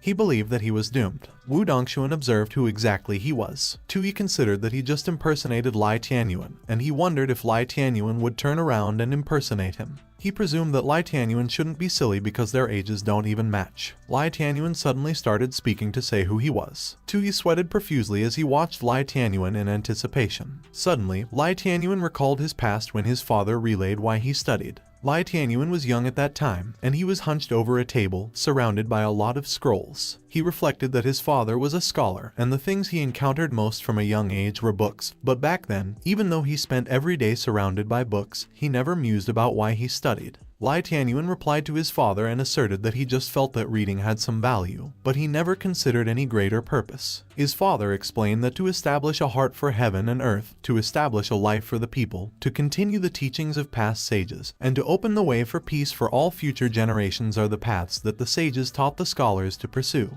But he conveyed that he isn't as noble as the sages, and whether it was establishing a heart or a life, continuing the teachings, or bringing peace, that was all just a means to an end. Lai Tianyuan's father clarified that what he really wanted was to leave a name in history. Lai Tianyuan got curious about what his father disclosed about leaving a name in history. He professed that a human's lifespan was short, barely 100 years, and in the end, they all decay and turn to dust. So only by having their names recorded in history, passed down through generations, could they, the scholars, achieve eternal life. Lai Tianyuan surmised that on that day, his father's words about leaving a name in history, though somewhat distasteful to him, gave him a vague sense of direction in life. But he recalled that good times didn't last. Fierce horses suddenly galloped through the village. Lai Tianyuan recalled that not long after, war reached their hometown. He perceived that only did he realize that the pride of a scholar is nothing in the face of life and death. Lai Tianyuan looked at the crushed scroll on the ground with disdain. He concluded that it was just a joke. Suddenly, he glanced to his side and noticed a man. The man inquired for help, and as he added that he hadn't eaten in 3 days, he pleaded for just a little food.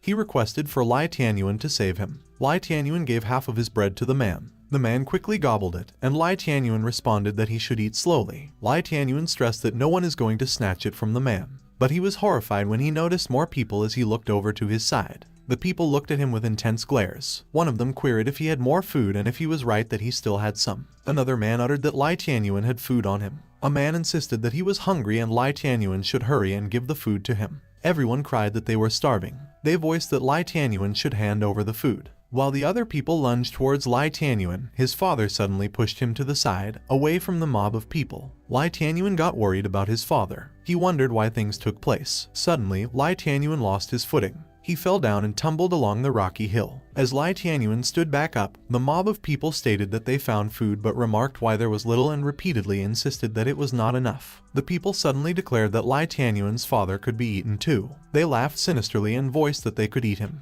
Everyone started chanting and proclaimed that they should eat Lai Tianyuan's father. Lai Tianyuan screamed in despair as he heard what the people uttered. He presumed that he finally understood his father. Lai Tianyuan believed that what his father expressed back then, that it was just a means to an end. As refugees fled south, famine struck, and people turned on each other for food, and more than 200,000 people perished along the way. He concluded that reading isn't for the people. Lai Tianyuan considered that it was not for all beings. He mused that it was just to leave a mark on that world and to not become someone else's leftover scraps, but to become the beast that holds the lives of millions in its grasp. Lai Tianyuan became the youngest prime minister in the history of the Kayan dynasty. Time has moved, and Lai Tianyuan remembered the time when Tu Kayanjun died. Paper money and flags were waved in the air for Tu Kayanjun's funeral. As Lai Tianyuan mentioned if the old emperor had died too, he remarked that he was such a useful pawn. He inquired what the point of imperial physicians was if they couldn't heal Tu Kayanjun, and one of the physicians pleaded for him to spare them. Lai Tianyuan affirmed that bloodshed is inappropriate on the day of the emperor's funeral, so they should bury the physicians with Tu Kayanjun. The guards dragged the physicians away, and the physician desperately called for Lai Tianyuan. Lai Tianyuan just ignored them and kept looking ahead. Zhao Zhuo conveyed that Tu Kayanjun's decree was for Tu Su to ascend the throne, and he probed what they should do next. Lai Tianyuan noted that Tu Kayanjun is dead, and he is nothing more than a historical footnote at the moment, leaving behind nothing but a grand coffin. He added that the opportunity was already in their hands. Lai Tianyuan asserted that he wanted to stand at the top of Great Kayan and rule the world. Suddenly, Lai Tianyuan's reminiscence ended. Wu Dongshuan observed what he was daydreaming about and indicated that she enunciated a question. She stood in front of Lai Tianyuan while her red sleeve army and Tu Yi were behind. Wu Dongshuan clarified who he was exactly. Tu Yi suspected that he just impersonated Lai Tianyuan and wondered if he would turn around and impersonate him. He figured that Lai Tianyuan shouldn't be foolish because their ages don't even match. Lai Tianyuan was about to say who he was. Tu Yi waited in anticipation for Lai Tianyuan's response. Lai Tianyuan removed his hat. He professed that he is Emperor Tu Kayanjun. Both Tu Yi and Lord Zio were shocked that they spit blood. Lai Tianyuan revealed that he was actually not dead yet, and as Tu Yi assumed that Lai Tianyuan just showed up as his father, he mockingly wondered why Lai Tianyuan didn't claim to be Qin Shi Huang next. Wu Dongshuan was speechless when she heard what Lai Tianyuan stated.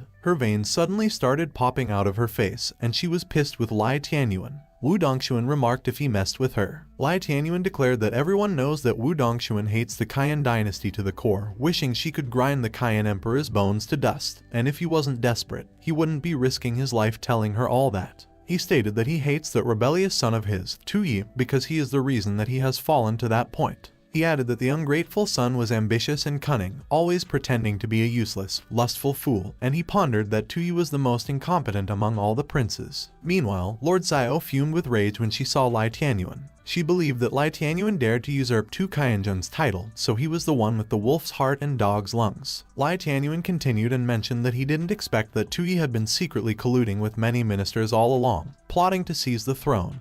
And for years, his influence has infiltrated the court and the military. Even the left prime minister, Zhao Zhuo, became one of Tuyi's people, to which Wu Dongxuan was amused, and she remarked if so many court secrets are being revealed to her in one day. Still pretending to be Tu Qianzhen, Lai Tianyuan observed that fortunately, Lai Tianyuan, currently Tuyi in disguise, has always been loyal to him, and despite Tuyi's attempts to win him over, he pretended to submit while secretly scheming for him. Lai Tianyuan asserted that, unfortunately, Tuyi's power had grown, and he had no choice but to fake his death and abdicate. He noted that Lai Tianyuan remained in the court, stirring up conflict between Tuyi and Zhao Zhuo, creating opportunities for his restoration. But sadly, their plan only succeeded halfway. Lai Tianyuan indicated that another ungrateful son, Tu Su, helped Tuyi kill Zhao Zhuo, stabilizing the court. Lord Xiao considered that usurping the throne, disgracing the royal family, and daring to defame Tu Su, Lai Tianyuan had committed so many grave offenses at once. She supposed that Lai Tianyuan had touched Tuyi's reverse scale. Lord Xiao figured that Lai Tianyuan should just wait to end up like Zhao Zhuo. Wu Dongxuan demanded if he ran there like a beaten dog. Lai Tianyuan glanced over at Tuyi, and as he addressed him as Lai Tianyuan, he reported that Tuyi had played the role of a treacherous minister for quite some time, and earlier, he even insulted him against his will, so it must have been hard on him. Lord Xiao surmised that with a single word from Tuyi, she would have Lai Tianyuan's head immediately. But Tuyi joined his hands together. He remarked that to insult Lai Tianyuan was a necessary evil, and he deserved to die 1,000 times. Lai Tianyuan was petrified when he saw what Tuyi did. Suddenly, he got pushed on the ground by Wu Dongxuan. Wu Dongxuan uttered what it mattered. She continued that, unfortunately, her hatred for the Qian dynasty is irreconcilable, and she inquired if he really presumed that he could leave unharmed when he had come to her territory and fallen into her hands. Lai Tianyuan responded that he is nothing more than a dethroned man, so Wu Dongxuan could kill him as easily as flipping her hand. But he dared to come to see her because he knew that killing him isn't her best option. He insisted that after all, as long as the Qian dynasty remains, killing a former Qian emperor so easily won't give Wu Dongxuan the satisfaction of revenge. Wu Dongxuan just scoffed. Lai Tianyuan was alarmed by Wu Dongxuan's reaction. But Wu Dongxuan replied that indeed, killing a single Tu Qianzhen wouldn't be enough. She declared that of course, she wants the two family to tear each other apart, to see the nation fall, the family destroyed, and the line extinct. Lai Tianyuan was terrified and speechless when he saw Wu Dongxuan's expression. On the other hand, Tuyi responded yes and continued that the nation should be destroyed and the two family extinct. Tuyi reflected that Lai Tianyuan pretended to be Tu Qianzhen, betting on the depth of Wu Dongxuan's hatred for the Qian kingdom, knowing that she wouldn't just kill him simply, and instead, he wanted to use them to ignite internal strife within the Tu family. He concluded that in that way, not only could Lai Tianyuan save his life, but he could also incite the Red Sleeve army to overthrow the Qian kingdom. Tuyi pointed out that it was as expected of Lai Tianyuan, the little destroyer that he had placed so much hope on. Wu Dongxuan noted that Lai Tianyuan wanted something besides obtaining the power of the Imperial Dragon from the dragon vein. She queried if he was also seeking the support of the Red Sleeve army, to which Lai Tianyuan responded that it was right because, after all, within the Qian kingdom, the Red Sleeve army's power is among the strongest, and with Wu Dongxuan's support, they could do it. But Wu Dongxuan cut Lai Tianyuan off and commented that he should stop dreaming. She observed that even if she enjoys seeing the two family kill each other, asking her to use the Red Sleeve army to help the enemy is too far-fetched. Lai Tianyuan asked what she would do if it was not to help him. He inquired what Wu Dongxuan's decision was, if it was to help Tuyi, who was pretending to be him. Tuyi was extremely puzzled when he heard what Lai Tianyuan conveyed. Lai Tianyuan declared that after what happened with his ungrateful son, he has grown tired of the throne, but Wu Dongxuan replied that it was nonsense. But Lai Tianyuan continued and stated that his biggest wish, aside from getting rid of those two disgraceful sons, is to entrust the kingdom to someone reliable. He remarked that, for example, Tuyi seemed quite suitable, and Lord Xiao believed that she would just sit back and watch them all perform. Wu Dongxuan scoffed and retorted that after all that talk, it was still just words, and she was done playing, so the others should take Lai Tianyuan away to feed the dogs. But Lai Tianyuan suddenly interjected that proving his identity is easy. He presented the imperial seal to Wu Dongxuan. Lai Tianyuan informed that Wu Dongxuan should consider it a gift for his future successor, and the Empress. Wu Dongxuan began to wonder if what they claimed was actually true. Lai Tianyuan revealed that it was a wedding gift, and Tu Yi was stunned. Suddenly, Wu Dongxuan raised her hands. She wrapped her arm around Tu Yi. Wu Dongxuan observed that it was not bad, and it seems that Lai Tianyuan has given a suggestion that pleases everyone. She expressed that she quite admired Tu Yi's ideas for governing the country, so he is worthy of being her man. Wu Dongxuan asserted that without further delay, she and Tu Yi should head straight to the bridal chamber. Tu Yi mentioned that Wu Dongxuan should wait a minute, but he was taken aback when he felt a pang of pain behind the back of his head. Wu Dongxuan has elbowed Tu Yi in the head. Tu Yi immediately became unconscious and fell on the ground. Lord Zhao noted that Wu Dongxuan should wait, but Wu Dongxuan added that Lord Zhao shouldn't worry because she won't mistreat her master. Wu Dongxuan voiced if perhaps she wanted to join them in the bridal chamber too. Lord Zhao was flustered that she was lost for words. She responded that Wu Dongxuan should shut up and that she was a pervert. On the other hand, Lai Tianyuan pondered that he bet everything on Tu Yi to become a true dragon. He considered that Tu Yi shouldn't let him down and that he should go further than 2 Kaianjun.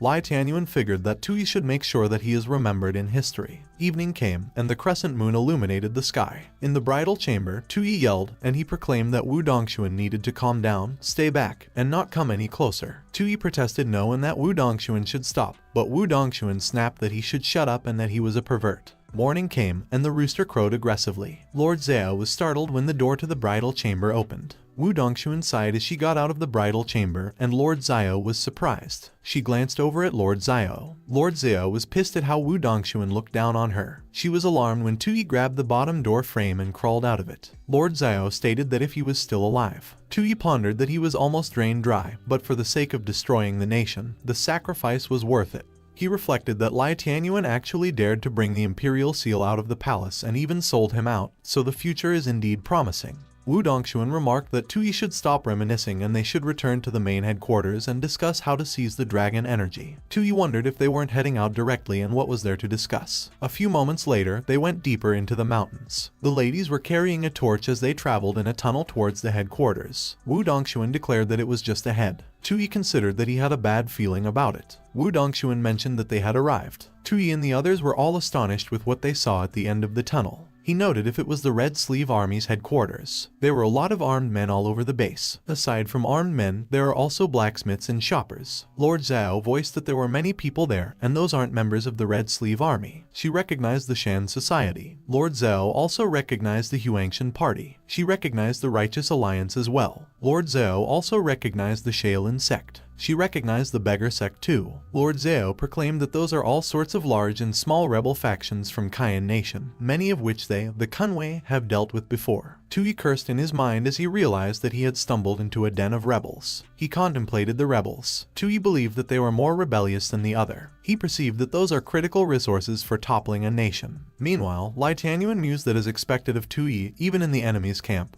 he walked with steady steps and even showed a hint of joy, so he was truly worthy of the late emperor's bloodline. He wondered if it could be that Tu Yi anticipated the appearance of the dragon vein and knew that the rebels would gather there, so he planned to subdue them all at once. Tu Yi was in awe when a huge, muscular man stood in front of him. The man stated that Tu Yi looked unfamiliar and remarked which rebel group he was from. Tu Yi declared that he is Lai Tianyuan, the exiled prime minister of Kaian Nation, and he was with the former emperor of Kaian, 2 Kaianjun. The man laughed and mentioned that the joke isn't funny at all. But Wu Dongxuan chimed in and commented that what Tu Yi explained wasn't a joke, and it was the truth. Everyone quickly greeted Wu Dongxuan when they saw her. Wu Dongxuan noted if he was disappointed. She told if he believed that he would get the full support of the Red Sleeve Army to seize the dragon's power by making a deal with her last night. Wu Dongxuan voiced that it turns out that the Red Sleeve Army isn't just supporting Tu Yi, as she told him that she is a businesswoman and she never put all her eggs in one basket. Tu Yi pondered that Wu Dongxuan wanted a free ride. Wu Dongxuan recounted that she doesn't want to be an emperor, but she is willing to bet on anyone who dares to sit on the dragon throne.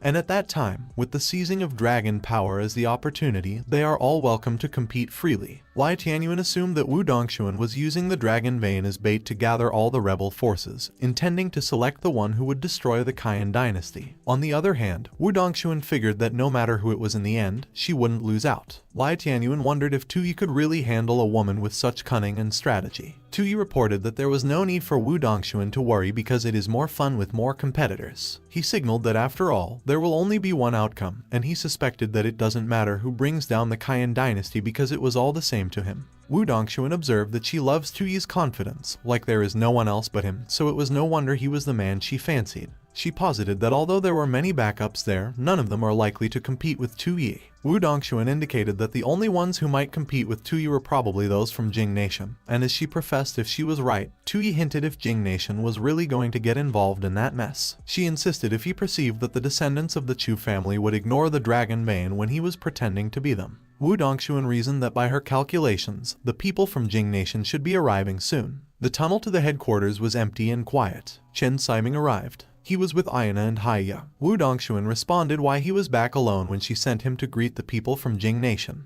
Chen Siming contended that it was Wu Dongxuan's order to greet them, and he wouldn't dare disobey, so he brought the person back. Tuyi and Wu Dongxuan were both astonished when they saw what Chen Siming presented to them. Chen Siming revealed that to be precise, it was the person's head, and he uttered if it was enough. Chen Siming, Aina, and Haiyu all stood by the tunnel's entrance. He threw Chu Sidao's head towards Wu Dongxuan. Tuyi was surprised when Chu Sidao's head rolled in front of him. Blood oozed out of Chu Sidao's head as it lay on the ground. Wu Dongxuan stated that he instructed to meet the Jing Nation envoy to participate in seizing the Imperial Dragon's power, and she inquired if that was how he met them. Chen Siming smiled sinisterly. He remarked that Wu Dongxuan can't blame her for that. Chen Siming declared that it was not his fault that Chu Sidao was too weak. Blood spurted out of Chu Sidao's head as Chen Siming stepped on it and crushed it beneath his feet. Wu Dongxuan mentioned that she knew Chen Siming had been dissatisfied with her, wanting to take her top position. She wondered if causing trouble at that critical moment wasn't a bit too hasty, and Tuyi pondered the palace intrigue and power struggle they loved to see was about to start. But Chen Siming insisted that he was wronged and that he is truly loyal to Wu Dongxuan. He explained that Wu Dongxuan wanted to overthrow the Qian dynasty and end the chaos, but she didn't want to become emperor herself, so as her subordinates, they needed to find someone worthy of uniting the world for her, which is tough. Chen Siming noted that Chu Sidao was the Grand Prince of the Jing Nation. He pointed out that Chu Sidao is known as the #1 general in Jiangnan, leading the Unstoppable Wave Battalion, and he came to seize the dragon's power on behalf of the Jing Nation, but got completely wiped out by fiends from the grasslands. Tuyi chimed in and inquired about the grasslands. Chen Siming revealed that they were all taken out by his girl, Aina. Aina, the holy maiden of the northern Mang grasslands, scoffed and claimed that the Jing Nation was incredibly weak. One of the rebels remarked that he had heard that there is a so-called holy maiden in northern Mang, who claims to have the power to connect with the demons of the grasslands. Another rebel just scoffed and declared that they were just a bunch of northern barbarian dogs daring to come to the central plains to kill, and as he muttered if they were there to steal the dragon's power too, he concluded that they are overestimating themselves. When Aina heard what the rebels stated, she inquired if they were talking about her and Haiya. She declared that compared to the prosperity of the central plains, it really pales in comparison. The men were pissed with what Aina commented. Aina observed that since the Central Plains was powerful, she just wanted to ask if everyone must be living a happy and fulfilling life. She wondered why they were all risking execution by rebelling and if it was because they enjoyed cosplaying as rebels, to which the rebel demanded what she meant and retorted that she was spreading nonsense. Aina indicated that she is heading south to seize the dragon's power to end the division and chaos, to unify the world. She noted that if anyone there wanted to join the great cause of unifying the world, they could consider joining them. Wu Dongxuan was bewitched by Aina's words and considered unifying the world and ending chaos. On the other hand, Lai Tianyuan was also in a trance, and he pondered unifying the world and leaving a legacy in history. All the other rebels were all in a daze, and as they envisioned unifying the world and achieving greatness, Tuyi wondered what was going on and if the rebels were really speechless after being brainwashed. Tuyi sensed that something was off about Aina, and he wondered why the system couldn't see her attribute panel. Aina's eyes glowed, and she smiled sinisterly as she continued to bewitch the rebels. She declared that if they wanted to join, they would need to pass a test because they only accept elites. Tuyi unknowingly finished Aina's sentence and remarked that they don't accept trash. Aina wondered how Tuyi knew that line while Tuyi was concerned, as he realized that the line was familiar that he just responded instinctively. One of the rebels questioned what he meant and if he was calling him trash, but Tuyi responded that it was not his fault as Aina wanted to say it, and he just helped her say it. The rebel challenged if she thinks he is trash. Aina clarified that she was not talking about the rebels. She insisted that she was saying that everyone there is trash. The rebels shouted that Aina was an audacious scoundrel for calling them trash. They cried that they will get her. Aina called Haiya. She indicated that Haiya should help her take the rebels down. The rebels were stunned when one of them broke his neck. Before they could react, another rebel was shredded into pieces. Haya wreaked havoc as he attacked multiple rebels at a time, and they couldn't react as he was extremely fast. Blood was spilled all over the place. A lot of rebels lost their lives. Tuyi supposed that a wise man stays away from danger, so they should retreat for the time being.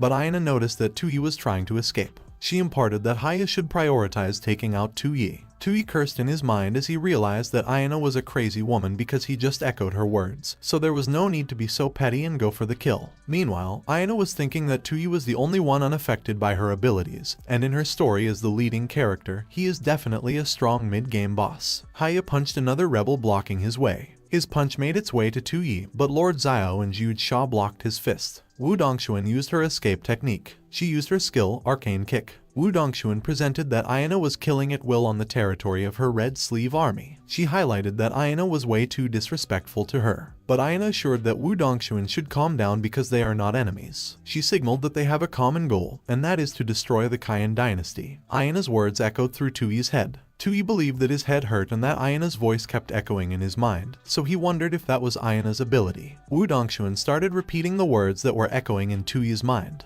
She urged that they must destroy the Qian dynasty, and they should start by taking out the former Qian emperor. Jiu Sha got worried, while Lai Tianyuan was terrified when he heard what Wu Dongxuan related. Ayana discerned that there was a bonus surprise, and she wondered if the former Qian emperor was also there. Jiu Sha and Lord Xiao were protecting Lai Tianyuan and Tuyi, and they prepared themselves to face Wu Dongxuan. Tuyi determined that he thinks he has figured out Ayana's ability and what it was all about. Tuyi believed that everyone has their own obsession in their hearts. He considered that Ayana's ability is to amplify those obsessions within the people. As Tuyi reflected that through verbal manipulation, Ayana turned the people into puppets controlled by their obsessions, Ayana remarked that they should destroy the Qian dynasty, and the only path was to kill 2 Qianjun. Wu Dongxuan repeatedly declared that she will kill. Tuyi supposed that, however, he had already seen through Ayana's ability using his system, and he had seen all the flaws, down to the bare bones. Wu Dongxuan was surprised when Tuyi blocked her way when she was about to attack. Tuyi stated that 2 Qianjun was no longer the Qian emperor. He noted that killing 2 Qianjun won't destroy the Qian dynasty, and Wu Dongxuan was stunned when she heard that.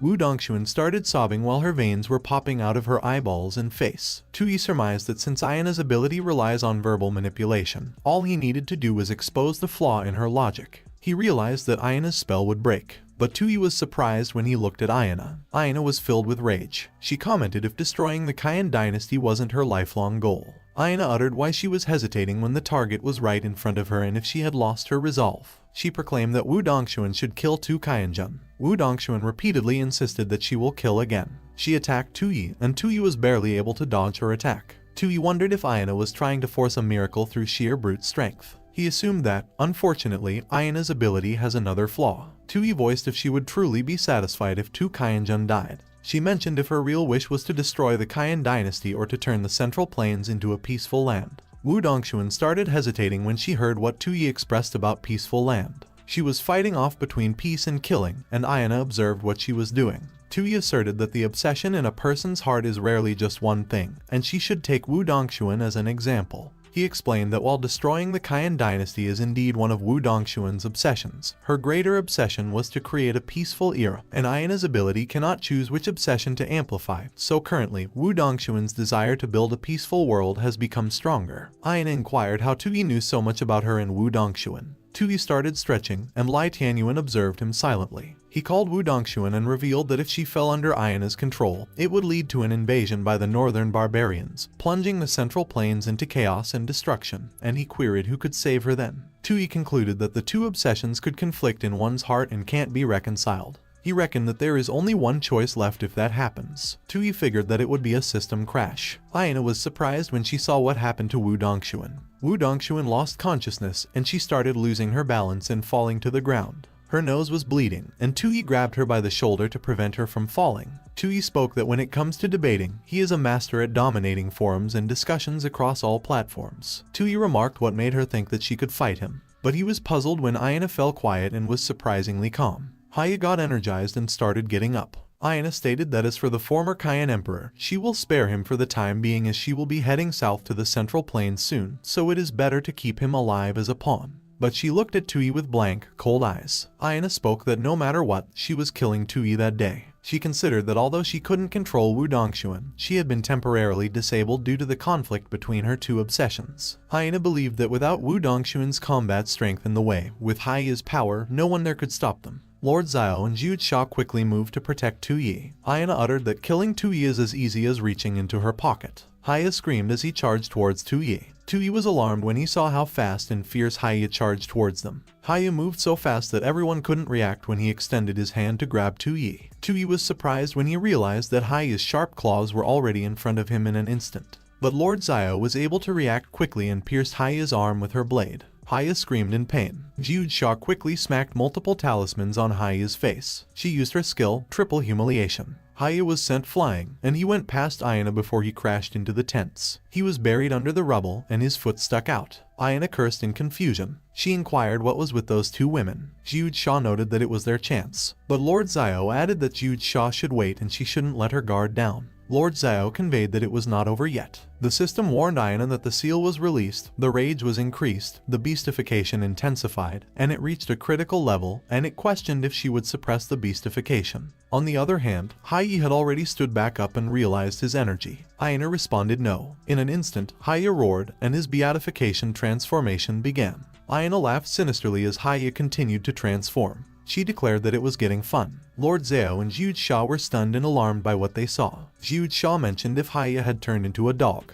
Chen Siming and the rebels around him were stunned. Wu Dongxuan and the rest had the same expression as well. Lord Xiao and Jude Sha stood side by side as they prepared to fight Haiya. Haiya moved so quickly that he just disappeared from where he stood. Before anyone could react, Haiya kneed Jude Sha on the face. Lord Xiao was able to notice Haiya after Jude Sha got hit. Haiya attacked Lord Xiao next and she was able to block it. He roared loudly as he exerted more effort. Haiya bombarded Lord Xiao with attacks. Ayana remarked that Haiya was raised by wild wolves as a child, so he has a bloodthirsty and violent nature, and only under her control could he avoid going berserk. She noted that they broke Haiya's seal on his vicious side by smashing his blindfold, so it served them right. Lord Xiao wasn't able to keep up with Haiya and she suffered multiple cuts from his attacks. She considered that it was ridiculous because Haiya is as troublesome as a mad dog. Haiya drooled as he opened his mouth. He bit Lord Xiao on her shoulder and Lord Xiao screamed in pain. Haiya noticed that Jude Sha stood back up. He threw Lord Xiao towards Jude Sha. Lord Xiao felt that Haiya was on a completely different level from before and he was strong. She and Jude Sha were sent flying, and they crashed towards other rebels. Tui stated if they were okay. Lord Xiao commented that Tui shouldn't come closer. Tui was alarmed when he saw what happened to Lord Xiao and Jude Sha. Lord Xiao believed Haiya's strength and speed were both above hers. She supposed that she could only rely on those fire-throwing talismans that Jude Sha used before. But Lord Xiao was speechless when she saw that Jude Sha fell unconscious. Lord Xiao realized that she got struck by Wu Dongxuan's lightning yesterday.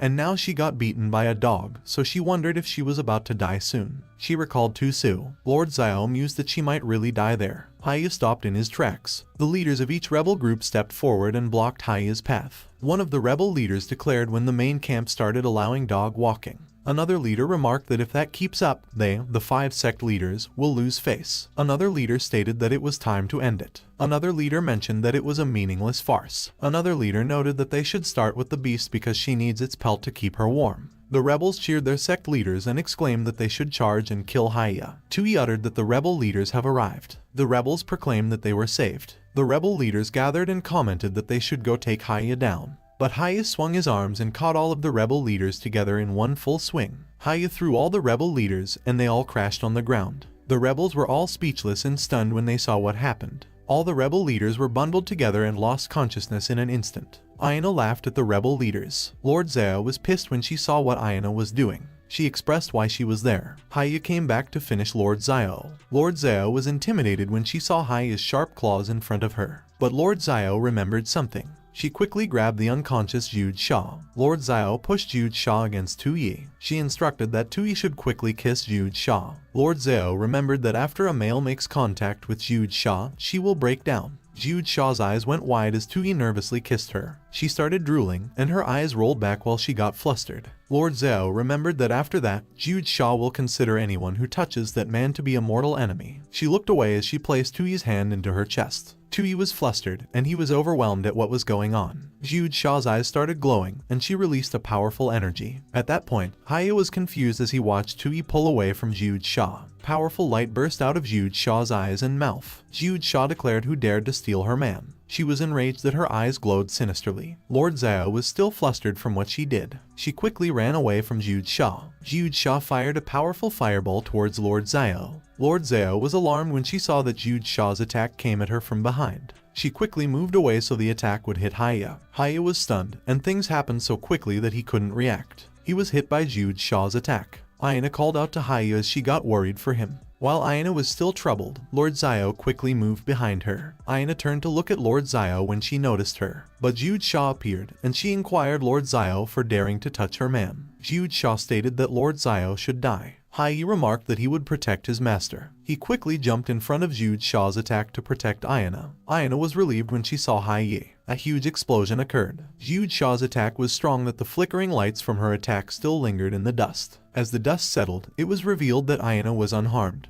But Hai was already unconscious on the ground. Aina was stunned. Lord Zhao pointed a blade at Aina's throat. She warned that Aina shouldn't say a single word, or she will cut off her tongue. On the other hand, Tui was lost as he looked around the ruined camp. He mentioned that it was his rebel hideout. Tui was filled with rage, and he directed it at Aina. Aina was alarmed when she saw how Tui looked at her. Tui believed that Aina didn't even have a system panel, so she was definitely not someone crucial to destroying a nation, and he considered that he should kill her. Meanwhile, Aina used her ability and uttered no. She voiced that Tui shouldn't kill her and he should put the sword down. But Tui supposed that Aina shouldn't blame him because she is not a crucial person.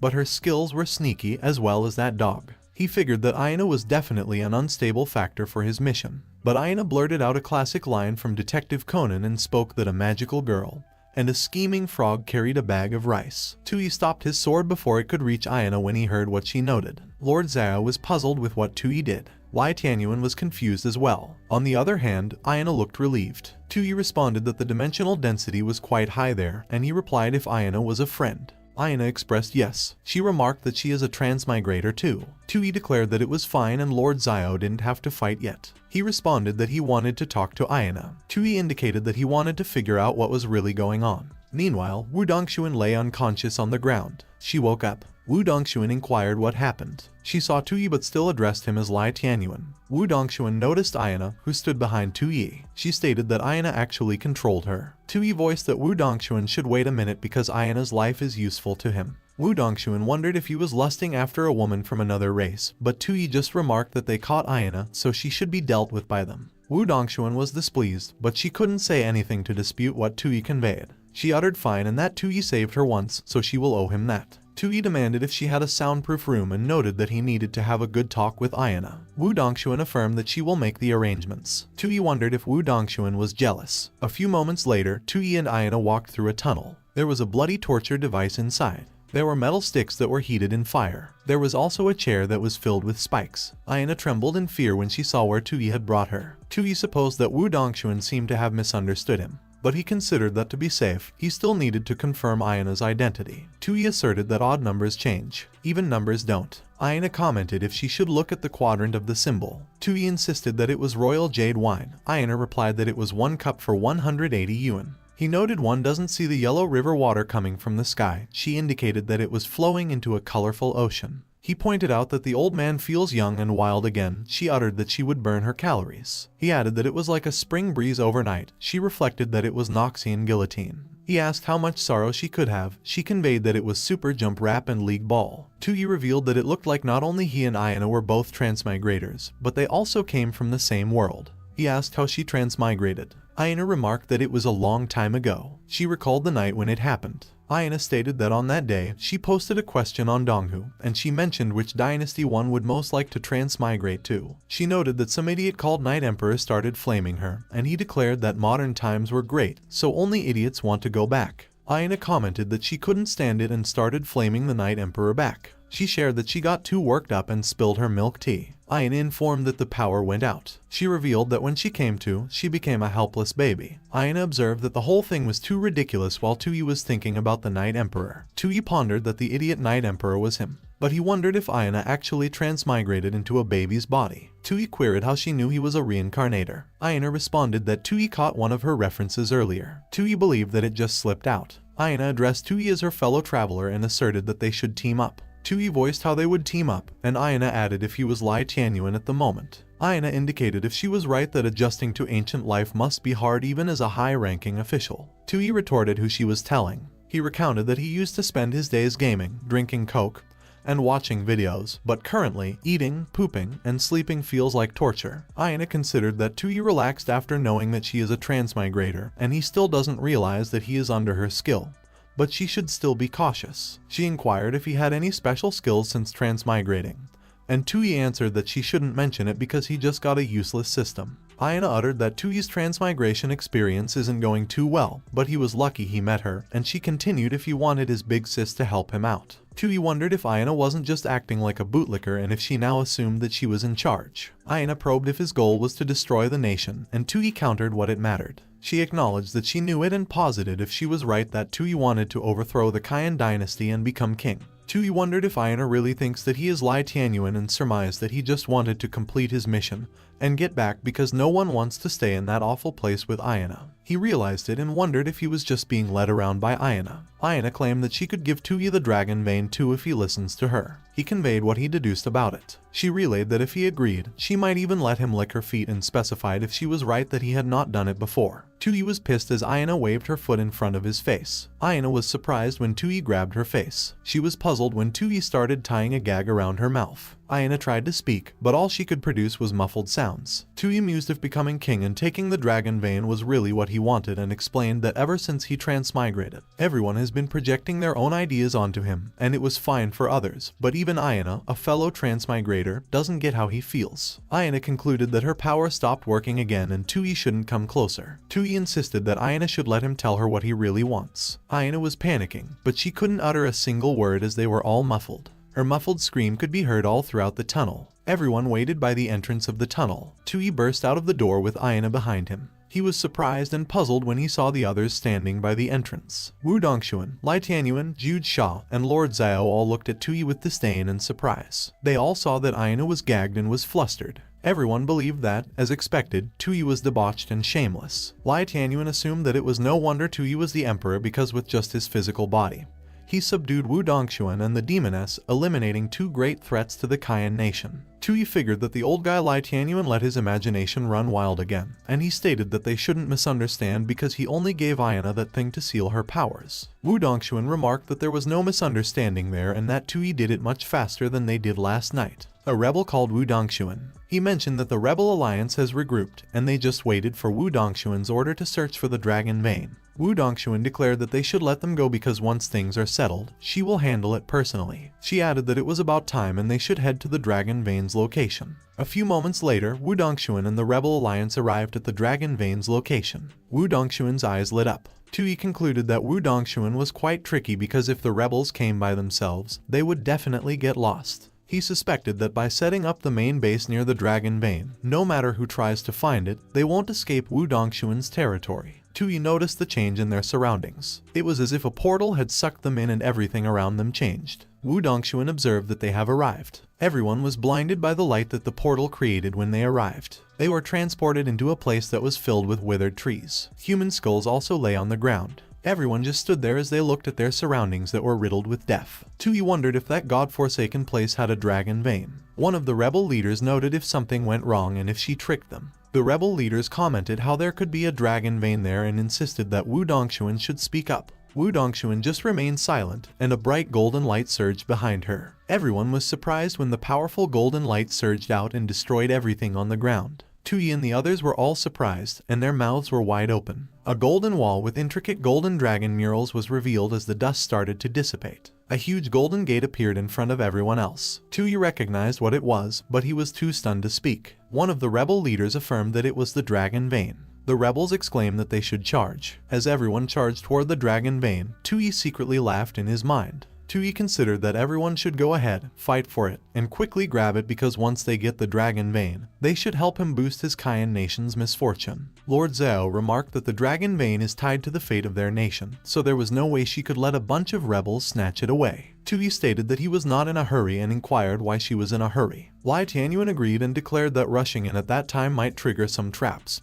So the Emperor's wisdom is unmatched, which made Tui click his tongue and think that Lai Tianyuan thinks that he knows everything again. A few moments later, Tui noted that it was about time and that they should head inside. Tui and his group walked towards the gates. Everyone finally entered the gate and it slowly started to close. The gates closed with a loud banging sound. Dust started to brew in the area. As the dust disappeared, the gates to the dragon vein also disappeared. On the other hand, Tui wondered who built the dragon vein site and supposed that it was really impressive. They could hear the rebels laughing maniacally ahead and proclaimed that it was all theirs. Lai Tianyuan mentioned that it looked like they had encountered a situation. The rebels continued to laugh and observed that there was much. Tui and the others were surprised when they saw what the rebels did. The rebels were all enchanted by the mountain of gold around them. One of the rebels commented that who needs the dragon vein with all that. Lord Zhao indicated that there seemed to be many more rooms over to their side. One of the rebels insisted that the others should get lost because all those weapons belonged to the beggar sect. But the other rebels responded that he was a stinking fish seller and queried them for daring to challenge the Shan society. Tui passed by a rebel who revealed that if he had seen the scroll earlier, he wouldn't have wasted his youth training in martial arts. Another rebel proudly raised a box and left. More rebels fought each other over what was theirs. Wu Dongshuan explained that in order to gain the dragon vein's recognition, one must possess the character to match it, and if one is tempted by petty gains, they are only fit to be a low-level player. Lai Tianyuan conveyed that it seems that it was the first test of the dragon vein, so they must remain cautious along that path. Tui stressed that it was such a simple test, and he figured it out immediately. Wu Dongshuan acknowledged that of course Tui did because it was an easy challenge in the face of major decisions. But she was not able to finish her sentence when she saw Tui, and she probed what he held in his hands. Tui asserted that it was none of Wu Dongshuan's business. Wu Dongshuan remarked if he even listened to her. She stated that it was the dragon vein's test.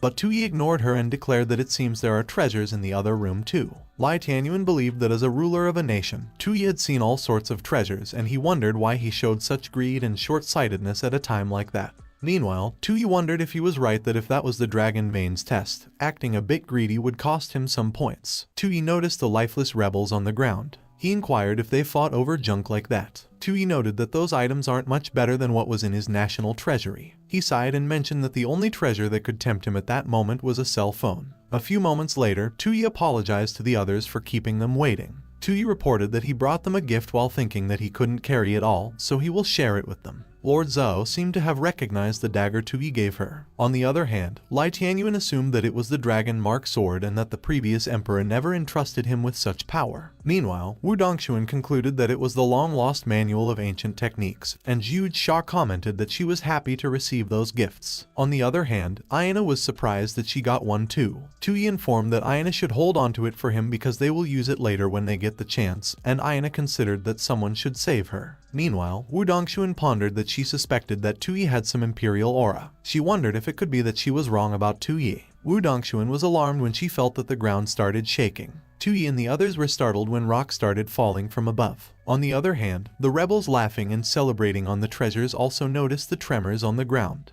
One of the rebels screamed as he got squashed by a falling rock. Another rebel pleaded to be saved, and screams filled the area. Tui was speechless and was surprised with what happened. All the rooms along the path were filled with huge boulders to the brim. Pools of blood splattered across the ground where the boulders were. Tui was troubled as he reckoned that more rebels had died while Wu Dongshuan observed that they were all crushed to death. Wu Dongshuan figured that they started with 158 people entering the passageway. She realized that currently there are fewer than 50 left, and after just one level of the test, nearly 70% have been eliminated. A voice proclaimed that the Imperial Path Arena was the first test and is a trial of possessions. Tui seemed to have recognized the voice. He quickly asked if it was the system, but the system did not respond. The voice explained that those who are obsessed with worldly goods, chasing petty gains and forgetting the greater cause, lack the qualities of an emperor, so they were eliminated, and those with the world in their heart and a calm mind are the qualities of an emperor that are taking shape, so they passed. One of the rebels muttered that it was a good thing he held back. On the other hand, Tui wondered if the voice was done talking. He wondered if he was right that he couldn't continue with the next test and if the voice would escort him out or if he should leave on his own. The voice uttered that someone was making good use of things to win people's hearts, to rule the world with the hearts of the people, and to stand by his words and actions with the world in mind.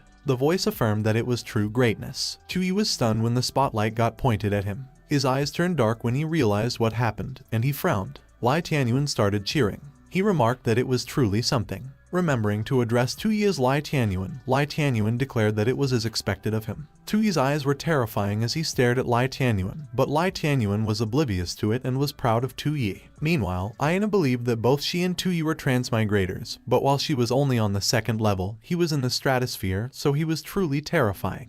One of the rebels mentioned who Tui was, and another rebel noted that he heard that Tui was a traitor of the Kayan nation. Another rebel observed that it was no wonder Tui has the makings of an emperor because his demeanor is extraordinary. Tui was speechless as he was still at the center of the spotlight, and everyone around him was whispering. He quickly stepped out of the spotlight. But the spotlight followed Tui. Tui stated what it was, and as he commented that it was making him dizzy, he cursed and expressed why the voice was doing it. The system congratulated Tui and indicated that in the recent Dragon Veins trial of possession, he achieved the highest score and received the Dragon Veins blessing, the Imperial Aura. Tui inquired what the heck the Imperial Aura is and if it boosts his combat power. The system apologized to Tui and explained that the Imperial Aura doesn't have that function. However, it makes him stand out more in a crowd, like an emperor. Tui wondered if it was just for attracting hate and considered that it was whatever, so he should just let it be. The voice revealed that due to a competitor obtaining the Imperial Aura, the next trial has been triggered early, so the second trial of the Imperial Path Arena, the Trial of Strength, has begun. Everything went dark, and only sparkles of gold illuminated the place. When the light came back, Tui was surprised. He was already wearing armor. Tui muttered what it was. Someone entered the tent and addressed him as Marshal. The man requested that Tui commence the military assembly. The voice disclosed that the trial's objective was to lead the Mayang army to conquer Songdu City, so everyone should do their best as the Dragon Vein will be watching them. At the southernmost part of the map lies a wide river called the Linking River, and the Mayang army, led by Marshal Tui, is stationed on the northern bank. 20 li further north from the Mayang army's camp stands a massive city, Songdu, their target for attack. Songdu has 5,000 soldiers while the Mayang army has 20,000, and both sides are well supplied for a prolonged battle lasting for several months. And based purely on numbers, capturing Songdu City would be extremely difficult but not impossible. However, a soldier informed that their army was afflicted with the plague and nearly 5,000 soldiers were unwell, suffering from vomiting and diarrhea. And the army doctors were helpless, so the soldiers' morale was low, and as he brought up what they should do next, he pleaded for Tui to make the decision. Lai Tianyuan was surprised by the news. On the other hand, Tui seemed unfazed. Lai Tianyuan conveyed that the trial of strength seemed to be testing their ability to conquer the world, and since he didn't see anyone else there, it meant that the Dragon Vein had placed them all in the same faction. Tui opined if that so-called trial was just like a war-themed game mission and asserted that the Dragon Vein sure knows how to play, but he was worried about the difficulty. Lord Zhao shared that she once followed 2 Kaienjun and 2 Su, so she has some knowledge of military affairs. She elaborated that in siege warfare, to be safe, the attacking side needed at least 10 times the soldiers of the defending side, but their forces were already barely enough, and they currently have the plague. Tui sighed. But he figured that it was great because he loves starting in hell mode. As they can't win, the mission would fail, and just thinking about it makes him happy. But Tui realized what would happen with such a hellish start. Tui surmised that the other competitors likely faced the same situation, and if they failed their missions too, he would still have the highest overall score, so he wondered what he should do. Meanwhile, Lai Tianyuan was thinking that judging by Tui's expression, Tui has recognized it too, that there is a way to use the plague to turn the tide and capture Songdu City. He suspected that the method is far too ruthless and cruel, so Tui is probably hesitating whether to use it or not. Lai Tianyuan concluded that in that case, he would be the villain and do it on Tui's behalf. Tui was surprised when he noticed Lai Tianyuan. Lai Tianyuan declared that he had a plan and they could easily conquer Songdu City. Meanwhile, in another trial, Wu Dongshuan was the Mayang army marshal. She was horrified to see the number of sick soldiers lying on the ground.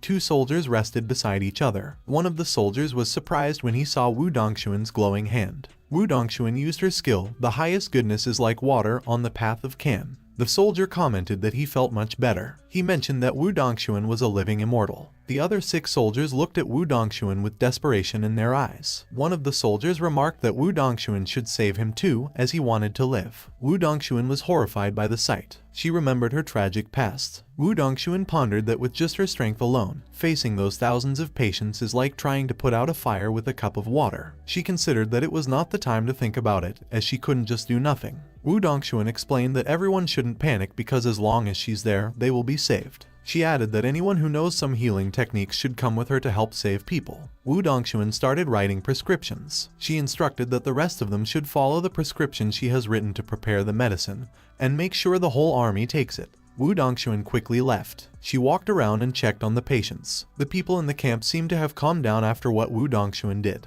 On the other hand, Aina feasted in another trial. Aina noted that an army of 20,000 attacked a city defended by 5,000. She was the Mayang army saintess, and she inquired if they had so many infected soldiers and how they were supposed to fight like that. Chen Siming queried why they should not fight. He was the vice marshal, and he asserted that if Aina insisted, capturing Songdu City couldn't be easier. Intrigued, Aina stated that Chen Siming should tell them how they should attack. Chen Siming observed that Songdu City only has 5,000 defenders. He proposed that he should just infect them with the plague as well, and the city is theirs. Chen Siming remarked that they should use the catapults. Meanwhile, Lai Tianyuan stated that they should launch the corpses of the infected soldiers. He mentioned that they would launch them into the city center. Tui considered that it was ruthless, and even the king of hell would bow to Lai Tianyuan. He declared that the plan is too malicious and is not something a wise ruler would do. But Lai Tianyuan noted that there is no room for mercy on the battlefield. Tui commented that Lai Tianyuan should say no more. Lai Tianyuan was astonished with what Tui did. Tui informed that he already had a better plan. Lai Tianyuan wondered what the better plan was. He believed that throughout history, it is common knowledge that in a siege, the attacking forces must have at least 10 times the strength of the defenders to ensure victory. Lai Tianyuan reasoned that currently, not only is the Mayang army under strength, but they are also plagued by disease and have low morale, so without underhanded tactics, capturing the city is just a pipe dream. Tui added that morale is low, so he plans to retreat to the southern bank of the Linking River and wait for a better opportunity. Lord Zhao was thinking that she surmised that the foolish emperor might come up with a decent plan. But his plan, to put it bluntly, was just running away because they couldn't win. She wondered if there was really a need to sound so grand about retreating, and she presumed that Tui was using the most badass posture to say the most cowardly thing. On the other hand, Lai Tianyuan concluded that Tui's strategy couldn't possibly be so shallow, so there must be deeper meaning behind it. He reflected that, unfortunately, his knowledge of military strategy is far inferior to his understanding of palace intrigues, so he can't yet grasp Tui's thinking. Tui affirmed that when they retreat, they must take all the infected soldiers with them, even those too sick to walk. Lai Tianyuan was stunned when he heard what Tui uttered. He voiced that they absolutely should not. Lai Tianyuan observed that most of those infected soldiers are beyond saving, so bringing them along will only slow down the army, and he shared why he was insisting on taking them. Tui explained that no one would be left behind and no one would be abandoned. He revealed that it was how he treats his soldiers and inquired if that explanation satisfies him. Lai Tianyuan was lost for words when he saw how straightforward Tui was. He asserted that he is Tui's humble servant and he would not dare question him. Meanwhile, Lord Zhao was displeased with Tui's decision, but she remained silent. On the other hand, at Aina's trial, they moved to Songdu City and began executing Chen Siming's plan. They were in trial number 3, and the Mayang army had gathered in front of the city gates. The rotting corpse of a soldier that perished due to the plague was stuffed in a bag. 2 soldiers carried the bag together. The 2 soldiers slowly walked towards the catapult. With the remaining bags of bodies behind him, the commanding soldier was traumatized. He raised his sword, signaling for the catapults to throw the bodies inside Songdu City. The soldiers of Songdu City declared that they should take cover, but they were horrified when they saw what was being thrown at them. Rotting bodies of the Mayang army were flying in the air. Their rotting flesh splattered as they crashed on the ground. The soldiers of Songdu City remarked that there were dead bodies and they should quickly throw them off the walls. On the other hand, the leader of the Mayang army asserted that they should keep firing. He instructed that they should fire, but tears welled up in the corner of his eyes as the guilt of the command ate at his conscience. More rotting bodies were thrown in the air. The leader of the Mayang army suddenly dropped his sword and retched. He mentioned that he couldn't take it anymore. He stated that those were all his soldiers, but Aina noted that he should keep giving the order. Aina inquired if he had forgotten his wish. She observed that after the war, the leader could go home and get married. The leader affirmed that Aina was right and that he could do it. He turned back and repeatedly proclaimed that he could do it. Aina let out a sigh of relief as she commented that those soldiers are such a hassle because the moment she lets her guard down, they fail her. Chen Siming expressed that thank goodness for the Holy Maiden's ability. He conveyed that he didn't think Songdu City could hold on any longer. Chen Siming avowed that when they first launched the corpses, they pretended to be on high alert, but currently, a whole day has passed, and the walls are piled with bodies, and only a few people are still clearing them away. He maintained that judging by the time, the plague should have already broken out in the city. Aina called Haya and directed that he should climb over the walls and open the gates from the inside. Haya quickly crouched on the ground and prepared to launch himself towards the gates of Songdu City. He ran forward with all his might, leaving dust behind him. Haya quickly climbed up the walls without stopping or slowing down. The soldiers guarding the walls were surprised when Haya suddenly appeared. Before the soldiers could react, Haya grabbed their heads and slammed them on the floor. Meanwhile, Aina was observing the chaos of Songdu City from outside. Suddenly, Haya opened the city gates. The leader of the Mayang army quickly insisted that they should prepare for the assault, and as he chanted and averred that the Holy Maiden is wise and Haya is mighty, the other soldiers chanted in response and repeated what he uttered. Chen Siming informed that he didn't expect them to win so easily at that time, and Aina acknowledged that he deserves credit too. Aina advised that all troops should listen to the order and advance. The Mayang army claimed that they will charge. In an instant, the Mayang army started marching through the city gates. Aina indicated that they should go, but she was surprised when she saw the state of the Songdu city inside. The streets were empty and there was complete silence. Aina wondered what was going on and why there was no one on the streets. She considered that even if the plague broke out, the city shouldn't be that quiet, and she came to a realization. While Aina was still stunned, she was unaware that arrows were flying towards them from behind. She was astonished when she saw the arrows hit the men beside her. Aina was surrounded by the screams of the Mayang army, and they opined that it was an ambush so they should retreat and fall back. She was alarmed when she noticed the noise that was coming from her side.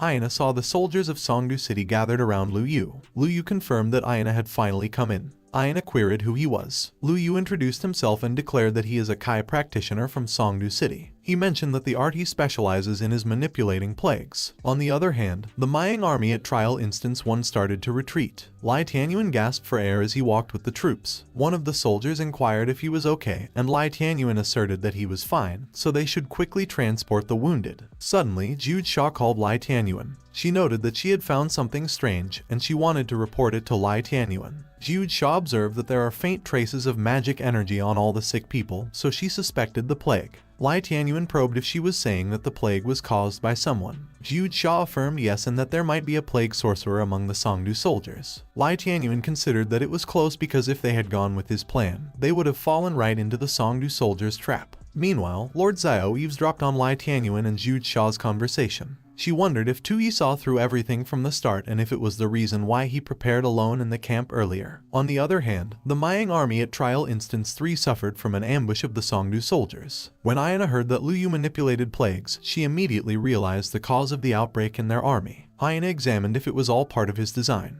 Lu Yu challenged if she thought that her brilliant plan of throwing bodies into the city wasn't foolish. Aina stated that the plague on those corpses posed no threat to them.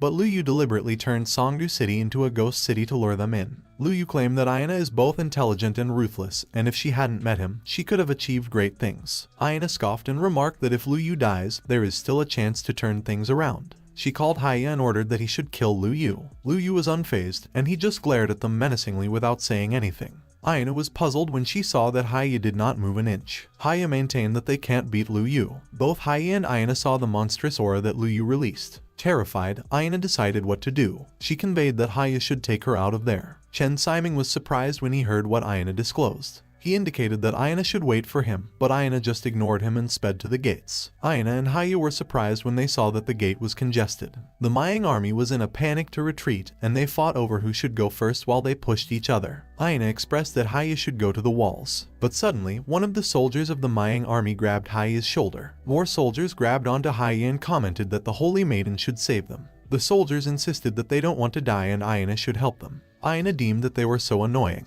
She interrogated if their wish wasn't to sacrifice their lives for her, and she opined that they should clear a path and use their bodies to hold back Lu Yu because as long as she survives, there is still a chance to turn the tables. But Aina was horrified when the soldiers answered no. One of the soldiers replied that it wasn't their wish. He averred that his wish was to go home and get married. He contended that Aina lied to him and used sorcery on him. Aina was alarmed when she suddenly coughed up blood. She cursed as she wondered why she had to suffer a backlash from her ability at that moment. The soldiers quickly surrounded Aina and proclaimed that she lied to them and she was a liar. They explained that they should kill Aina as she was a witch and she ruined all of them, so she should die. A group of people walked through a barren land. They asked for help and remarked that it hurt so much, and one of them requested for someone to kill him. The young Wu Dongshuan walked with the group and she believed that she could save everyone. Wu Dongxuan considered that she just needed to get stronger. Back at the present, Wu Dongxuan continued to heal the members of the Mayang army that were affected by the plague. One of the soldiers let out a sigh as he felt the relief from Wu Dongxuan's healing.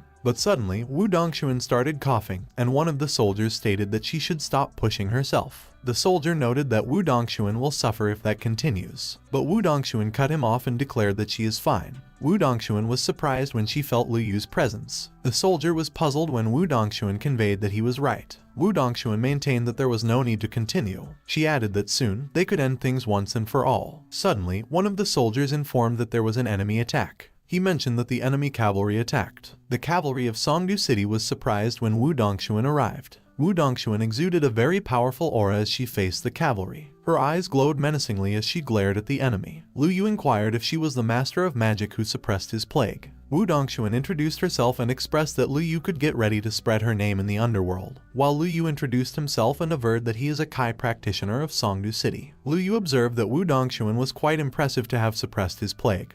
But still, using her precious magic to save those ants and even infecting herself with the plague was foolish. Wu Dongxuan asserted that it doesn't matter because she doesn't mind, and taking Lu Yu down anyway is way easier than saving people. Lu Yu commented that he could see that Wu Dongxuan must have a heart of the path to uphold, so she is a worthy opponent for him to go all out against. Wu Dongxuan acknowledged that it was just what she wanted. A powerful explosion of aura occurred as Wu Dongxuan and Lu Yu clashed with each other. Suddenly, everything turned dark. Wu Dongxuan quickly woke up from the darkness. She cursed and surmised that Lu Yu was a scoundrel and that she just needed a bit more. But Wu Dongxuan noticed a white light and she wondered if it protected her while she was unconscious. Suddenly, Ayana opined that Wu Dongxuan was awake. Ayana claimed that Wu Dongxuan must have taken a real beating and laughed. Wu Dongxuan explained that it looked like Ayana woke up before her, so she queried what was wrong and if she was already eliminated. Ayana scoffed, and as she probed if she wasn't also taken down by Lu Yu, Wu Dongxuan replied that she might have just won if she hadn't weakened from the plague. But Wu Dongxuan quickly realized and conjectured that if she had saved her strength instead of helping plague-infected soldiers, Lu Yu probably wouldn't have even given her a chance to face him. She figured that no matter what she chose, she couldn't win. Wu Dongxuan glanced over her shoulder. She judged that Tuyi's overall wasn't higher than hers, yet he lasted longer. Tuyi was still unconscious, but he laughed. Wu Dongxuan supposed that maybe only Tuyi could pass that seemingly impossible trial. Meanwhile, the Mayang army at Trial Instance 3 started retreating towards the river. Tuyi stood by the riverbanks, gazing at the other side. He wondered if the Songdu City forces could be any more useless. Tuyi reflected that he made such a big show of pulling up camp, taking sick people, and running around all night, yet the Songdu City forces still haven't made a move, and it was almost dawn already. He considered that once their army crossed to the other side of the river, there wouldn't be a chance for a complete defeat anymore. Tuyi believed that he gave them the chance, and they still messed it up. On the other hand, Lai Tianyuan reckoned that Tuyi plans to set up an ambush after crossing the river, luring the enemy to chase them across, hitting them hard while they are halfway across. He wondered if Tuyi insisting on bringing those soldiers along was to use them as bait to lure the enemy, and deemed that it explains everything. Lai Tianyuan supposed that Tuyi isn't all-knowing because the map shows a bridge leading to the other side. He concluded that it turned out to be just a floating bridge. Lai Tianyuan observed that there is no time to waste, so while the enemy's reinforcements haven't arrived, Tuyi should cross first to make preparations. When Tuyi heard Lai Tianyuan indicate that there was no time to waste, he mused that he waited there half the night for the pursuers. He inferred that he did say that they would retreat across the river, and standing there like that did little good either, so he wondered how he could buy more time. Tuyi assessed the situation and looked at the sick soldiers behind him. Lai Tianyuan called Tuyi's attention, and as he remarked that time is running short, Tuyi acknowledged that he knows. Tuyi asserted that their sick and wounded brothers are still in danger, so there was no way he could possibly cross first. Lai Tianyuan was taken aback, and he wondered if those powerless soldiers weren't supposed to stay bait, and if he guessed wrong. Tuyi maintained that their sick and wounded brothers are still in danger. He stated that all other generals should form ranks and guard the bridge. Tears welled up at the corner of one of the soldiers' eyes as he stumbled in his words. He mentioned that Tuyi was a living bodhisattva. Another soldier declared that they were already so grateful to be retreating together, but currently they were allowed to cross first, so from that point onward, his life belongs to Tuyi. One of the soldiers commented that even if he gets sick, he won't be abandoned. Another soldier added that Tuyi is different as he actually treats them like people. Tuyi pondered that he could understand Lai Tianyuan, but he wondered what those NPCs without even names were imagining there when he was trying to lose the battle. But Tuyi could not utter a word as he saw the determination in the soldier's eyes, so he opined that he should just forget it and they should do whatever they wanted. one of the generals directed that everyone should form up and get ready to cross the river. Suddenly, the sound of galloping horses reached the river. Tui quickly turned to see where the sound came from. He affirmed that finally, the Songdu city soldiers had arrived. Lai Tianyuan indicated that there was no time. He conveyed that the situation has changed and pleaded for Tui to cross the river first. But Tui noted that he explained before that they should let the wounded cross first. Lai Tianyuan fell silent, and his expression turned dark. He avowed that it was time to show the Maiyang army's loyalty. The soldiers apologized to Tui. Tui was enraged by what they all did. One of the soldiers stated that they should protect Tui while Tui called for Lord Xiao and Zhu Sha. Tui inquired where they were. Meanwhile, Lord Xiao and Zhu Sha lay in wait above a canyon. The two of them hid in the trees along with some Maiyang army soldiers. Zhu Sha queried if that ambush plan of hers is reliable. Lord Xiao remarked that she has followed Tui long enough to know his tactics, and he loves using baiting techniques to mess with his opponent's minds, and that time is no different. Zhu Sha agreed and noted that it was like when Lord Xiao got baited, and Lord Xiao observed that at that time, Tui deliberately made a big show of retreating with the plague-infected soldiers, hoping to lure the Songdu forces into a pursuit and ambush them. Zhu Sha wondered why they lay in wait if Tui planned to ambush the Songdu forces. Lord Xiao mentioned that Tui's chosen ambush point will definitely be further ahead, where he could fit more soldiers, so their role is to act as a surprise force there, coordinating with Tui's ambush. She stated that they will let the forces pass through that narrow mountain path, launch a sneak attack from behind. Lord Xiao declared that in their rush, they will run into Tui's ambush ahead. She observed that surrounded front and back, the Songdu forces will fall apart immediately. Lord Xiao asserted that they could unleash on them and surely create a great victory for Kayan. Suddenly, Zhu Sha's bird origami informed back to her. Lord Xiao queried what was wrong. Zhu Sha commented that earlier, a large number of Songdu cavalry sped down a road about a mile from there, heading towards the riverbank. She explained that it meant that they chose the wrong ambush spot. On the other hand, the cavalry of the Songdu forces charged towards the riverbank. Lai Tianyuan considered that it was bad and there was not enough time, so at that rate, most of them won't make it across the river. One of the Maiyang army soldiers observed that they should cover Tui's retreat, and another asserted that Tui had done more than enough for them. Tui maintained that they were just a bunch of NPCs anyway. He queried if they couldn't hear his orders. Tui proclaimed that they should cross the river immediately. He probed if they were disobeying a military command. But one of the soldiers requested that Tui go first. Meanwhile, the soldiers charged forward with all their might, ready to sacrifice their lives. Tui was horrified when he saw the scene unfolding in front of him. He responded that fine. Lai Tianyuan believed that Tui should retreat in peace while he would hold off the enemy. But he was astonished when Tui suddenly pulled out his sword. Tui raised his sword and swung it in the air. He cut the ropes and destroyed the hanging bridge. Lai Tianyuan and the soldiers were stunned when they saw what Tui did, and Lai Tianyuan wondered what Tui did. On the other hand, Tui reflected that at first, he just wanted to complete the mission to lose the kingdom. He realized that slowly, something changed. Tui deemed that even though they were just NPCs and once he returned to the present, they would mean nothing to him. He couldn't treat lives as just the cost of completing a mission. Lai Tianyuan was in awe as he watched Tui. Tui expressed that since none of the soldiers wished to live in shame,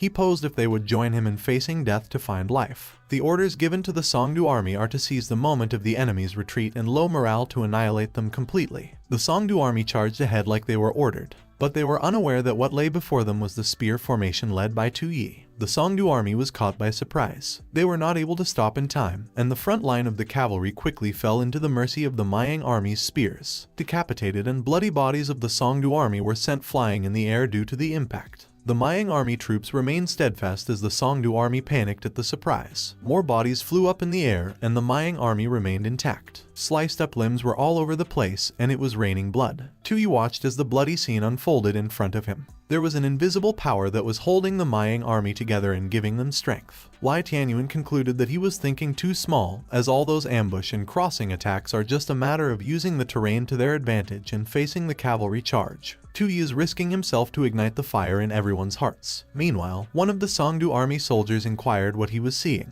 He was so shocked that his eyes went so wide. A powerful golden light shone over the Maiyang army. It was morale. Lai Tianyuan believed that if the enemy deemed that they were chasing down fleeing troops, they would be destined to lose. But currently, with their backs to the river, even the plague-infected soldiers, as long as their morale is high, could stall the enemy. Plus, they have the numbers advantage, which gives them the strength of unity, so even the most elite cavalry will be bogged down like they are stuck in the mud. He felt that those plague-infected soldiers knew that they were facing death, yet Tui had used the desperate situation to stir their fighting spirit, so he wondered if it was the depth of an emperor's will. Meanwhile, Tui stood on top of a rock, and he raised his sword to boost the Mayan army. He wondered what he was doing. Tui recognized that he clearly didn't want to win, but he perceived that somehow, at that time, he felt a strange sense of hope. Suddenly, Lord Xiao, Jude Sha, and the soldier with them arrived on their horses. They saw the fight that was happening in front of them. Lord Xiao noticed Lu Yu. She saw that Lu Yu and his remaining troops were just below them. Lord Xiao observed that it was the perfect moment, but Jude Sha remarked that she should wait. Lord Xiao stated that Tui hasn't gone for the ambush like expected, and in that head-on battlefield, their side won't hold for long, so they must push forward and disrupt their main formation quickly. But Jude Sha declared that the enemy's main troops have the strong mage, and he has far more troops around him than they do, so charging in at that moment would be suicide. Lord Xiao queried if she was scared. Jude Sha responded no, and that Lord Xiao should just look at the current battlefield ahead. She noted that the troops under Tui aren't that weak, and she believes in him. Lord Xiao realized it and deduced that she didn't expect someone as carefree as Tui to come up with such a strategy, so at that moment, all she could do was cooperate with him fully. She confirmed that Jude Sha was right. Lord Xiao expressed that what they needed to do at that moment was wait. She mentioned that when Lu Yu couldn't hold back any longer and threw his remaining forces into the battle, it was when they would have their chance. The Songdu army believed that the Mayan army were sick ghosts. They considered that the Mayan army should get lost. They surmised that the Mayan army should get out of their way. The Songdu army opined that the Mayan army should stop clinging onto them. More and more Songdu army soldiers perished as they felt the pressure of the Mayan army soldiers. The Songdu army commander declared that they should retreat. He remarked that they should fall back for the meantime and make space for a second charge. But as they were about to retreat, they saw the Mayan army that was lined up properly on their side.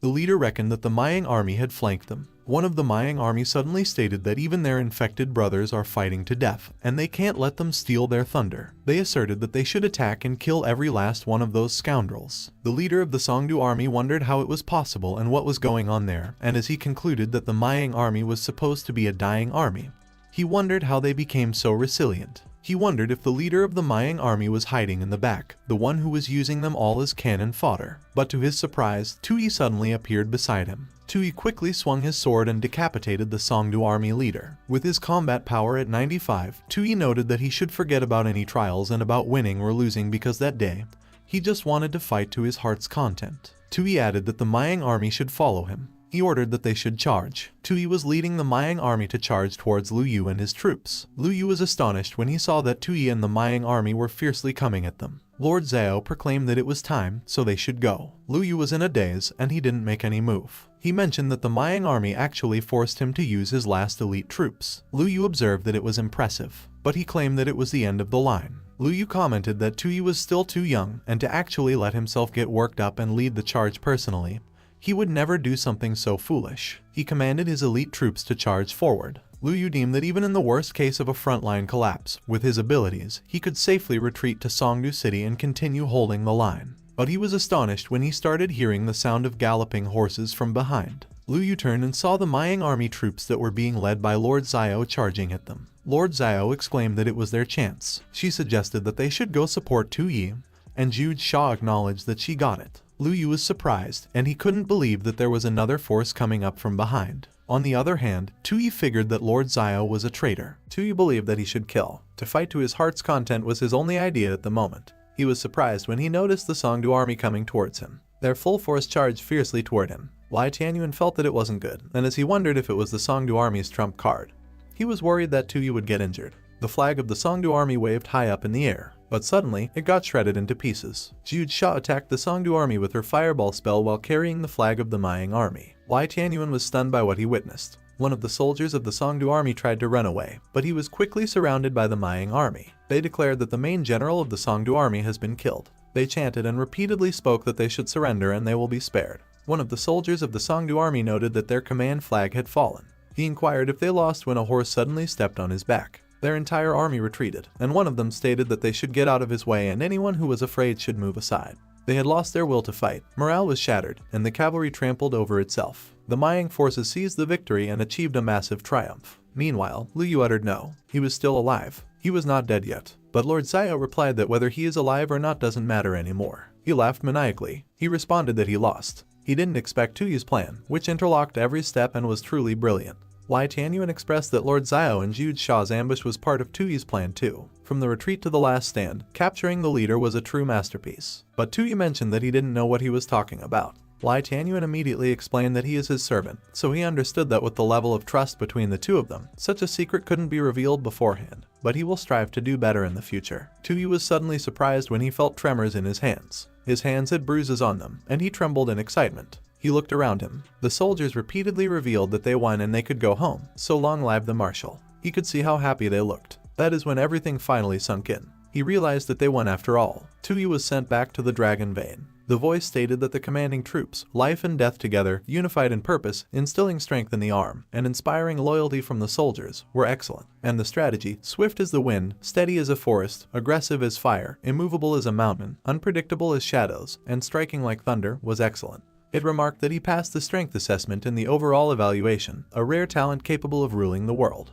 Wu Dongxuan wondered if he actually won. Aina queried where the Taoist was. He probed what Taoist she was talking about. Lord Xiao inquired if it was the one who blew himself up in front of her. Wu Dongxuan declared that the trial seemed unsolvable from her perspective and pressed how he managed it. Tuyi wondered if it would sound too arrogant if he recounted that he originally planned to lose but somehow ended up winning. Suddenly, the voice noted that the final trial of the Emperor's path was the governance test. It would begin. He was transported into a sunny place where the trees were dried up. He looked so confused and out of it as he stood on top of a wall. He called Lai Tianyuan, Jude Shaw, and Lord Xiao and demanded where they were, if it could be a turn to defend the city at that time.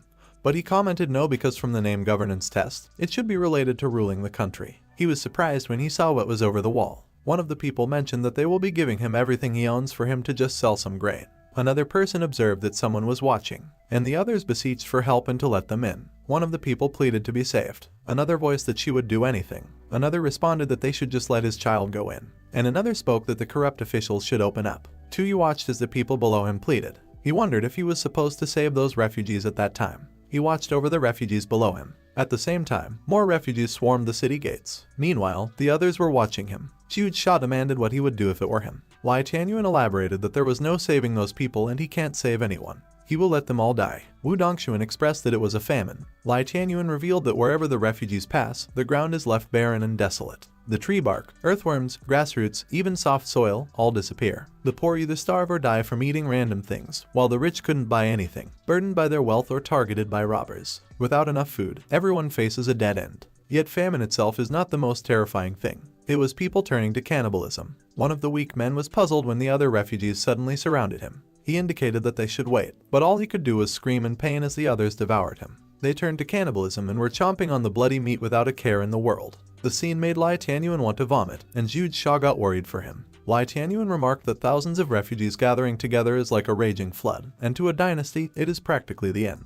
Wu Dongxuan declared that it was right. However, the trial is probably far from simple. Lord Xiao stated that compared to the last trial, the current one is just as challenging, if not more. Lai Tianyuan commented that she was right. He mentioned that they shouldn't forget the Taoist named Lu Yu from the last trial, and though he didn't appear at first, he was the toughest part to overcome. Wu Dongxuan observed that in that trial, there should be a similar figure. She looked so worried as she mentioned the figure. She noted that it will be even more terrifying than the famine in front of them. On the other hand, Tuyi was at his residence inside the trial. He was an official and smiled fakely at Jia, who summoned him. Jia explained that there was a famine in Lianling County at that time and the refugees gathered, so the court sent them to provide relief, so he inquired if he had any brilliant ideas. Tuyi responded that he dares not, as he has no great insight, so he will just follow his instructions. Jia indicated that he is just a eunuch from the imperial harem, trusted by the Empress Dowager in that relief mission, and he is hardly worthy of being called official. Addressing him as Lord Jia, Tuyi replied that he is too humble. But he corrected that his name is Jia. They both looked at each other in awkward silence. Jia cleared his throat and added that the Empress Dowager has always been compassionate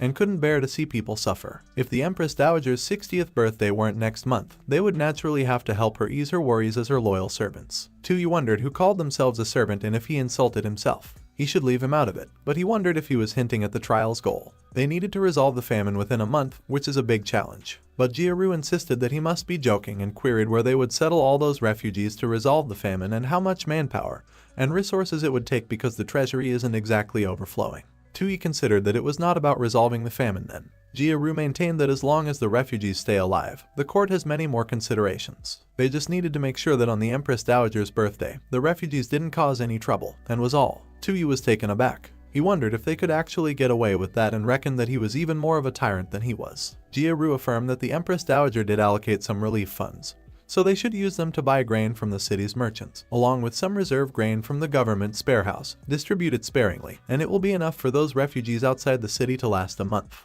The refugees will be grateful to the Empress Dowager by then, and she will be pleased and promote them. There was no need to waste all the relief funds on those refugees. They could make a little extra on the side, and he pressed for his opinion. Tuyi posed what would happen about the refugees. Jia-Ru conveyed that they just take the money and go because whether those refugees live or die has nothing to do with them. If things go wrong later, someone else could take the fall because, after all, they are acting on the Empress Dowager's orders, and they are her people. Tuyi imagined the horrifying looks of the starved refugees while he laughed hysterically. His expression turned dark. He expressed that he was done with it. Jia-Ru was baffled when Tuyi remarked he was really done with that. He is really done with things because that world is truly a piece of crap, and it has never changed. He had actually been lying to himself that whole time, thinking that missing out on soda, games, and funny videos was the worst part. It was painful, but it was not the real reason why he hated that place. It was a savage, primitive society, full of jungle rules, schemes, and deceit, and every leader is a schemer, and commoners are just cannon fodder. He couldn't stand life anymore, and if he kept playing Emperor, he was afraid he would go insane, so he was going to sabotage that trial, which made Jia-Ru ask him if he was feeling unwell. He was startled when Tuyi suddenly turned to look at him.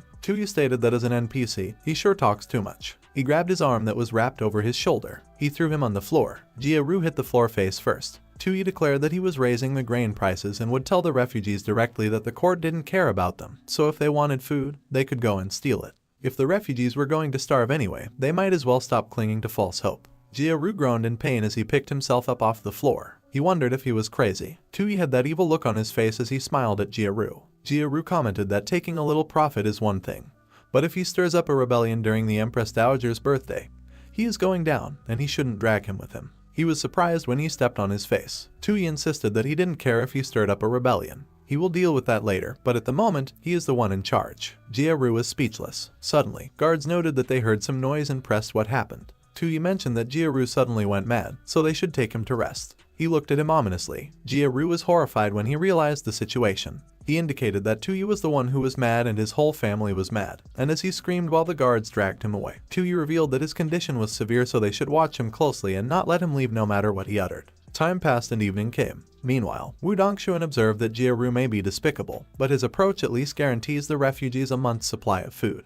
Tuyi, on the other hand, ignores the refugees' lives just to spite him, which is truly irresponsible. But Lai Tianyuan added that his strategic thinking was there because whenever he makes a seemingly irrational move, it is a sign of a masterstroke about to unfold. Wu Dongshuan was concerned and in disbelief. Lai Tianyuan expressed that Tuyi should bring it on and let him see what was next. On the other hand, the refugees have already set up camp for the night. One of the refugees pointed out that the Leiling officials raised the grain prices by 50%, buying as much as they could, and no one could sell privately, so all the merchants are sending their grain to the officials and wouldn't dare sell to the refugees. Another refugee affirmed that people who escaped with little money were hoping to buy some food in Leiling City, but currently they were doomed. Another refugee voiced that the Imperial envoy wasn't giving them any way to survive, while another refugee argued that if he ran into that scoundrel, he would kill the scoundrel himself. Meanwhile, at the local grain merchants, one of the merchants shared that he originally believed that the Imperial envoy would seize their grain for relief, and he was even planning on hiding some, but he didn't expect such a thing to happen. Another merchant conveyed that it looked like the official was reasonable because by raising prices and buying up the grain, he clearly wanted them to profit together, while another merchant claimed that he would probably mark it up even more to sell to the refugees, and it is rare to see an official who is so blatantly willing to be the bad guy. One of the merchants reasoned that no one cares because it was a golden opportunity,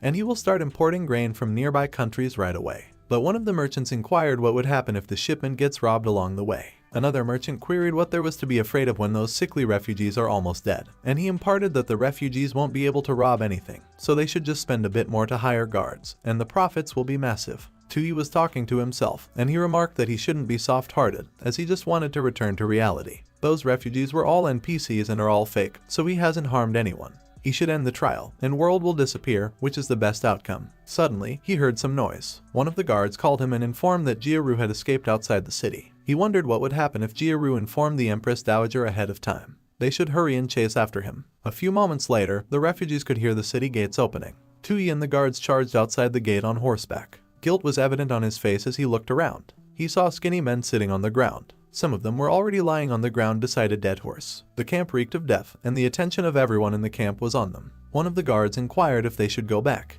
Because of his decision, those people had fallen into deeper despair, and Tuyi wondered if he really did not do anything wrong. No, he didn't do anything wrong because they are just NPCs. He feels no guilt and has no regrets. He was surprised when two young men blocked their path. One of the guards queried who they were and stated that they should step aside quickly. Xiao Wu expressed that they shouldn't be nervous because they mean no harm. Dao Wu speculated if they just came out of the city and if they had some food on them. Tuyi inquired who they were. Xiao Wu mentioned that he forgot to introduce himself and he is Xiao Wu while the other guy was his older brother, Dao Wu. Food prices have gone up, and they wanted to buy some, but they don't have much money. Dao Wu noted that there are children in their group, so if they run out of food, they will all die. Tuyi was horrified and was consumed by guilt. He declared that the guards should give them all the dry rations they brought. The guard was puzzled and skeptical, but he still followed his instruction. Xiao Wu observed that the ration could save several lives. Dao Wu handed over the money and commented that it was all they had. Tuyi affirmed that there was no need and they should just consider it a loan from him. Xiao Wu thanked him, and as he uttered that he was truly kind-hearted, he probed how they will repay him later. Tuyi hesitated to answer his question. Suddenly, one of the guards called him and pointed behind them. He was pointing at Jia-Ru, who looked suspicious in a cloak. Jia-Ru quickly saw that the guards noticed him. Tuyi advised that they should get off their horse and chase him because he is in the crowd. Jia-Ru quickly ran for his life. Tuyi and the guards chased after him. Jia-Ru ran in the middle of the crowd while they were chasing behind him. Tuyi was running with all his might to catch him. Jia-Ru got nervous as he got closer to him. He screamed that the one on the horseback is the imperial envoy sent for disaster relief and he is the one who ordered the price hike on grain. All the refugees quickly looked at Tuyi with menacing eyes, and he could feel it. Jia-Ru stated that the refugees should hurry up and deal with the corrupt official. Tuyi was stunned as he looked at the refugees behind him. One of the refugees remarked that it was him. He indicated that he was a corrupt official and inquired if he wanted to starve them all to death. Another refugee observed that grain prices were already ridiculously high. Another mentioned that currently, during a famine, they have gone even higher. Another added that his grandson was only 3 years old. And another insisted that if Tuyi won't let them live, he doesn't deserve to live either, so they should kill him. They declared that they should eat him. But as Tuyi was ready to accept his fate, Dao Wu exclaimed that the refugees should stop. He knew everyone was starving, but they should listen to him for a moment. One of the refugees queried if Dao Wu was helping the enemy and pressed him for daring to defend the corrupt official. Dao Wu wondered what kind of corrupt official would willingly run into a crowd of refugees and if that wouldn't be asking for death. Tuyi laughed in his mind, as he is the kind of person who enjoys courting death. The refugees muttered amongst themselves. One of the refugees suddenly proclaimed that Dao Wu should move aside. If he won't, he will chop him up along with Tuyi and throw them into the pot. Dao Wu warned that they shouldn't do that because everyone is already starving. If anyone gets hurt, it will only make things worse. The refugees were immediately intimidated by the two huge men guarding him from behind. One of them clicked his tongue. He noted that even during a famine, Dao Wu is stronger than livestock. Tuyi was baffled by what just happened. Suddenly, a little girl thanked him for the food. Dao Wu pointed out that everyone should look because Tuyi gave them all his food. He probed if someone like him could really be a corrupt official. The sneaky, high-pitched guy who just ran past, if he is not a weakling, he is probably a eunuch, and he is more likely to be the corrupt one. Tuyi was surprised when Dao Wu suddenly wrapped his arm around his shoulder. Dao Wu expressed that in his opinion, he must be a hero who chased the corrupt official out of the city. His reasoning made no sense at all, and he wondered what kind of hero chases a court official all the way out of the city. Besides, his motives at the moment are anything but heroic. He lowered his head and was quiet for a moment. The little girl commented that Dao Wu is great at reading people, so whatever he says, everyone listens. But Tuyi revealed that he was actually the one who ordered the price hike on grain because the disaster relief funds couldn't save many people. Dao Wu is horrified. The little girl was also stunned. She slowly let go of Tuyi's hand. Dao Wu demanded if he just decided that no one should have any food. Another refugee inquired why he was wasting time talking to Tuyi, and as he was about to suggest something, he stopped talking. He heard the sound of carriages. The noise of the wheels echoed through the entire camp. All the refugees quickly turned their attention to where the noise was coming from. They shouted that it was grain. One of the refugees affirmed that it was food. Another refugee uttered that they shouldn't just stare at it because that grain isn't for them and it was there because of the market demand. He challenged if he could afford the grain or if he would dare to risk his life for a single meal. The refugee fell silent. Everyone solemnly watched as multiple carriages of grain passed by. Suddenly, one of Tuyi's guards tried to ask for help, but Tuyi covered his mouth. Tuyi stated that the guard shouldn't make a sound because he will handle things, and the guard wondered if Tuyi had an idea. All the refugees watched as the carriages filled with grains entered the city. Suddenly, all their attention, which was filled with hate, was turned to Tuyi. Tuyi remarked that everyone could see that at that moment, more and more grain merchants were bringing grain into the city, so the city was no longer in a state of shortage. One of the refugees inquired what the use was and mentioned that they can't afford it so he should hand over his life. He declared that he deserved to die because he raised grain prices to force them into taking drastic actions to get food because disaster relief funds alone can't save them. But earlier, he just pondered a better solution. and it's not guaranteed, but it might give everyone a full meal. The refugees were quiet, but they were all giving him a menacing stare. He commented that it was just that he needed to return to Liancheng and he needed the refugees' cooperation. Everyone fell silent for a moment. One of the refugees probed if he reflected they were idiots and noted that they shouldn't waste time with him, to which another refugee observed that they should kill him and another explained that they should get rid of the corrupt official. He stayed quiet, and he was ready to accept his fate.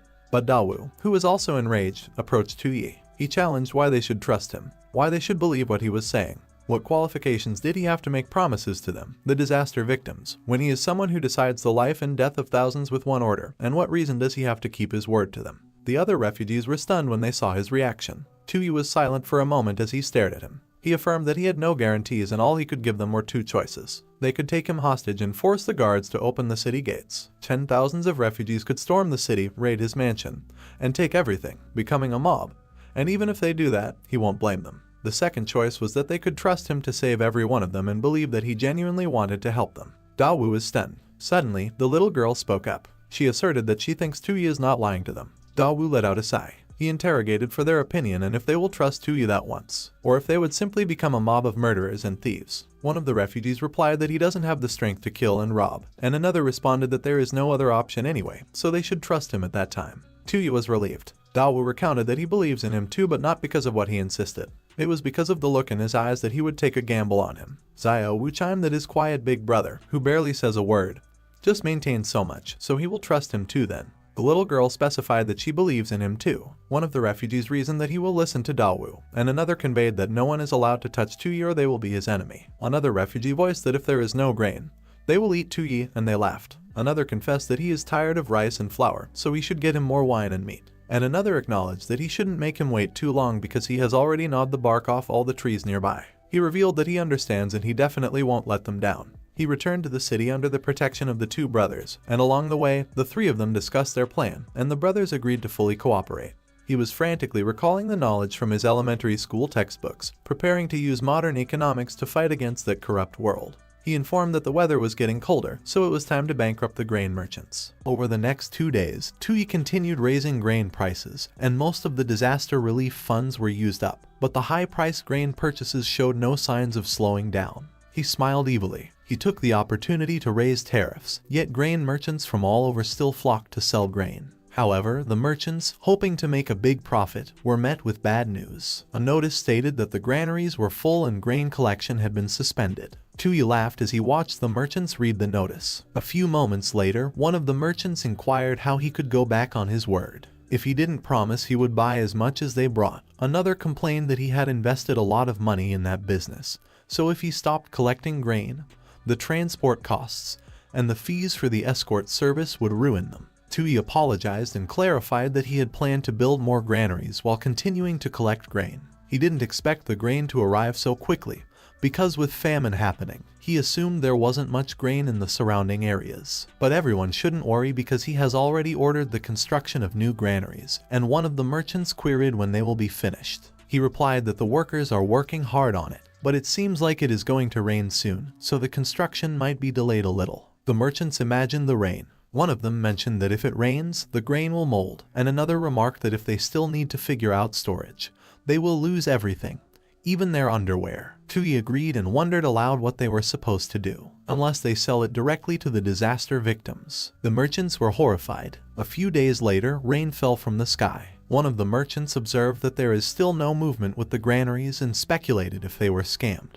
And the other merchant asserted that there was no way because Tu Yi has a lot of grain in his hands too. But the other merchant mentioned that he heard that someone is secretly selling grain and the price is only 30% of the market price. The other merchant added that he heard that too, and they remarked that the price might even drop further. One of the merchants demanded who the hell was going against them. A few moments later, Tu Yi confirmed that they were right. That would be him, selling grain at lower prices. One of the merchants questioned him why he was doing it. He retorted that he didn't know what he was talking about and if an official needed to report his actions to him. He remarked that it was as if he had wronged them somehow, so he will explain. The rain also caused his grain to mold, so he decided to sell some of it off early.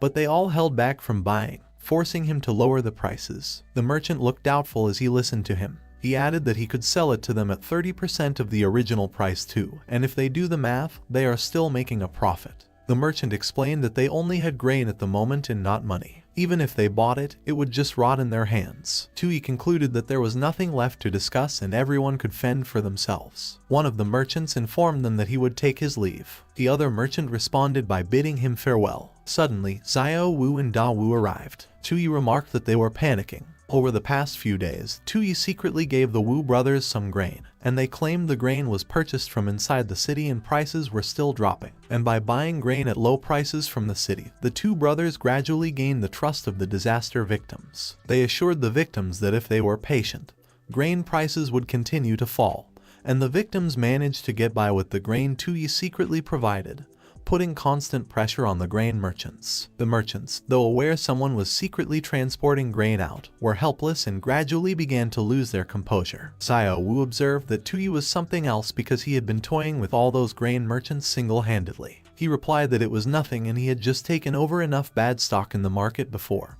which confused Xiao Wu. Da Wu inquired what the next step was. He replied that they should wait until those merchants could not hold on anymore, until the chain of suspicion choked them, forcing them to sell at a loss to recover their funds. Once someone opened the floodgates, the merchants would spiral into panic selling, and by then, grain prices would not just drop below 30%, they might fall to 20%, and that was when the court's disaster relief funds could step in for a full-scale buyout. In the following days, some merchants could not withstand the pressure and began selling off grain, which triggered a continuous decline in grain prices. Tui initiated large-scale grain purchases and set up porridge kitchens to provide relief, and by that time, the merchants realized his true intentions. The refugees all looked happy as the food was being distributed to them. The merchants were furious as they realized what happened. Tui proudly stood with Xiao Wu and Da Wu. On the other hand, Lai Tianyuan admitted that he finally saw that first. Tui did the opposite, intentionally raising grain prices to lure the merchants with their own greed. Then, taking advantage of timing and location, he trapped them with heavy stock and isolation. Finally, he leveraged human nature, forcing them to willingly lower their prices. Wu Dongshuan declared that grain was never scarce. It was simply hoarded by those beasts, and Tui's moves were masterful, so it was no wonder he was the man she had her eye on. However, that only resolved the short-term issue, and the root cause of the disaster victims' plight remained unsolved. Lai Tianyuan froze and coughed vigorously. Lord Xiao requested information about the root cause. Wu Dongshuan looked dejected. Meanwhile, the refugees were still enjoying their food. One of the men let out a sigh of satisfaction after his meal. Suddenly, he stared off into the distance. He was looking at the city ahead. An evil grin appeared on his face as his eyes lit up with desire. Lai Tianyuan stated that once tens of thousands of disaster victims had full stomachs, they would have the strength to swallow something even bigger. The children laughed as they ran around the camp. Tui monitored the camp from the city walls. Jia Ru remarked that the Lord truly possessed extraordinary wisdom, a divine being capable of turning the tide in a hopeless situation. It had been a long time since they last met. Tui glared at him. He inquired what was wrong and whether he didn't miss him. Tui demanded if he dared to return and whether he wasn't afraid he would cut him down.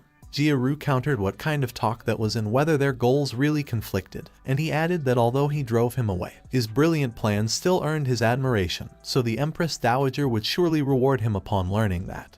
And he was benefiting from his brilliance. According to tradition, the Empress Dowager's birthday required building ancestral halls across the regions, and she would also bestow blessings on the disaster victims. But since the victims already had full bellies, they felt no gratitude toward her, which could lead to trouble. Tui urged him to just spit it out. Jia Ru proposed that the disaster victims should be made to work for the court because those fools were like livestock and wouldn't even need wages. They could spend a little money hiring some whip wielders, and the work would be done in less than half a month. Meanwhile, they would make a fortune. Tui stayed silent. He acknowledged that Jia Ru was the one with unparalleled wisdom, and Jia Ru brushed off the praise. Tui noted that his mind brimmed with endless schemes, a truly vile soul in one body. Jia Ru challenged him for daring to insult him and told him to let go. Tui declared that he was exhausted, so they should chain him up tightly to prevent his escape, and he could rest all the way until the Empress Dowager's birthday. Jia Ru demanded if he even realized how many people wanted to skin him alive at the moment and whether he assumed feeding the disaster victims was the end of it when thousands of victims now had full bellies and nothing to do.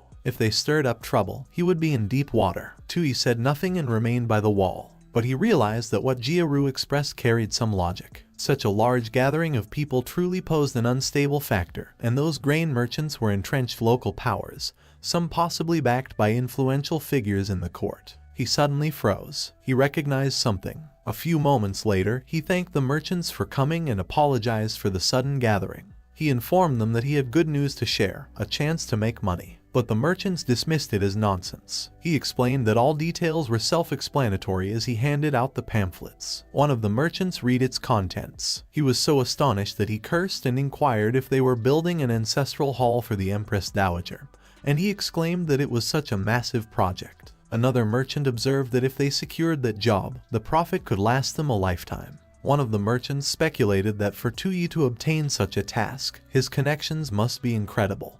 But he wondered why it was printed on paper. Tuyi clarified that although it was a chance to earn money, everyone there was a person of great talent, and distributing that fairly might prove difficult. Therefore, he resolved to use a bidding system to decide who would get the project. Everyone reacted with surprise. They questioned if they needed to compete. Tuyi stated that building a hall for the Empress Dowager was a tremendous honor. The hall was divided into 3 courtyards, so there were only 3 slots. If interested, they were to return home and prepare a blank sheet of paper where they would write their estimated construction time and costs within their means.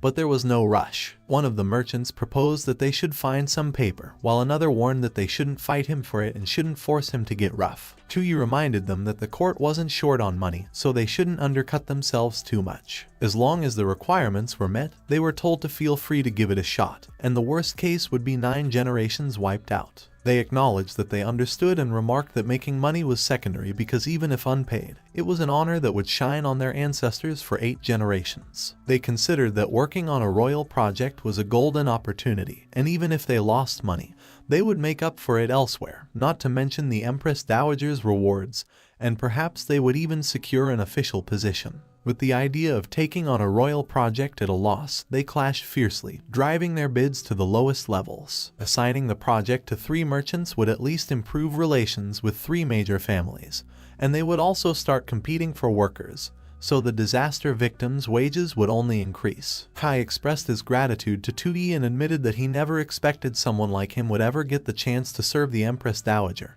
to which he chuckled and replied that it was no problem. Kai then mentioned that if there was another opportunity like that, he wanted Tuyi to keep him in mind, to which he grinned and replied that next time for sure. A few moments later, the refugees counted as they worked. They joined forces to raise a tree trunk. Construction began, and the framework of the hall already took shape. Some of the refugees focused on cutting the logs with their saw. Another transported the log from point to point. So, the merchant's resentment, the construction of the ancestral hall, and the disaster victims' jobs were all resolved at once. All that remained was to wait for the trial to end. A few days later, the higher floors of the hall already stood. A few more days passed, and another floor and a few details were added. After some time, the hall finally reached completion. Tuyi and the Wu brothers clunked their cups together. They raised a toast. Xiao Wu expressed his thanks to Tuyi and shared that it had been so long since he last had a drink, and it was all thanks to him. But Xiao Yu suddenly pinched his ear. She scolded him for being too rude. Tuyi remarked that things were wrapping up there, and he inquired what their plans were. Xiao Wu responded that he planned to work hard, save some money, and return to his hometown,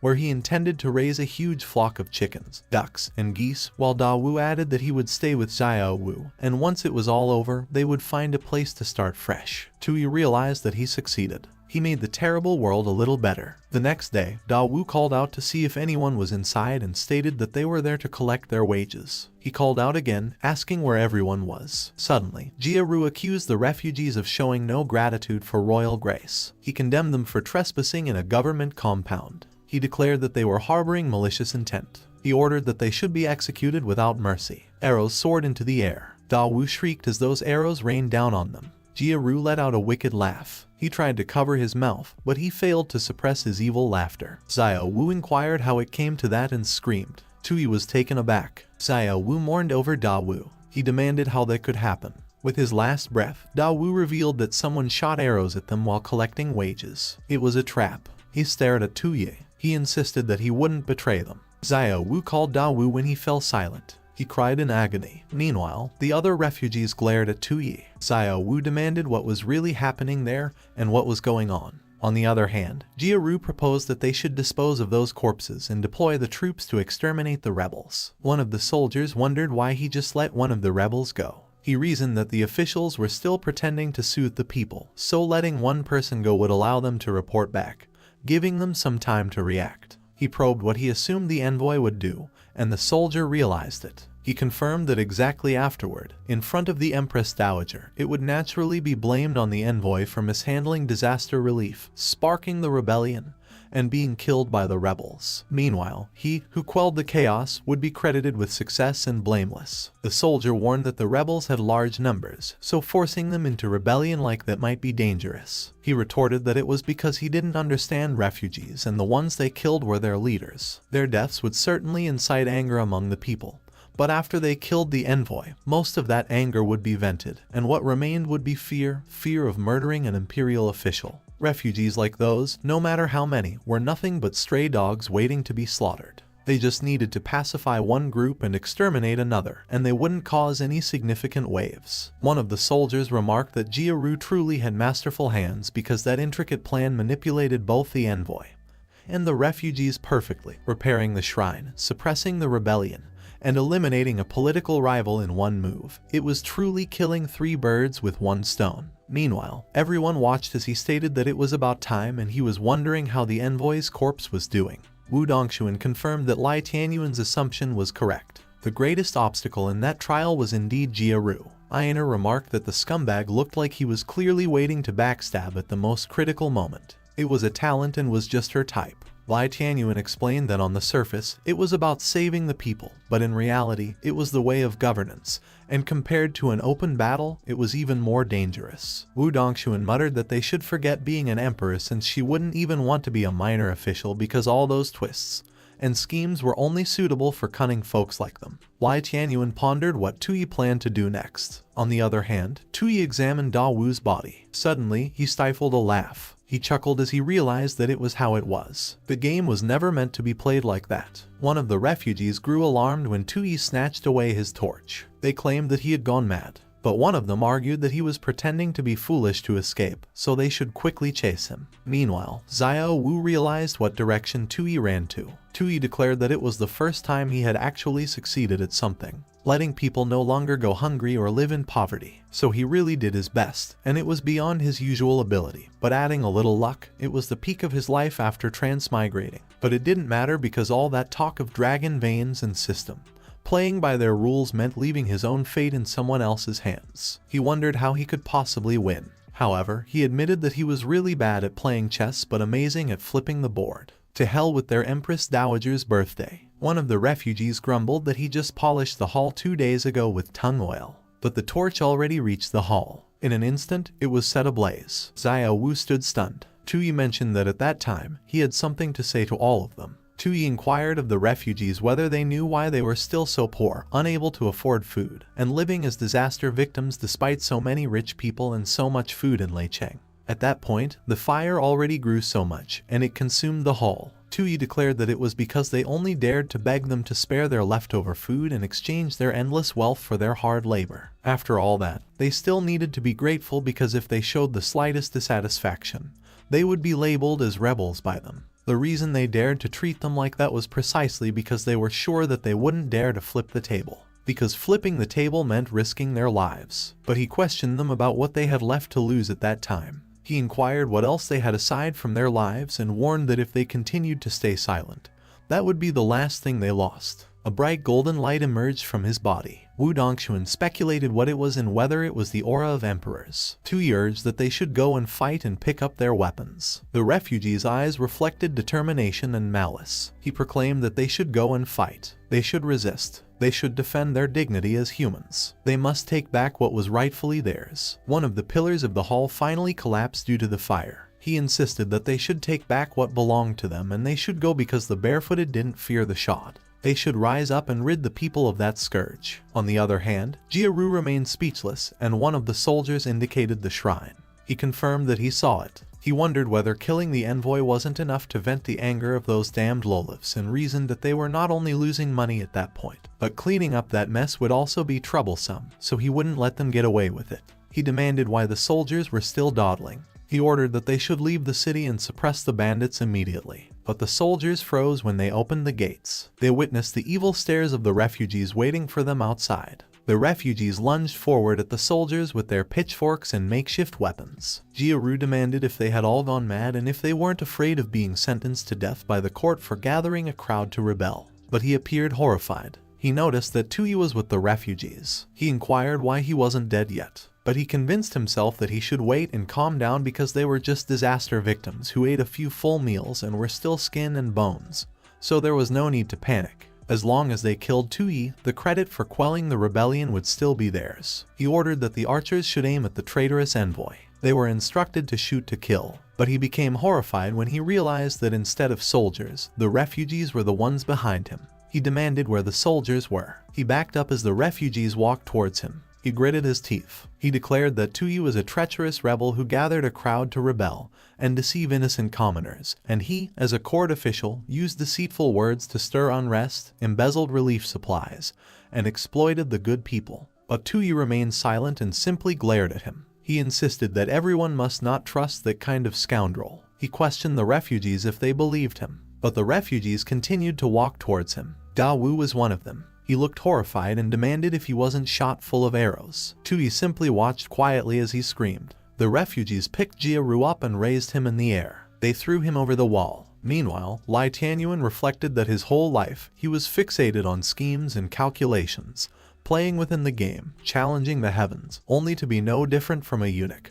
And yet, even if he could summon storms within the game, he was still trapped within it. His vision remained limited to the confines of the court, while the realm of flipping the board lay beyond heaven and earth. Jiaru wept while falling down the wall. Lai Tianyuan concluded that for those chess pieces on the board who fancied themselves exceptional, their fate was only to fall. Everyone was stunned, and they looked at Tui. Tui suddenly sat down. The voice declared that the governance trial failed. Tui was horrified. He recalled how the soldiers fought with the refugees. He assumed that it looked like the trial would end soon. He was alarmed. He saw Xiao Wu get injured. He mentioned that they got the grain and the wages, so it was all over. So they should go because he would lose his life if he stayed. But Xiao Wu was not listening to him. He reminded him that he should think about Xiao Yu. As he inquired who would take care of those orphans when he dies, he remarked that there was still a long road ahead. He could only have a chance if he survives. Xiao Wu remembered Xiao Yu. He turned his back, and one of the soldiers took that chance to lunge at him.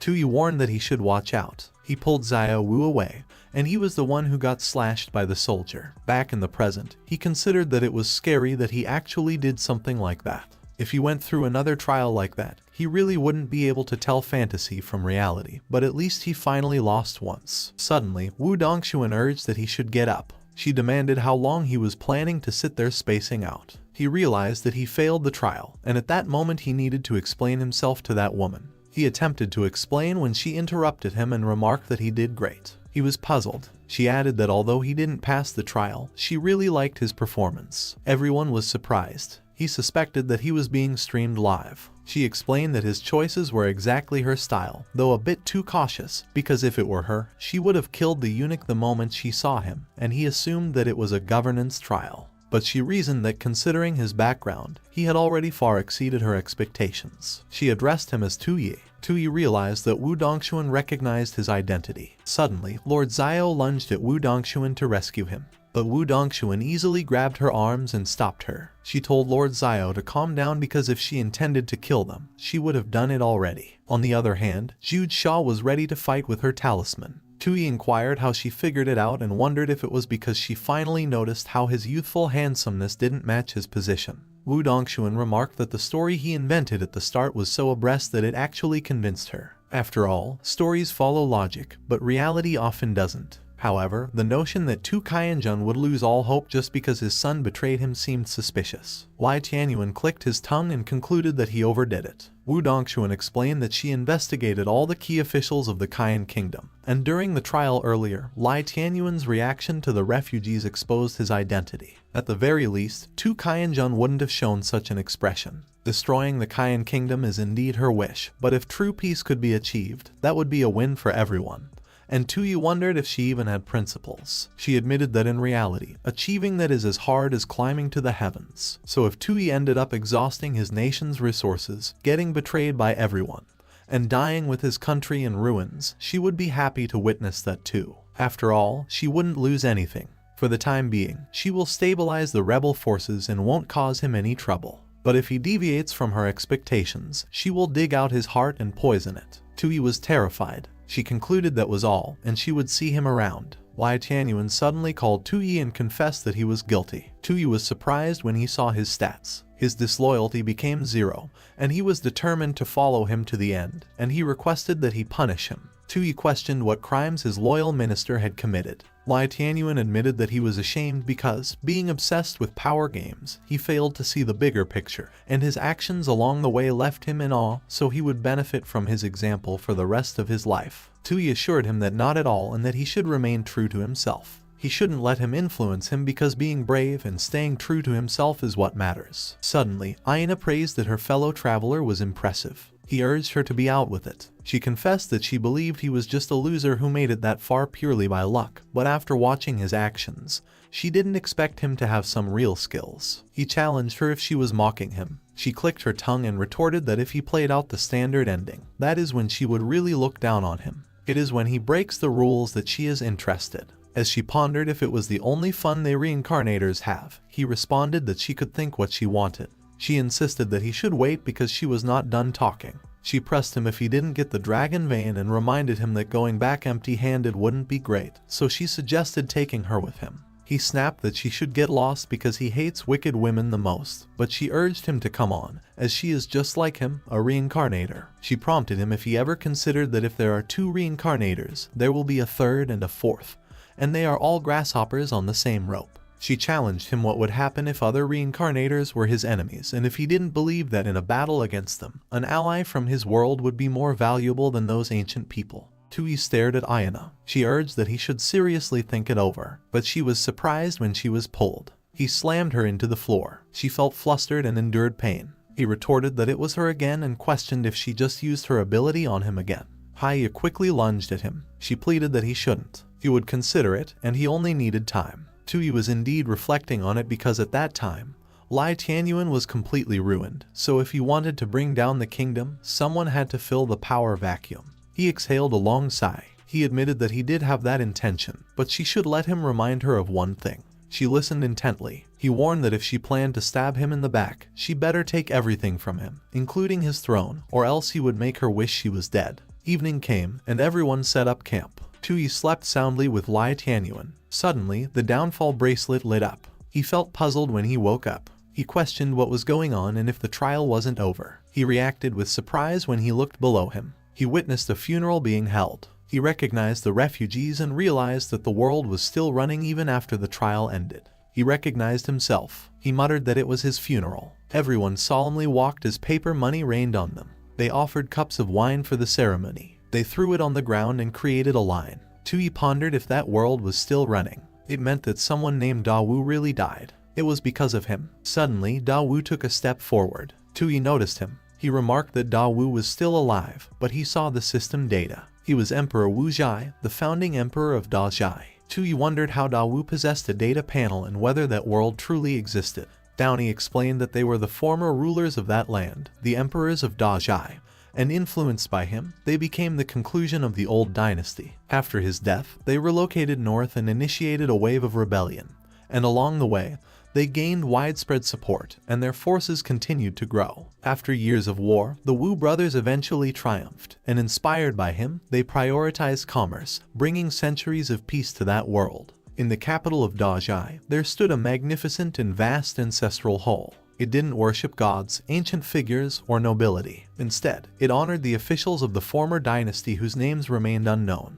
He was revered as a symbol of commerce, wisdom, courage, and resistance. He was regarded by the Da Zhai emperor as the founding ancestor. Tui remarked that the two of them actually made him feel like the Statue of Liberty. He wept. Downey stated that the trial of governance successfully created the opportunity for the Wu brothers to establish Da Zhai, resulting in a judgment of excellence. So he passed the Dragon Vein trial, gaining 20,000 national power points, with a current total of 30,900 national power points. He felt horrified. It offered congratulations, but he responded angrily. He inquired what the relationship was between it and the dragon Bane, if it wanted him to destroy the country or what, and if it was trying to send him to his doom. It responded that there were insufficient permissions and no further information. But it congratulated him because the system unlocked the country destruction lottery, and he questioned what it was. It clarified that it was a literal lottery where he could draw related items, but unfortunately, each draw cost 500 points. He muttered that there was such a thing and wondered if that meant he could get everything he needed by just continuing to draw, but it denied it. He was allowed to do 10 consecutive draws at a time, and he couldn't draw again until the items were used. He realized that it was clear they wouldn't make it easy for him to find a loophole, but he insisted on forgetting it and requested it deduct 5,000 points and let him do a 10 draw. It confirmed that the country destruction 10 draw began, so his current national power points were 25,900. He affirmed that it was there. It truly existed. He received the Spirit Awakening pills, which increased energy when reviewing memorials. The Vermilion Ink Seal, which was a must-have for the Imperial study and worked better when used with the Imperial Jade Seal. Finally, he acquired I Was Forced by the System to Become a Villain, which was a tale of a legendary villain, a best-selling suspense manhua. He demanded what that junk was and complained that the country destruction 10 draw didn't assist with the destruction of the country at all. It didn't matter, and he resolved to just use up those trash items and exhaust his points. But he wondered how such a thing could exist. One of the rewards was a guidebook.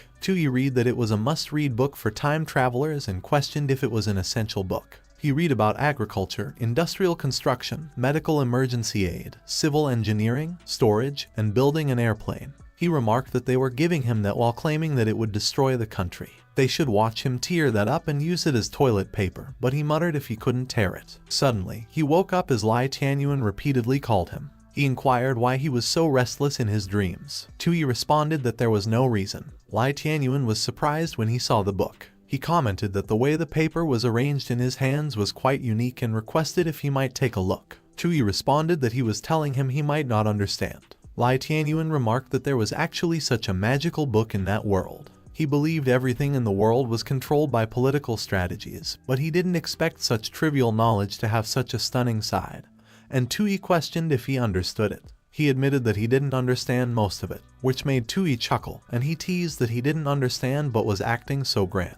It was good that he didn't understand, or his points might increase. Jude Shaw suddenly requested if she could take a look. She observed that the thing called electricity is interesting if combined with mystical arts. Tui questioned if she understood it. She answered that some parts she sort of understands, but if he gives her more time, combining it with mystical arts might make it possible. Lai Tianyuan wondered if it was real and praised that it was as expected of his adopted daughter. Tui laughed and remarked that the contents of that book require a lot of scientific knowledge upfront, so her skill tree is totally off track. She asked if she could have the book, and he agreed, saying she could take it. He chuckled, but he went quiet as he observed Jude Shaw. He saw how excited and enthusiastic she was. He reflected on what he would feel if he were to make Cayenne country cease to exist. Lai Tianyuan was taken aback. He noted that there is no such thing as an eternal country in the world, so whether it's Cayenne country or Jing country, in the end, all that remains are just a few thin pages in history books. Tui acknowledged that he really took it well. But Lai Tianyuan asserted that he firmly believes that no matter what happens to Cayenne country in the end, he will still accomplish something that will shock the world. Unlike any other emperor, he will be lucky to witness that moment. He has no doubt that he will witness the peak moment of Cayenne country, and Tui pondered if he was always that passionate. But it does give him some confidence. He was always misled by the points system, thinking about destroying and ruining the country. But if he pushed the development forward and gradually abolished the imperial system, he speculated if that would be just as good as destroying Cayenne country. Although that path is many times harder, if it could prevent those things from happening in the future, it would be fine. He declared that they should gather everyone. They are going back to Cayenne country. A paper crane flew in the forest. It flew towards Jude Shaw. She explained that it was a letter from Fan Taoju, and she inquired if something occurred. Tui questioned what she mentioned in the letter. Jude Shaw replied that the letter stated the southern Jing army invaded Cayenne country, and Tusi led troops to fight but fell into an ambush. His fate was unknown. Tui was astonished. On the other hand, at the battlefield, the crows circled around the smoke of battle. One of the Cayenne soldiers was pierced in the chest and perished. It was in Fufeng of the Cayenne nation, and the enemies succeeded in climbing up the city wall. Pan Fengxian also reached the top of the wall. He appeared so huge, and the Kayan soldiers felt intimidated. Although they were struck with fear, they still raised their swords and charged forward. Pan Fengxian pulled his weapon from his mouth. He swung it and hurled multiple soldiers away in one fell swoop. He declared that he was the great Jing's top general. He claimed he had come to take Tu Su's head. He was baffled when he saw Tu Su. Tu Su inquired if that was his name. He commented that it sounded like some nameless clown and challenged whether he believed he was worthy of taking his head. Pan Fengxian grinned sinisterly. He warned that he should prepare to die, but Tu Su effortlessly blocked his attack. He swung his weapon aggressively and bombarded Tu Su with attacks, but Tu Su dodged all of them. He was surprised when Tu Su vanished in front of him. He was stunned. Tu Su remarked that with that level of skill, he was not good enough. In an instant, Pan Fengxian collapsed on the floor with a hole in his chest. The Jing army ordered that they should retreat, sound the withdrawal signal, and fall back. Some of them fell off the wall in the rush to retreat. One of the Kayan soldiers cheered that they held them off and the Jing scums should die, while another provoked that they should come on because their grandpa hadn't killed enough yet. Meanwhile, Tu Su looked so serious. He stared at the ominous aura that the camp emitted in the distance. 5 days ago, Tu Su, who was stationed in Kayanjing, abruptly received a war report, and it conveyed that southern Jing learned of Tu Yi leaving the capital and dispatched a small force to infiltrate Kayan territory and assassinate him. So Tu Su led 1,000 elite cavalry to intercept the Jing army, but he encountered an ambush and retreated to a small town near Kayanjing, Fufeng. Soon after, tens of thousands of Jing troops surrounded Fufeng, while the remaining forces marched straight for Kayanjing. Meanwhile, the trapped Tu Su struggled to hold the town with fewer than 10,000 remaining soldiers, including his battered troops and the local garrison. Though they repelled multiple attacks, their soldiers and supplies dwindled steadily. Wang Zhan reported that the messengers who tried to leave the city for reinforcements failed, and at that rate, they wouldn't last much longer. They didn't expect to fall into a trap and get stuck in that tiny city, and it wouldn't have happened if not for Tu Yi. Tu Su glared at him with a deathly stare. He immediately admitted that he spoke out of turn and pleaded for punishment. Tu Su instructed him to get up. It was his fault for acting recklessly without consulting everyone. Jing country's military strength was weaker than the barbarians of the plains, but they were far more cunning and treacherous, and at that time, they even managed to track Tu Yi's movements and use him as bait. 10 years ago, the late emperor led a southern campaign against them, but because of a single strategist from southern Jing, he was forced to retreat empty-handed. He recalled that he was young at that time, but still knew that Kayan's southern nobles colluded with the Jing strategist, preventing the unification of the empire. And that man, Grand Overseer Han Being, known as the Fox Strategist, only needed words to manipulate those people into dividing the land at a crucial moment. They purged a batch back then, but currently a new group surfaced, cooperating with Jing and allowing them to invade that deeply. Otherwise, he refused to believe that hundreds of thousands of troops could have slipped under Kayanjing's nose. It must be Han Being toying with people's hearts again, deceiving those spineless traitors. He realized it with surprise. He muttered that for playing with people's hearts, the brat would call him an old scheming bastard, but at least that brat was safe for the time being, and that was Kayan's only fortune. He always respected strength and despised underhanded schemes. Yet he actually assumed, even for a moment, that his clever little brother could fall into an ambush. Wang Zhan concluded that his only weakness was Tu Yi. He informed that Lord Zio was still by his side so she could still send messages from the army. Tu Su agreed that it could work, but in the message, he should not mention that he was trapped in Fufeng and just inform him that the Jing troops were invading and he should return to Kayanjing to take command. He inquired where his dignity was in asking his little brother to come save him and declared that he would defend Fufeng himself. A few moments later, Wang Zhan proposed that they should let those Jing dogs see the blood and resolve of Kayan's men. Tu Su promised that he would hold Fufeng with his own hands, and Wang Zhan concluded that his old habit of getting fired up for battle returned again. Tu Su guessed if he must be assuming that he was acting on his own again and was about to lose his mind. Wang Zhan insisted that he wouldn't dare. Tu Su assured him not to worry because it wasn't like it was the first time. But at that time, his reason was truly different from before. Wang Zhan remained speechless. Tu Su reminisced that the night before the brat left Kayanjing, he drank alone with him. He recalled the night when Tu Yi drank to his heart's content. Tu Yi wondered if he was insane and if he was the war god of Kayan. He claimed that he stole his throne and took away his surname. Yet instead of rebelling, he played the role of a loyal subject. Tu Su expressed regret and acknowledged that the promise they made all those years ago, he assumed it was just a joke between them. He never expected him to actually go through with it. He He always knew what his true ambitions and interests were, and if he were forced to sit on that throne, he would have lost his mind sooner or later. Tui confirmed that he did know how unbearable that position was. He asked if he had any idea how exhausting his life was in that world. Su questioned if he meant being trapped in endless schemes and betrayals. Tui mentioned Zhao Shu, Zhao Zhuo, Lai Tianyuan,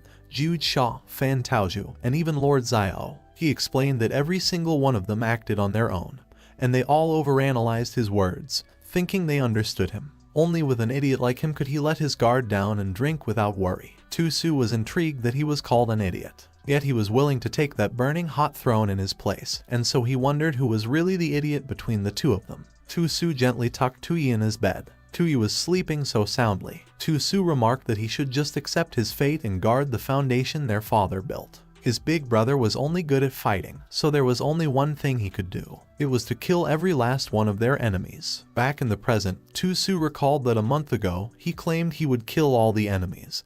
But a month later, he ended up trapped in a tiny city, and he wondered if he didn't find that embarrassing. Wang Zhan assumed that he underestimated the bond between him and Tu Yi. Su insisted that it was just a joke, but in all seriousness, Kaianjing was far more important than their situation there. Wang Zhan replied that with their current forces, they could hold Fufeng for months without a problem. But Kaianjing, on the surface, had plenty of troops. But they were divided into the Northern Garrison Army and the Longsang Army, and while both were strong, the tension between them was a major weakness. The highest-ranking general left in Kaianjing was Yuan Tianshu, and while he was talented, he could not command the Northern Garrison Army, and that lack of coordination between the two armies would be a critical flaw. Su observed that the military discord was one issue, but the greater problem lay in the imperial court. Wang Zhan explained that when Tu Yi left, he entrusted Zhao Shu with overseeing the government while Fan Taozhu managed the treasury, controlling the city's money and supplies. Su declared that he didn't trust either of those women, so only if Tu Yi returned to take charge personally could Kaianjing's stability be restored. Wang Zhan admitted that returning to Kaianjing would be filled with danger, but Su chuckled and expressed that he had faith in him. When it came to strategy, that brat had Lai Tianyuan, while in battle, he had Lord Xiao and Zhu Sha, and with that team, returning to Kaianjing would be effortless. Wang Zhan confirmed that he understood and his plan was clear to him. Then he should allow him to help him defend Fufeng. On the other hand, the messenger bird flew through the sky. Suddenly, a chain pierced through the clouds below it. It was caught. It disappeared into the clouds. The Jing's shadow camp commander, Xing Wushuang, reviewed the letter for Tu Yi that stated the southern Jing's forces surrounded Kaianjing, so he should come back quickly to stabilize the situation, as he knew he could do it. He chuckled and noted that everything was going exactly as expected. One of his men inquired if they should send a false message. He replied that there was no need for unnecessary tricks because their master wanted Tu Yi to be caught in that dilemma. He placed the letter back into the bird. He wondered if Tu Yi would save Kaianjing or rescue Su. Their master believed he would choose to return to Kaianjing, but he hoped he came back to save Su, because he still didn't taste the emperor's eyeballs. His manic laughter echoed through the entire forest. At the present moment, Tu Yi and the others examined Fan Taozhu's message. Lord Xiao mentioned whether Su's fate was unknown. She appeared horrified. She inquired to confirm if that letter originated from Fan Taozhu, if she was one of their people. Lai Tianyuan admitted that he once entertained rebellious thoughts in the past but no longer did. But he acknowledged that it was true he and Zhu Sha were already fully loyal to him, though Fan Taozhu's intentions remained unclear. Tu Yi remarked that it was enough, as he had been aware of all that nonsense for a long time. At that time, he only cared about one thing. He questioned whether Su was safe or not. Suddenly, the bird flew above him. Lord Xiao explained that it was the message she left for Su, and Tu Yi assumed that it was another one. She confirmed that it was indeed his handwriting and seal, so he was still alive. Lai Tianyuan reasoned that if he were guarding Kaianjing himself, he wouldn't have requested urgent reinforcements, so most likely, he was trapped somewhere. Tu Yi concluded that he was alive, but he was also in grave danger, so the question became whether to rescue Su or to return to Kaianjing. Meanwhile, the Jing army cooked their dinner in their camp. They set up their camp outside Kaianjing City. Fan Taozhu stood by the wall and observed them. She reflected on how things turned out like that.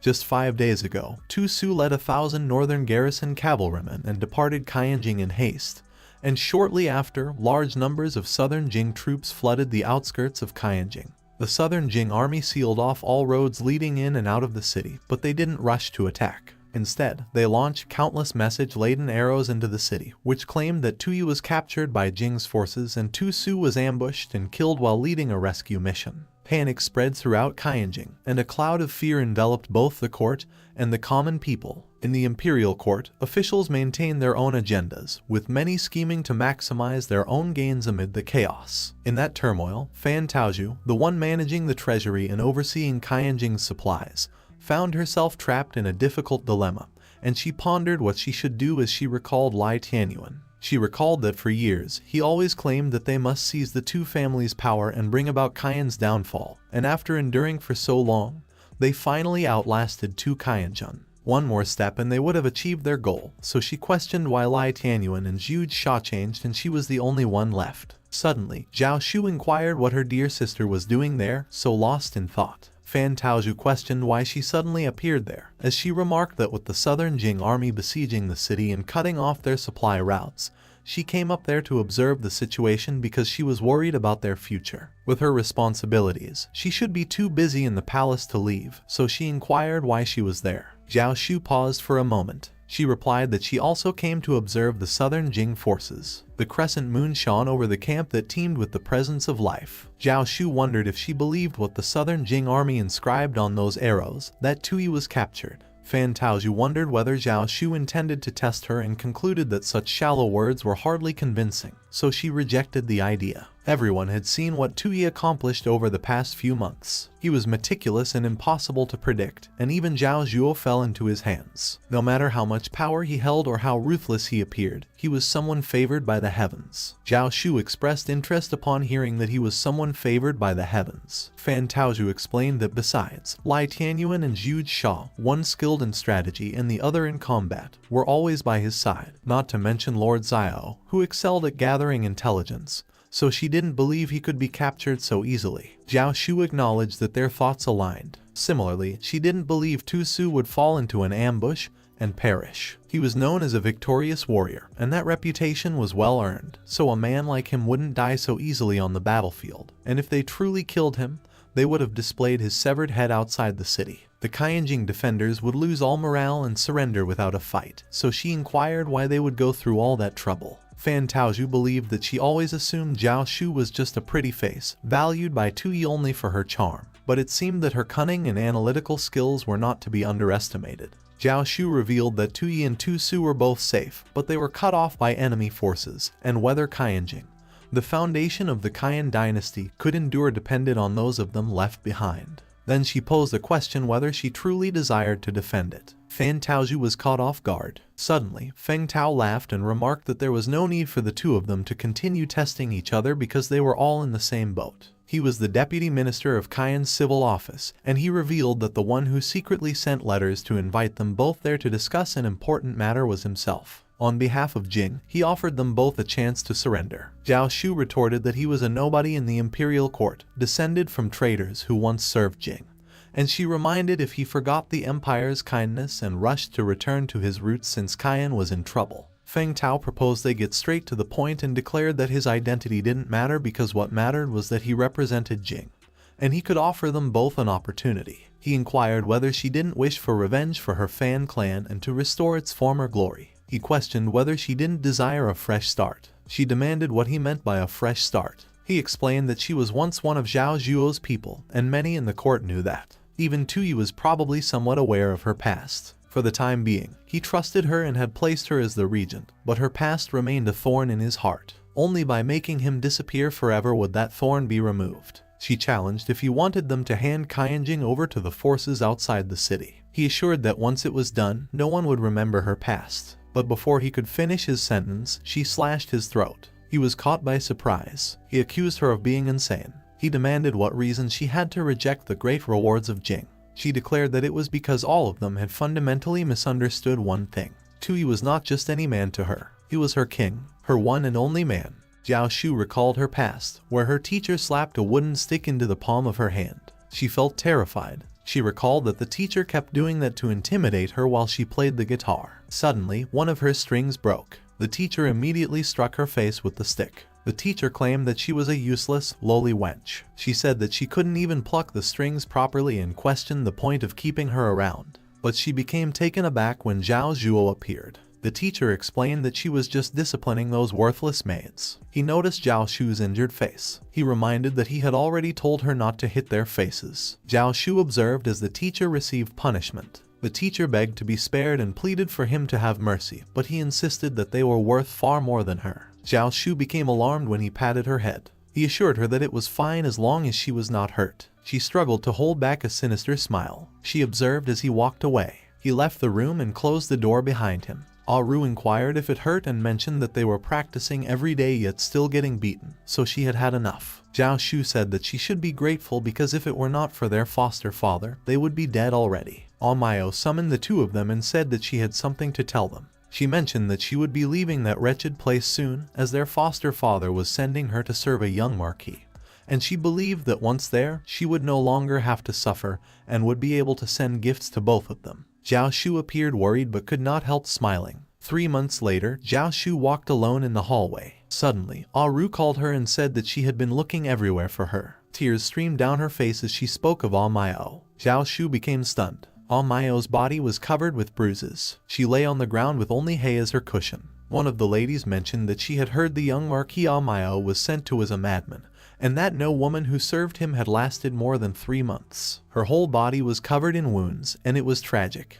Zhao Shu clenched her fist. Meanwhile, another official summoned Zhao Zhuo and said that they should dispose of the body quickly. But he questioned the rush and suggested letting them see what happens when a tool is no longer useful. He challenged what he was afraid of and wondered if he thought they could ever rise against them, adding that without him, they were nothing. On the other hand, Zhao Shu became filled with rage. Ru slammed her fist on the wall. She inquired if Maio had just died like that and if they endured all that training for that. Zhao Shu remarked that at least they were still alive, but Ru denied it, stating she could not accept that. She declared she would find her own way, a way out. 3 years later, Zhao Zhuo presented Ru's corpse to the other ladies. Zhao Shu became terrified. She stared at Ru's body that was covered in fabric. Zhao Zhuo questioned if they knew why he called them there. Everyone bowed their heads to the floor. He explained that the wench Ru, he had sent her to Minister Kyan a year ago, and she dared to betray him. Fortunately, Lord Kyan understood how things worked. He offered to send her back. He instructed him to keep her and questioned why he should have to discipline his own woman,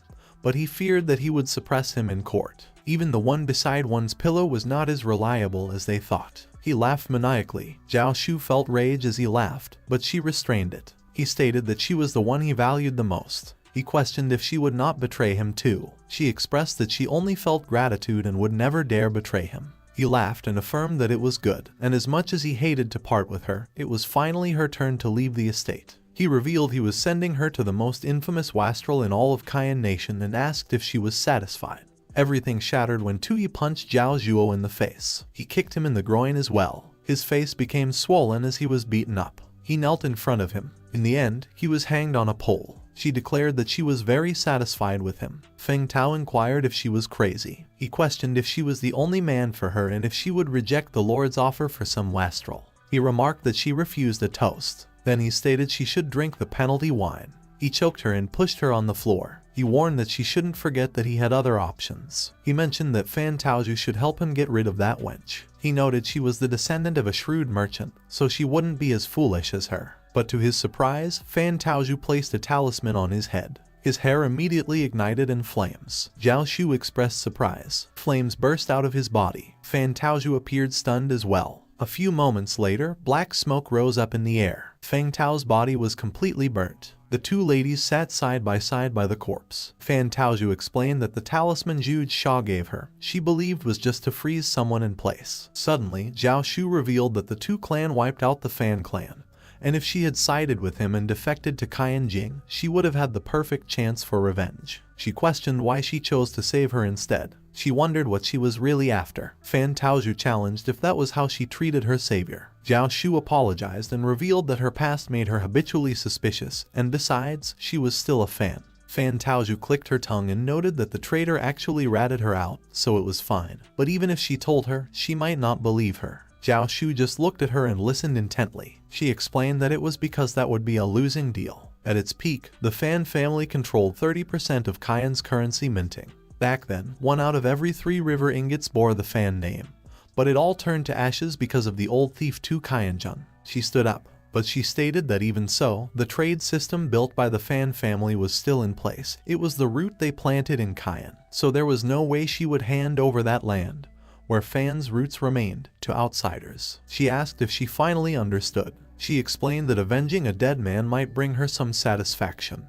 but in the end, nothing of the Fan family would be left. As a merchant, what she wanted was for silver engraved with the Fan name to multiply. Her grandfather once expressed that a merchant should control their emotions, not fight for the moment, but foresee the grand scheme. She asked if she didn't think that such a description fit someone perfectly. She said that she didn't like Tuyi, but he shared similarities with the Fan family, so he could help her restore their legacy and make Cayenne value commerce again, which was why she was willing to bet on his future and defend that city. Zhao Shu mentioned that Tuyi always expresses things others don't understand. She noted it was just one side of the story, but she had no one else she could trust more, and just to be safe, she would spread the word that she killed Feng Tao so that Jing would be wary of her. Fan Taozhu attempted to protest, but she agreed. Zhao Shu explained that when she returned, she would hand that silver ingot to him, but at that moment, she was stabilizing the court while managing resources, and with Yuan Tianchu's help, they should be able to hold on until he returned.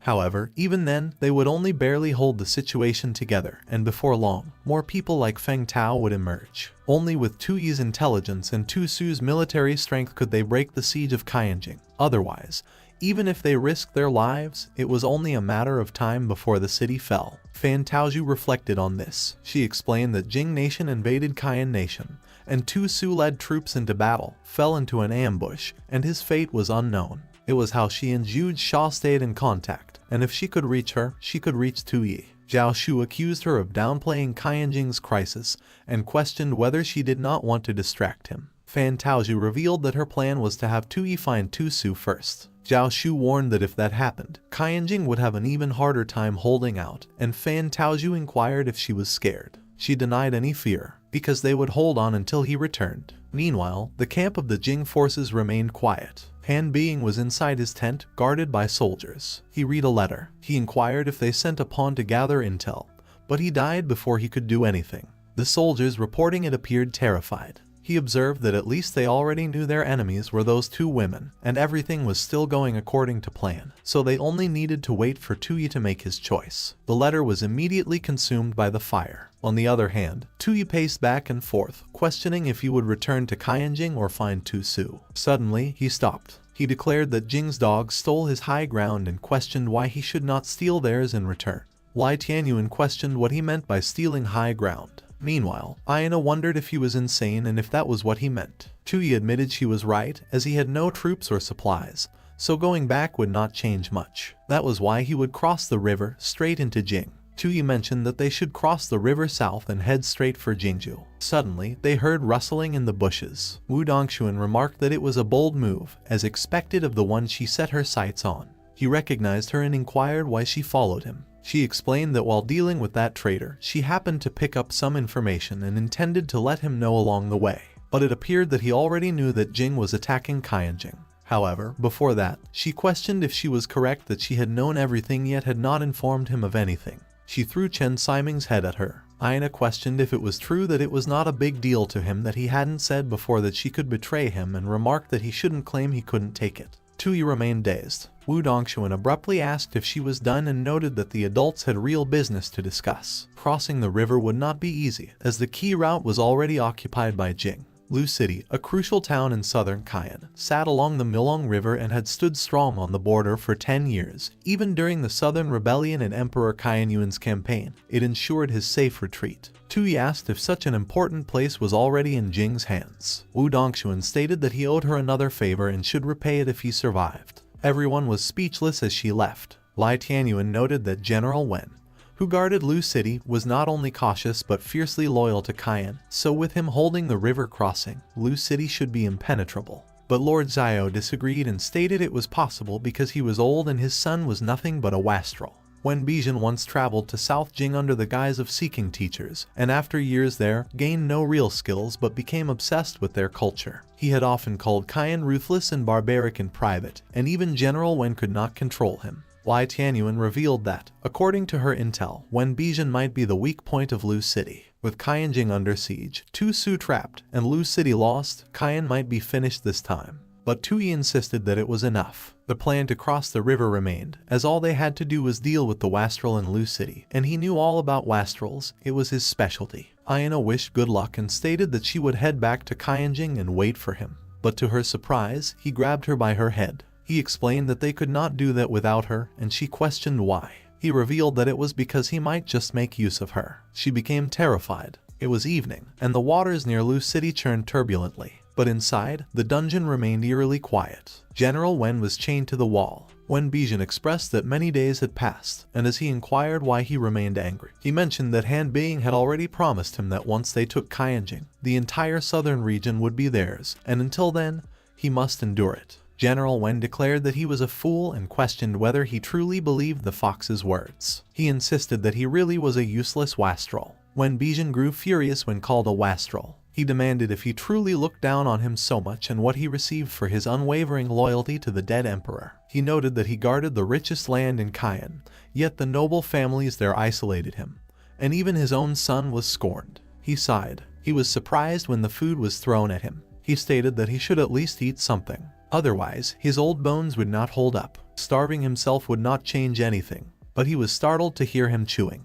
General Wen aggressively seized a bun. Wen Bijin questioned if he was genuinely eating. General Wen revealed that he had a dream last night, in which Tui personally came to Lu City to finish what the late emperor left unfinished. Wen Bijin merely stared at him, bored beyond measure. General Wen declared that he would hold on to his life just to witness that day with his own eyes. Wen Bijin referred to Tui. He laughed hysterically. He called him the useless Tui and remarked that his father truly had a sense of humor. But General Wen challenged if he still considered him useless when he stabilized the court right after the immortal emperor's death, eliminated Zhao Zhuo, and won over Lai Tianyuan and Tu Su. He added that if he was foolish, it must be because he was raised poorly. Wen Bijin stated that he did not want to hear that nonsense again and indicated it seemed he needed to prove himself to him. That place had been locked down by Han Being's forces, and nothing could enter, not even a fly. He would love for that brat to show up right then just so he could demonstrate what real uselessness looked like. He became alarmed when he heard footsteps. Tui emerged from the darkness of the dungeon. Wen Bijin glanced over his shoulder. He was so shocked to see Tui that his eyes bulged from their sockets. Tui inquired if someone had called for him. Tui stood in front of Wen Bijin. General Wen called him.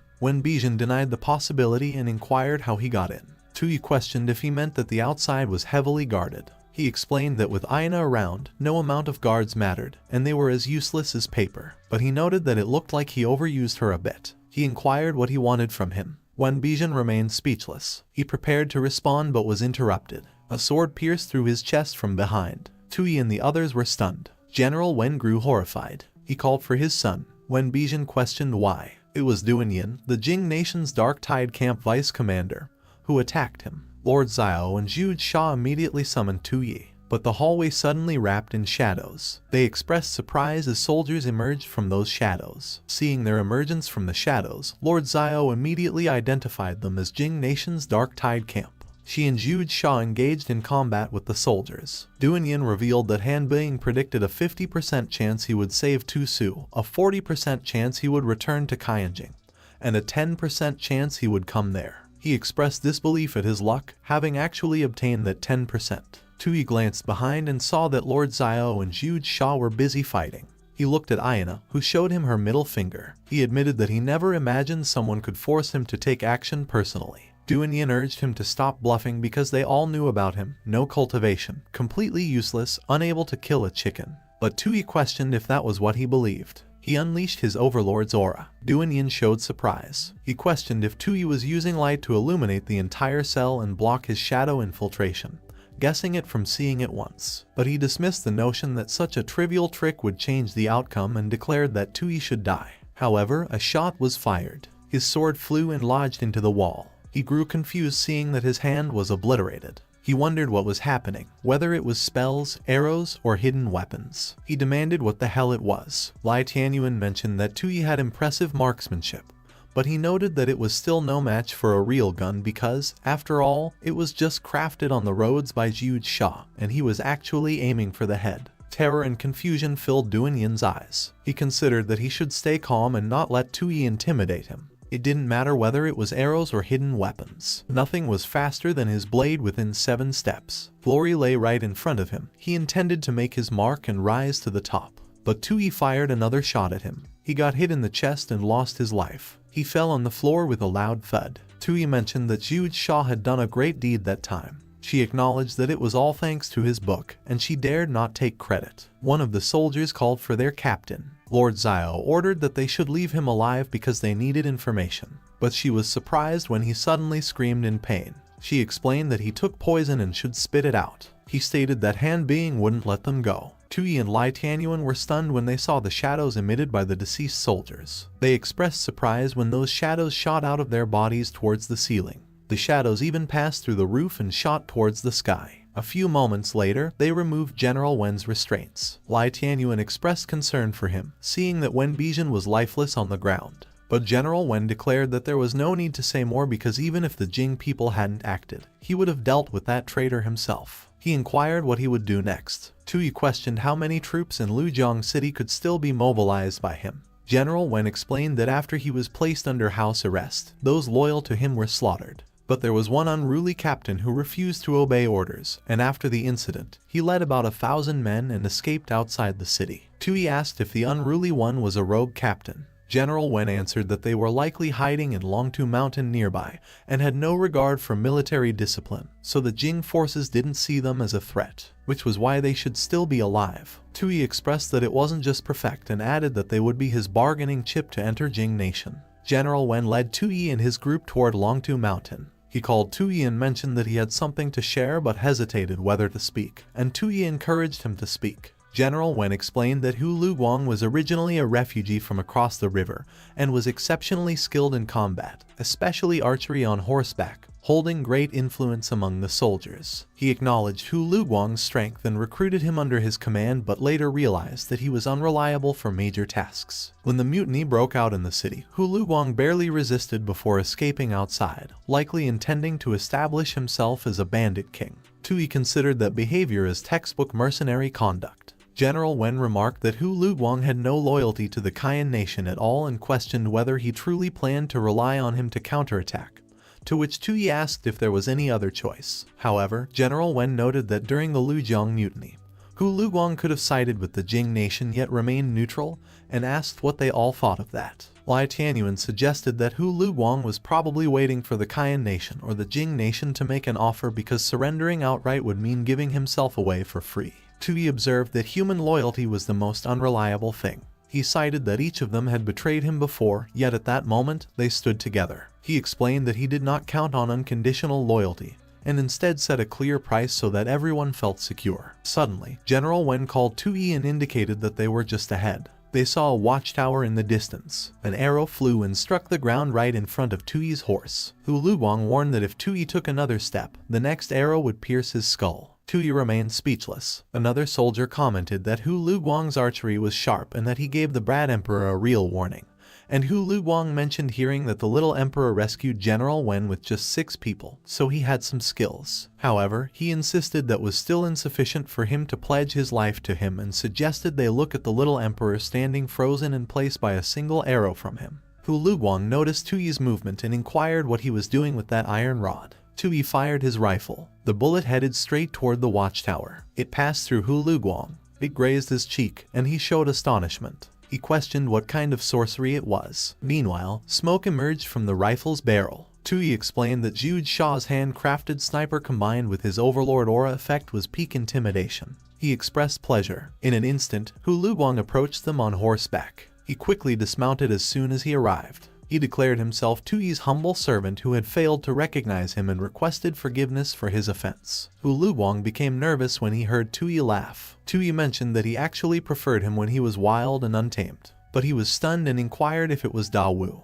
Hu Luguang questioned what he said. Tui explained that it was nothing and that he just recalled an old acquaintance. In short, he inquired if he knew why he was there. Hu Luguang explained that Lujiang City was stuck between the Jing Nation and the rebels and that it was just a lone city, so he could not defend it even if he wanted to. Tui acknowledged that he knew he could not hold it and he did not need to bother with Lujiang anymore because the Jing Nation needed to win over the people, so they probably would not make things difficult for the civilians. Hu Luguang questioned why he came looking for him and if he expected them, old, weak, and crippled men, to march north and break the siege of Qianjing. Tui mentioned that he heard that he used to be a refugee from the Jing Nation before fleeing there, and it must have been some unavoidable hardship. Hu Luguang acknowledged that he sure did his homework, but he inquired what that had to do with their conversation at the moment. Tui inquired if he did not want to go back and see his homeland. Hu Luguang replied that he was crazy and questioned if he wanted him to lead troops and cross the river with him. Tui confirmed that it was right, and the two of them really think alike, their minds were connected. The Jing Nation had sent out all its troops, leaving the country empty, so it was the perfect opportunity to take a gamble, a low-cost entry into the battlefield. Hu Luguang stated that even if the Jing Nation was empty, with his small force, it was still too dangerous. Tui inquired if hiding in the mountains was not dangerous too, if he believed that shabby camp and broken city walls could keep him safe. He described that his soldiers were covered in dirt, dressed in tattered armor, and even their weapons looked like scrap metal. And he questioned if he was planning to make the enemy laugh to death if they came. He added that he should not tell him that he was short on provisions too because those men standing guard on his walls looked like they would be blown away by the wind. He questioned what resources he was planning to hold out with. Hu Luguang was lost for words. He claimed that he was born with great strength. He advised to ask General Wen if he did not believe him, as he knew how strong he was, and defending the mountain was nothing to him. But Tui explained that it meant nothing because running a stronghold required power and connection. So being strong alone was useless, and the reason he was still alive was not because he was amazing. It was because he was not a threat, and he had no value. He was a nobody. Hu Luguang felt taken aback by those words. He became demoralized as he claimed that he was no threat and had no value. But even so, he insisted that he would not cross the river with him because the less control over him, the better it was, and in the worst case, he would be a bandit and enjoy life while he could. Tui revealed that when he left Lujiang, he made a big scene. Almost everyone there knew he came to the mountains to find him, and he questioned what he believed those noble families would think. He stated that they would see him as a hidden danger that might side with him. When they started believing he had pledged allegiance to the foolish emperor, he better make sure he actually had. Hu Luguang accused him of setting him up. General Wen called him and explained that Tui was both a brilliant strategist and a warrior, so following him would not waste his skills. Aina chimed in and mentioned that they brought plenty of weapons and supplies, and if they did not take them, she doubted they would all last even half a day. Hu Luguang was speechless and he became agitated. Suddenly, a scout returned on horseback. He called Hu Luguang and informed him that there was bad news, recognizing him as the scout he sent out. The scout reported that the Zhao family of Huichuan and the Deng family of Qianyang just sent troops to take over Lujiang, and currently, they were splitting up, and 3,000 men were marching straight towards them. Hu Luguang became horrified as he imagined the troops charging at them. Tui observed that it looked like they were planning to use him to make a name for themselves with the Jing Nation forces. If he wanted to live, he should defend that place for the Qian Nation. The enemy troops repeatedly urged that they should kill. They charged with a huge sharpened log and destroyed the camp's defenses. They smiled triumphantly, but they immediately got slashed by Hu Luguang before they knew it. He swung his sword and eliminated the enemies. He considered that his carefree days were all ruined by the brat Tui. Meanwhile, Tui watched the attack from higher ground. He remarked that, as expected, war should be handled by professionals. Lord Xiao noted that on the battlefield, individual strength could hardly change the tide, so their defeat was only a matter of time. Tui observed that after the trial of strength, she seemed to understand even more, which made her scoff, and she added that if that continues, he won't have much left to gamble with. He assured that she shouldn't worry because he knew what he was doing. Aina accused him of being a show-off and questioned if he believed he could take out the enemy commander with a single shot when they have so many people. But he ignored her and simply called Jude Shah. She replied yes. He fired his rifle, and a loud roaring sound came from it. The troops below wondered if it was thunder. Suddenly, their flags were falling down. Tui realized that he was not aiming at a person. He was aiming at the flag. On the other hand, Jude Shah used her Zun escape. She activated her skill, Whispers of the Wind. She informed that the marshal was dead and everyone should retreat because they were being surrounded from behind. The troops were horrified. She announced that the command banner had fallen, so their brothers should retreat. The troops urged that they should fall back and retreat. Meanwhile, Hu Luguang and his companions questioned if they won. They cheered and declared that they won. Hu Luguang spotted where Tui was. A few moments later, he knelt in front of him. He addressed him as His Majesty and vowed that he was sticking with him for life. On the other hand, Han Bing was reading the report under his candlelight. He remarked that Tui's actions were truly unpredictable. With just 6 riders, he ignored Lu Jiang's defenses and entered the city's main hall as if no one was there. He used hidden weapons to kill Duanyin, saved Wenyuan, and disrupted the backup plan he had set in the city. Then, he emptied the treasury and abandoned the city. Their last known appearance was leading 1,000 deserters under Hu Luguang, defeating 3,000 elite troops of the Xiao and Deng families. He concluded that after that, those 1,000 men vanished without a trace. The soldier assured that he would immediately arrange for the Cayenne nobles' troops to search the Lujiang area because a mere 1,000 men won't be able to stir up much trouble. But Han Bing argued that even if the Cayenne nobles have sided with them, they are still Cayenne people, so he should split half of the forces besieging Cayenjing and Fufeng and send them south to annihilate them. The soldier questioned if he would do that just for Tui and if that wasn't too much. Han Bing explained that for an empire, capturing the king meant controlling the whole situation, so Cayenjing and Tu Su were nothing to worry about. Also, they should have Jing's main forces heavily guard the crossing at Nulong River. The soldier showed surprise. Han Bing claimed that if his guess was correct, Tui was most likely trying to cross the river. Meanwhile, the siege at Fufeng became quiet. Tu Su inquired what was going on. If the Jing dogs outside were fewer than before, Wang Zhan suddenly urged Tu Su to look. That was the duet from a marching army. Tu Su observed that they have withdrawn at least half their forces. Wang Zhan questioned why the enemy would retreat and if they were trying to lure them out, and Tu Su denied it.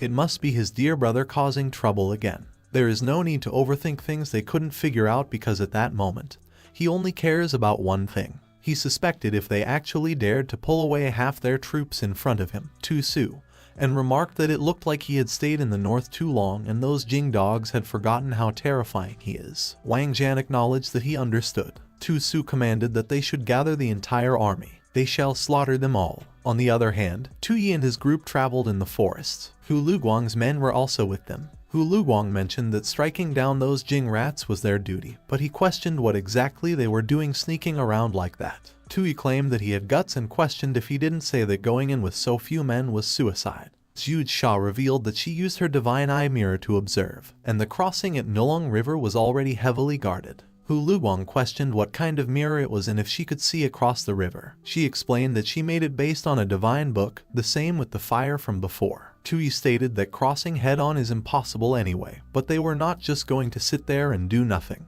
General Wenyuan has guarded that area for years, so he knows the terrain along the river like the back of his hand. General Wenyuan bowed down to him to confirm what he said. Tui declared that they should let them guard the crossing if they wanted because the Nulong River is long, and he refused to believe that they could defend every inch of it. General Wenyuan agreed that he was right and that there was a shallow ford downstream so they could cross there and launch a surprise attack on their weak point. Tui ordered that everyone should follow him. They should stab the Jing nation right where it hurts. Tui and his troops arrived at the shallow ford downstream, but there was already a camp set up on the other side. Tui and his troops hid behind the bushes and observed from a distance. General Wenyuan admitted that it was his oversight and he didn't expect the Jing forces to notice that terrain and reinforce their defenses. Tui replied that it didn't matter anymore, and what he wanted to know was if they could fight. General Wenyuan and Hu Luguang exchanged looks. Hu Luguang observed that at a glance, there were over 3,000 troops below, and they were elite forces of the Jing nation. He noted they would be much tougher than the noble troops they faced before. General Wenyuan pointed out that unlike last time, they were going to attack while they defended, and if they charged recklessly, even with his brilliant tactics, it would be a costly victory. Lai Tianyuan added that they only had 1,000 men, and once they entered the Jing nation, they would face even tougher battles, so they couldn't afford to waste their forces there. Tui inquired what they were suggesting. Lai Tianyuan explained that his appearance in Lucheng and the crushing defeat of the noble coalition must have drawn attention.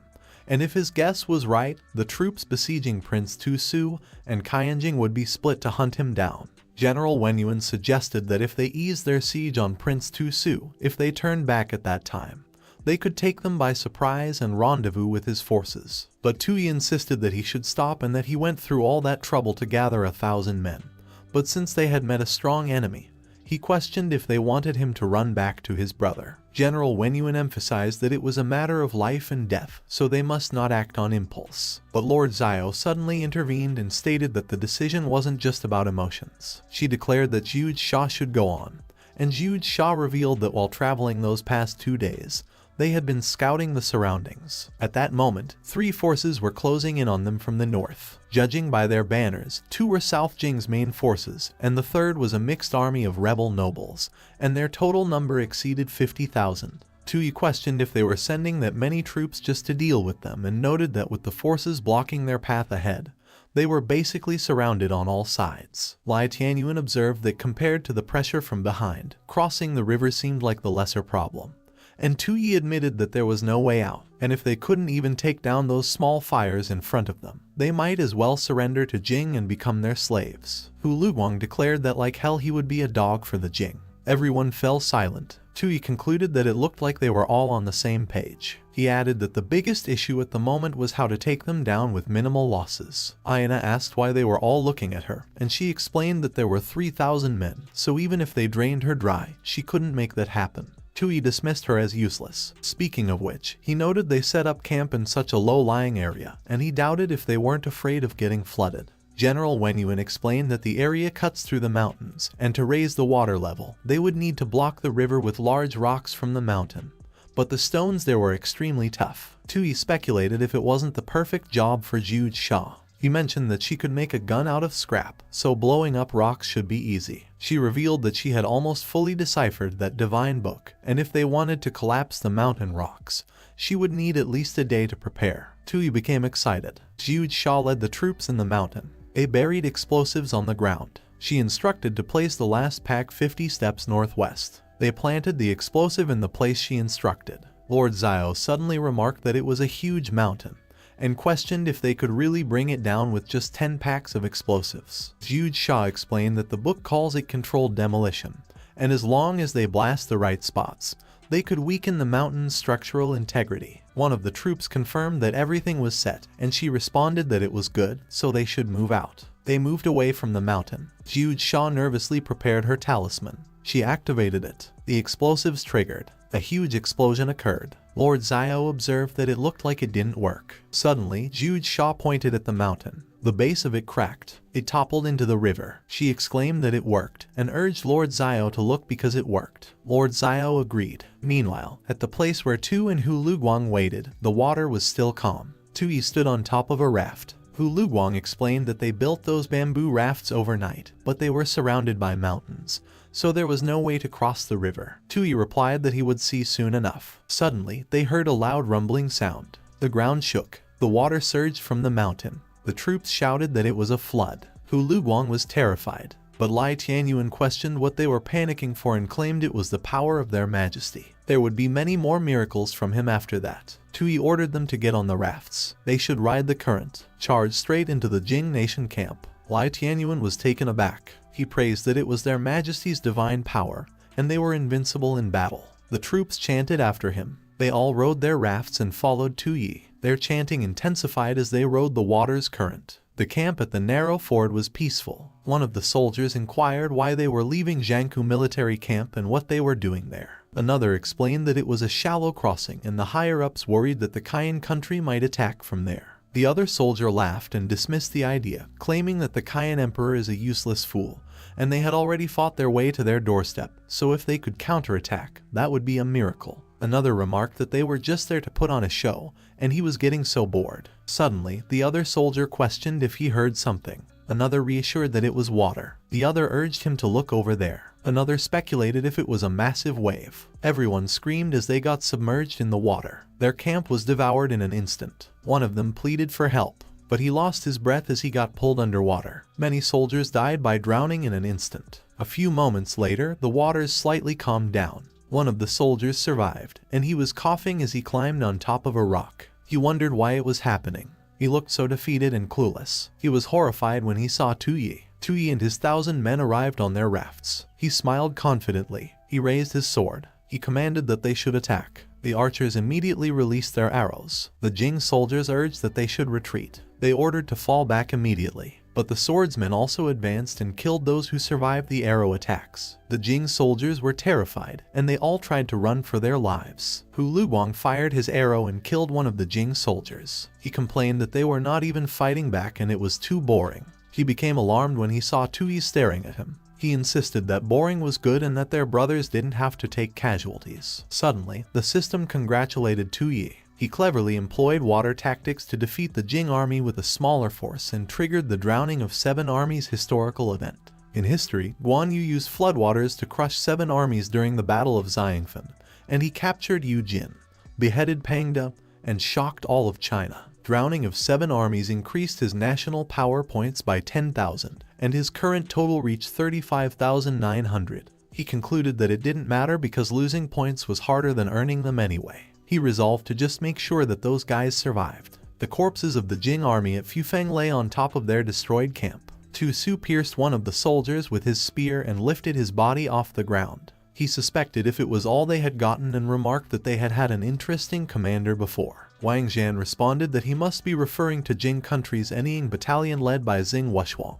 He and half his troops were transferred to the south. Tu Su commented that he was a lucky bastard. Wang Zhan revealed that they had also uncovered important intel that Tu Yi somehow gathered 1,000 troops, and not only crossed the Muling River, but also won a battle with fewer soldiers and captured Jiangku military camp. Tu Su wondered if the withdrawn troops were sent to encircle him and noted that his little brother sure knows how to stir things up. Wang Zhan questioned if they should march south to support Tu Yi since Qianfeng was no longer under siege. Tu Su confirmed that they would, but not yet. He promised Tu Yi that he would protect their homeland, so at that time, their priority was to retake Qianjing. Wang Zhan agreed and added that once Qianjing is secured, they would have plenty of troops to mobilize. Tu Su affirmed that it was exactly that, and it didn't matter how many forces tried to surround Tu Yi. His brother would find a way to handle it. Meanwhile, Xing Wushuang arrived at the destroyed camp at Muling River. He hissed as he looked at his reflection in the water. He questioned if it was the work of that wastrel. He extended his arm. It stretched so long, and he grabbed a rock from the water. He remarked that it smelled like gunpowder, but something was different, so Tu Yi was becoming more and more interesting. One of his men wondered if he planned to make a move on Tu Yi at that time. He speculated that he must be short on troops, which is why he resorted to those unorthodox tactics. Another one of his men explained that Han Being's orders were for them to investigate and wait for the main force. Xing Wushuang questioned if that wouldn't be his perfect opportunity if Tu Yi's 1,000-man army was just a bluff. He expressed that he wanted to savor his eyeballs on the tip of his tongue. The man reminded that Han Being explicitly gave them orders. In an instant, Xing Wushuang dug his sharp claws through his face. He pulled it out, and his blood was all over the place. Xing Wushuang demanded when Han Being got to order him around. He hysterically inquired when he had ever taken orders. His other men were terrified. Blood splattered on the ground. The man's body was tattered into pieces. Xing Wushuang questioned if anyone else had an opinion. He stepped off the riverbank. He submerged himself in the water. He declared that if there were no objections, they should follow him. On the other hand, Tu Yi and his troops set up their camp just ahead. Their camp was lively. Tu Yi complimented Zhu Sha and Lord Xiao for doing a great job, so he would reward them handsomely that night. But Lord Xiao insisted that he should get his hands off. Hu Luguang noted that they wiped out the enemy without a single casualty, and the camp was stocked with provisions, so it was a huge win. But Lai Tianyuan warned that the battle also exposed their location, and since they were deep in southern Jing, not only would they face resistance ahead, but enemy troops behind them would chase them relentlessly. Lord Xiao revealed that the assassin who died in Lucheng claimed to be from Anying Battalion, an elite unit like the Kun Guards. Their leader, Xing Wushuang, was even more troublesome, and from what she knew of him, he wouldn't be able to resist making a move against Tu Yi. Tu Yi reassured that they didn't need to worry about that because he had already come up with a countermeasure. Tu Yi revealed that he already had a plan to deal with it. Once everyone had rested, they should prepare to march immediately. They crossed the river and retreated back into the Qian nation. Hu Luguang was so surprised that he spit his drink. General Wen Yuan expressed that he didn't understand why they were retreating. Tu Yi questioned what there was to not understand and noted that they all said it themselves, that they only had 1,000 men, and they were deep in Jing territory with enemy troops chasing them, so staying there was suicide. General Wen Yuan protested and mentioned that they won both of their last battles with overwhelming victories. Tu Yi insisted that it was just because of their technological advantage and a bit of luck, and he doubted if he really considered himself some unstoppable warlord who could cut through all of southern Jing. Lai Tianyuan explained that he got it because back during the trials, he once faked a retreat across the river to lure the enemy in and boost troop morale, and he questioned if it was the same tactic. Tui advised that he should stop overthinking it because back then, he actually intended to lose. At that time, he truly retreated to the eastern bank, and speaking of which, there was once a hero who faced a similar predicament. Lai Tianyuan wondered what kind of person could earn such admiration from him. But Lord Xiao intervened and inquired how they could possibly evade the enemy's pursuit. She warned that Jing Nation's Xing Wuxuang was reckless and greedy for credit, so he would definitely bring the Anying battalion to attack them soon, and if they ran into them on the way back, they would be annihilated. Tui showed interest in Xing Wuxuang. He mentioned that he just so happened to have some ideas he would like to test out. The retreat plan remained unchanged, but before they left, they were going to leave them a little gift. He called Ayana. She refused, and suspecting he wanted to use her abilities again, she asserted that she allied with him to stab him in the back, not to be his tool. But he insisted that she should quit pretending because after spending so many days together, he had already figured her out. He suspected she loved excitement and claimed that deep down, she was just a thrill-seeking masochist. She claimed she wanted to betray him, but if she really did, that dog of hers would have already caused chaos in the army. She declared that she didn't and that she would kill him the moment she got the chance, and she was just waiting until he suffered a little more. But he insisted that she was teasing him again. She was always teasing him, tempting him to punish her. She recalled that before and after she transmigrated, no man had ever treated her like that, only him, and while wondering what she was doing, she admitted that her mind was a mess, but she was so excited. She was surprised when he showed her some chains. He promised that as long as she behaved and obeyed him, he would make sure to satisfy her, and if she understood, she should nod her head. Ayana bowed down her head while the leash was attached to her neck. When she looked up, she appeared extremely flustered, and she agreed enthusiastically. A few moments later, moans of pleasure echoed through the camp. Xing Wuxuang hissed. He remarked that Tui really knows how to play tricks, and even at that time, he acted like he was just having fun. He walked towards the camp in his shadow form. He believed that pretending to be careless while actually setting traps only proved how weak he was. Only an army of the old, weak, and sick relied on such fake bravado. At the watchtower, there were two moving shadows. Xing Wuxuang observed that wobbling like that, it was obvious those were just dummies, so they should tear them down. One of his soldiers went to the watchtower, but he was surprised when he noticed the talisman on the dummy. The talisman activated. He was taken aback when smoke suddenly burst out of it. He grabbed his throat as he had difficulty breathing. Xing Wuxuang just scoffed. He declared those traps were nothing more than a hunter's tricks. They should move in. Destroy all the traps. Some of the men used their blades to destroy the bases of the watchtowers. Some used their fists. In an instant, the traps were in shambles. Tui and the others appeared surprised. Jiu Sha noted that her traps have been broken. He added that the fish had taken the bait. They should get to work. Xing Wuxuang and his men walked past the destroyed watchtowers. Everyone surrounded the camp. Xing Wuxuang hissed. He declared that there was not a single living soul outside and questioned if they were really that short on manpower. He claimed that they were abandoning the outer defenses and speculated if they were planning a desperate last stand inside. He remarked that they should have some fun. He vowed to kill Tui and devour his eyeballs. Meanwhile, Ayana inquired why it stopped. Tui replied that if she wanted more, it would depend on how she behaved next. On the other hand, Xing Wuxuang and his troops moved towards the camp. Ayana scoffed. She ordered that they should kill. One of Xing Wuxuang's men froze. The camp was shrouded in a dark aura, and Ayana's voice echoed through the place. The Anying battalion repeatedly urged that they should kill. Suddenly, one of them was called Xing Wuxuang.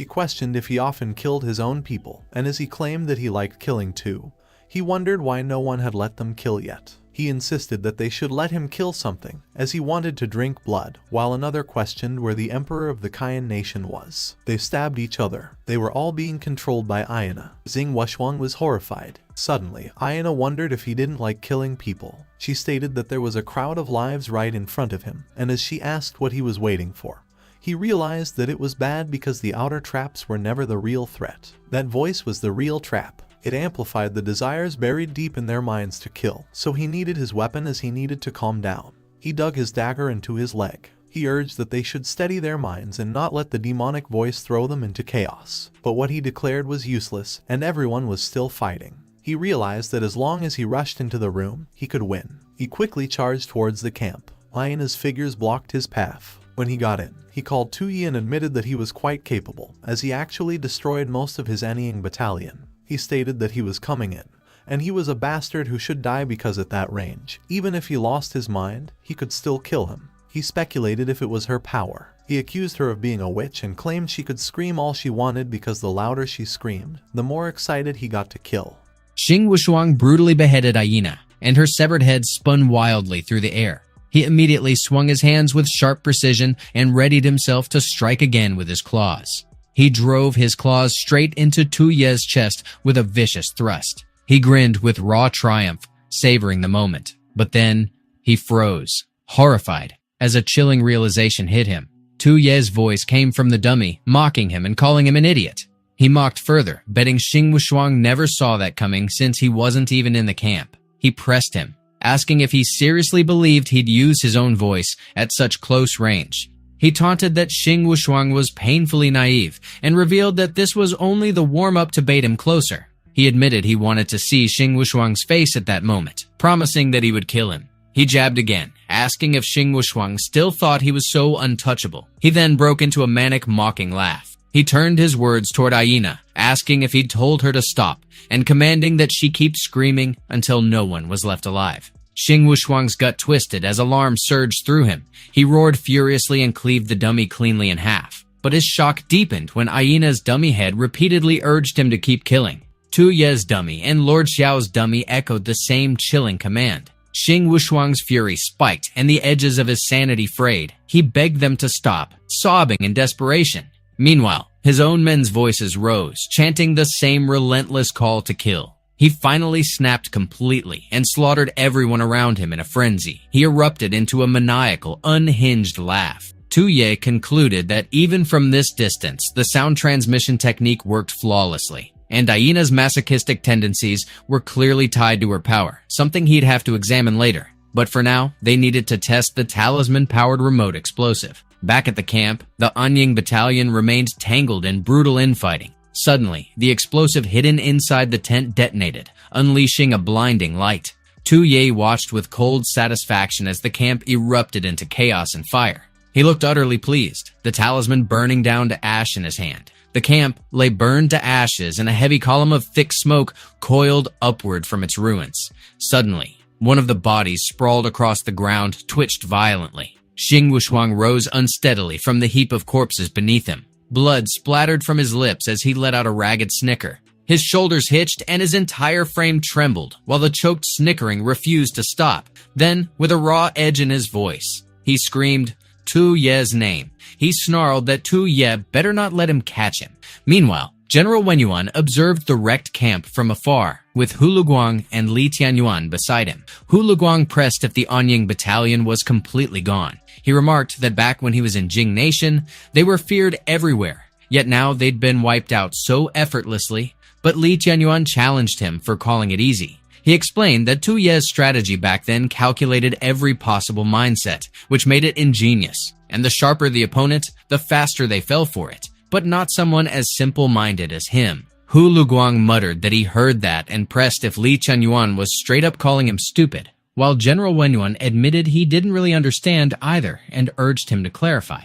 Li Tianyuan explained that 1,300 years ago, there was a dynasty named Dazi that rose during chaos and unified the entire land. Its founding emperor was a master strategist, remembered as the Martial Emperor. Hu Luguang scoffed, asking who didn't know the Martial Emperor, and snapped at him to just cut to the point. Li Tianyuan revealed what they didn't know. Before becoming emperor, he was trapped in a tiny city during a battle, with fewer than 500 defenders inside and tens of thousands of enemies surrounding them. Yet the Martial Emperor boldly flung the gates wide open and drank wine on the walls as though no threat existed, and the enemy commander, suspecting a trap, didn't dare to advance. Thanks to that gamble, he stalled long enough for reinforcements to arrive and utterly annihilate the invaders. General Wenyuan acknowledged reading about that battle in the war records too, but argued that Tu Ye's setup seemed different. Li Tianyuan countered that this was exactly what made Tu Ye's plan brilliant, because it was one step above the Martial Emperor's. The signs matched: empty defenses, loud feasting. But Tu Ye twisted it, making the enemy believe he was using the empty city ruse. The smarter the opponent, the more certain they'd think they'd uncovered the trick, only to charge straight into his trap. and Hu Luguang blurted if Tu Ye had tricked him into believing he'd used a trick, and that belief itself was part of the real trap. Meanwhile, Tu Ye cursed inwardly, realizing Li Tianyuan had fully pieced it together already. He grumbled that if he'd had more troops, he wouldn't have needed to think so hard in the first place. Suddenly, the system pinged him, notifying that he'd used a fire-based strategy at Jiangku military camp and wiped out the southern Jing's Anying camp, triggering the Fallen Nation event. In his original world's history, Lu Xun burned enemy camps during the Battle of Yiling, crushing Liu Bei's army and marking Shu Han's decline, and burning of Yiling granted him 10,000 national power points, putting the current balance at 45,900. He scoffed inwardly that he'd used bombs, not fire, so this achievement logic was stretching it. It had been flooding 7 armies last time, now burning Yiling this time, and he grumbled if the system was trying to shove a full 3 kingdoms achievement set on him. Then another notification popped up, saying it detected that he had consecutively triggered multiple 3 kingdoms themed events. So it was granting him a special extra lottery draw, costing 20,000 points without clashing with his regular 10-pull rules. Tu Ye lit up and declared it awesome, immediately going for the draw. The system deducted 20,000 national power points, leaving him with 25,900. He scored the Peach Garden Oath wine, the legendary drink Liu Bei, Guan Yu, and Zhang Fei shared during their sworn brotherhood, and anyone who drank it with him would gain profound mutual understanding and potential growth, though drinking it alone or in a group too large would nullify the effect. He muttered that it was nice, then confirmed if whoever drank it would naturally sync with his thoughts and level up alongside him, grinning that he'd never need to worry about people misreading him again. But the thought hit him that he could only give it to one person, leaving him torn on who should receive it. He was staring straight at General Wen Yuan, Hu Luguang, and Li Tianyuan with a lingering weight in his gaze. He then grimaced inwardly, thinking that sharing a mental connection with a guy felt uncomfortably gross.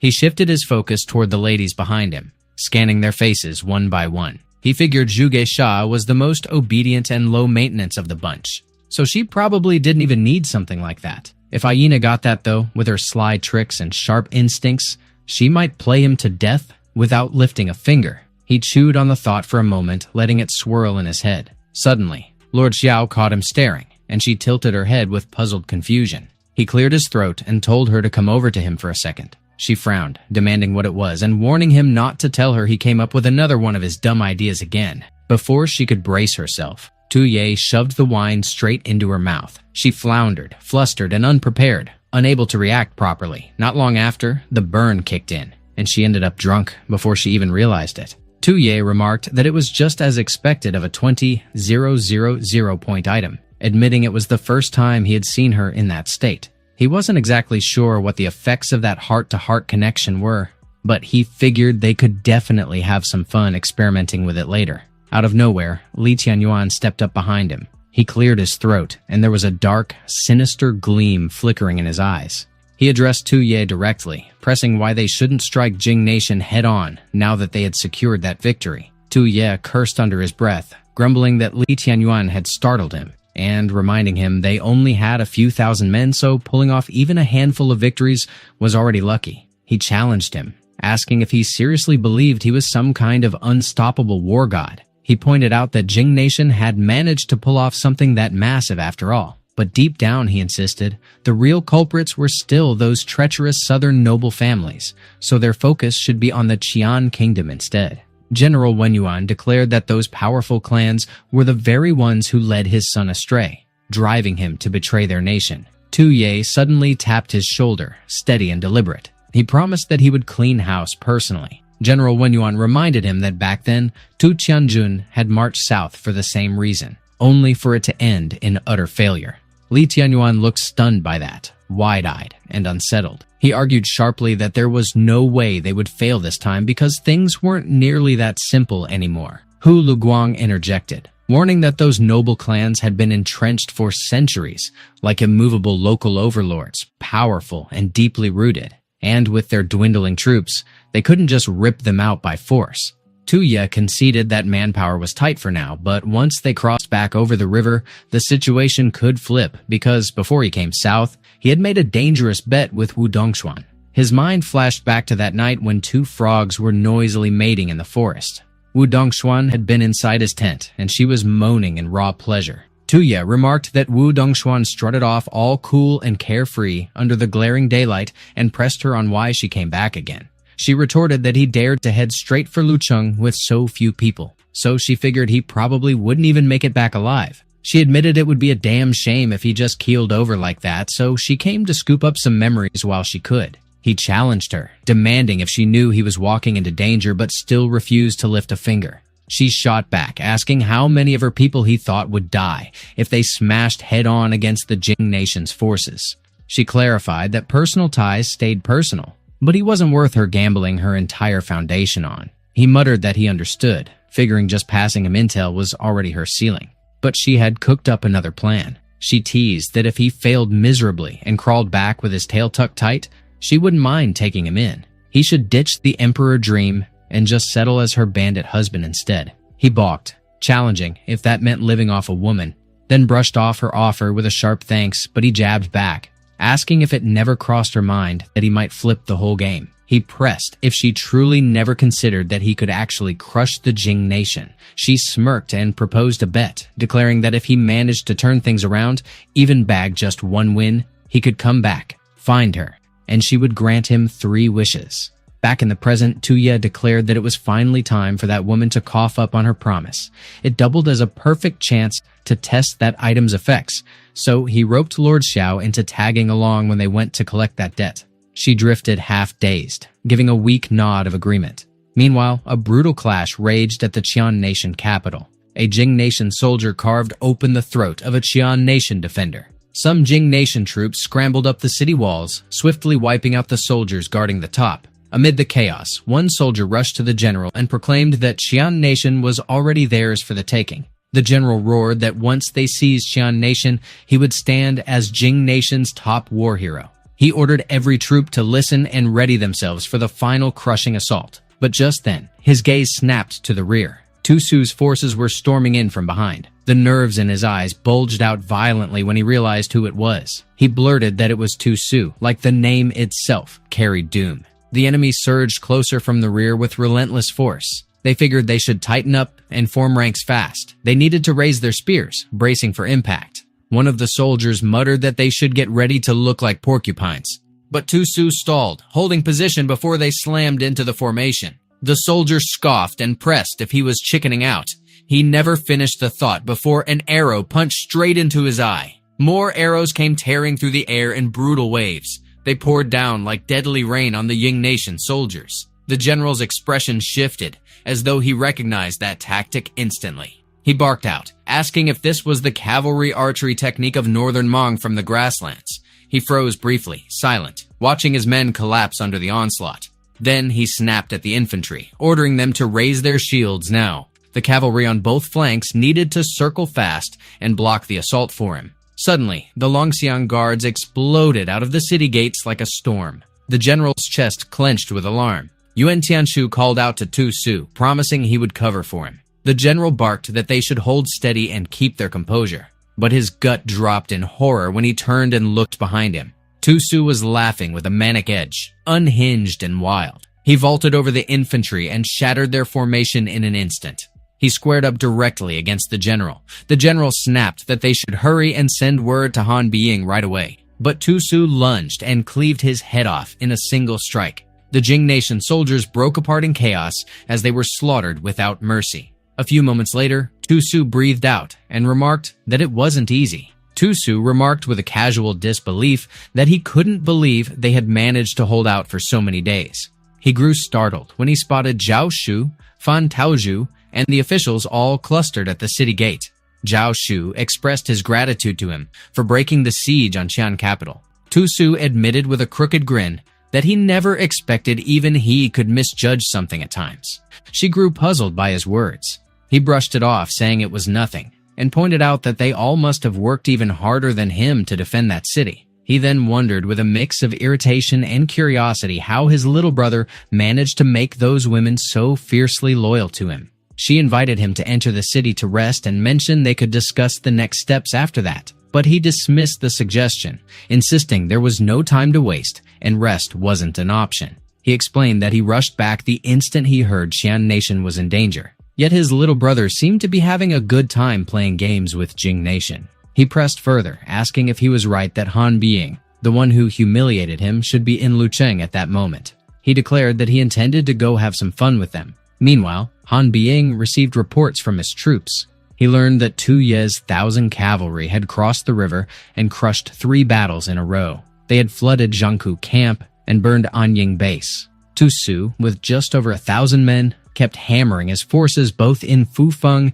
and around the capital. After all the efforts he had spent persuading the southern nobles of Qian, they had been only a step away from completely destroying Qian, and now it was all shattered. What stung worse was that he didn't even know where Tu Ye was at that moment. One soldier reported that he had already mobilized troops within 100 miles of Jiangku to construct layered defenses, adding that as long as Tu Ye kept pushing deeper into their territory, he'd be marching straight into a death trap. Han Biying, his tone tight, demanded to know if Tu Ye was dead at that moment. He then pressed the soldier if he had even considered the chance that Tu Ye had already turned back and crossed north over the river after killing Xing Wushuang. The soldier pressed if that wouldn't mean Tu Ye had come back again. Han Biying remarked that he had calculated everything down to the last detail, yet he still misjudged 3 critical things. First, Zhao Shu and Fan Taozhu had turned out to be unexpectedly loyal to Tu Ye unto death. So not only did he fail to seize the capital of Qian, but he also lost the pieces he had been painstakingly setting up for years. Second, Tu Su might be brave but lacks strategy. And though he clearly fell into his trap and got besieged, he managed to hold out for an entire month without letting his morale break, even using his isolated army to try and flip the situation instead. And most crucially, there was Tu Ye, who, despite being in a nearly hopeless position, kept acting in ways no one predicted, shattering his rhythm again and again. Before that northern expedition, he had brimmed with confidence, convinced he could crush Jian in one decisive strike and present Tu Ye to his lord. But looking back, it felt like he had been slapped hard in the face. However, they were not left empty-handed.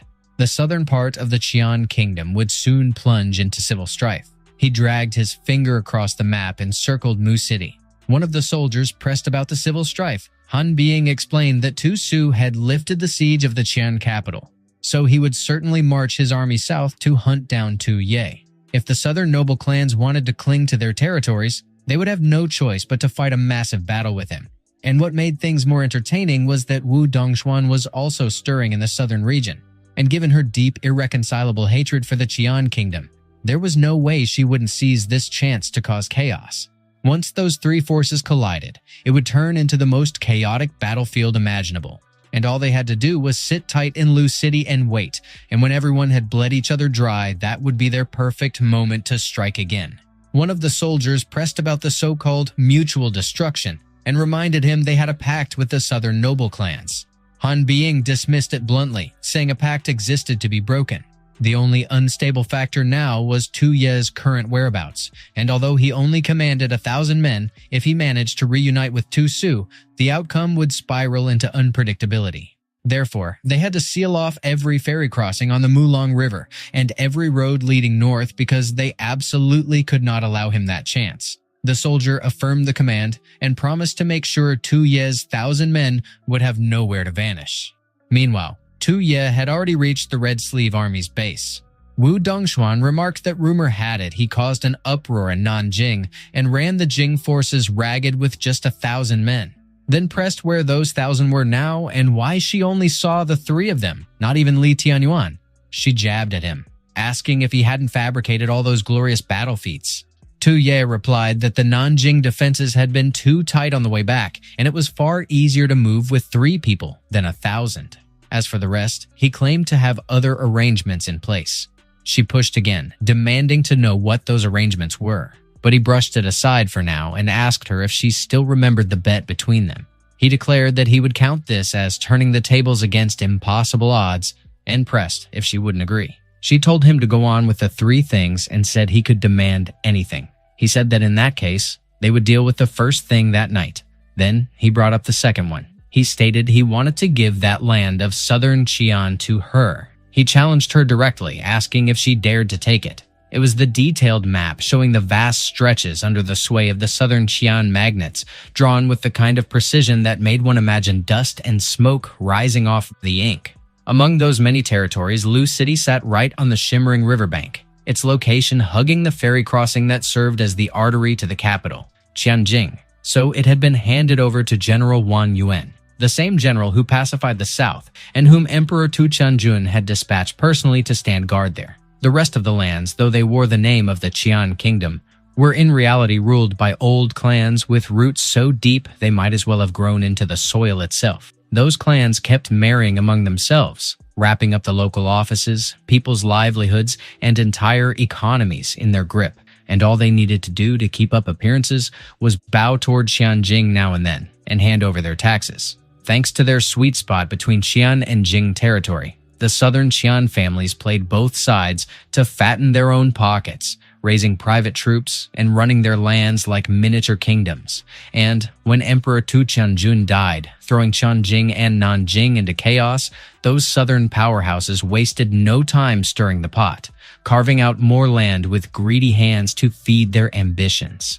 It wasn't until Tu Su helped Feng smash through the siege and won a thunderous victory at Tianjing that Nanjing and the great clans finally stopped their rampage, changing their tune from conquering to defending, hoping to lock their southern conquests into something permanent. Meanwhile, back at the camp, Zhao Fangxi was laughing like he didn't have a care in the world. He and his men were drinking like the night was theirs to waste. Then out of nowhere, Lian Yi tipped her cup wrong, and the drink splashed all over him. She froze, horrified, while the room's laughter choked into silence. Xiao Fangxi flashed her a grin that didn't reach his eyes. She stammered that it wasn't on purpose and begged him not to take her life. Her fear made her tremble as she kept pleading for mercy, her voice breaking again and again. He lifted her chin with lazy fingers, tilting her face up toward him. He remarked that he recalled her name was Lian Yi. He pressed her to confirm if she had a younger sister waiting somewhere. He declared that they might as well hand her out as a reward and summon that younger sister here. Lian Yi pleaded that he release her sister since she could still serve him herself, but he only waved it off, remarking that they should get back to the fun part. No one would have guessed that this so-called wastrel actually had a few sharp tricks, forcing Han Biying into such a humiliating loss.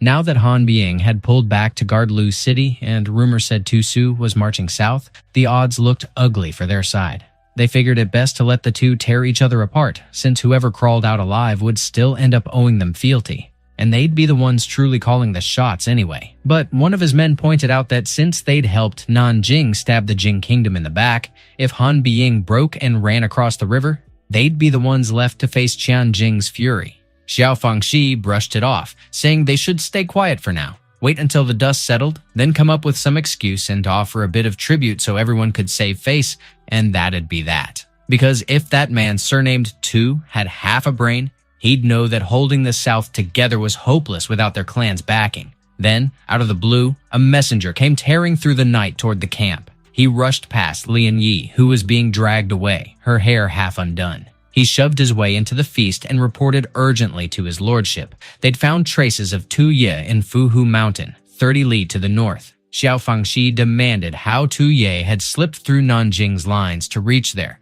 and how many men were with him. The messenger replied that it looked like fewer than 50. Xiao Fangxi laughed sharply, saying that was perfect. Tu Ye must have ditched his 1,000-strong force to sneak out by a side path, and this, he declared, was a gift straight from heaven. One of his men muttered to Xiao Fangxi if they weren't supposed to stay quiet and avoid stirring trouble for now, his tone edging with nervous caution.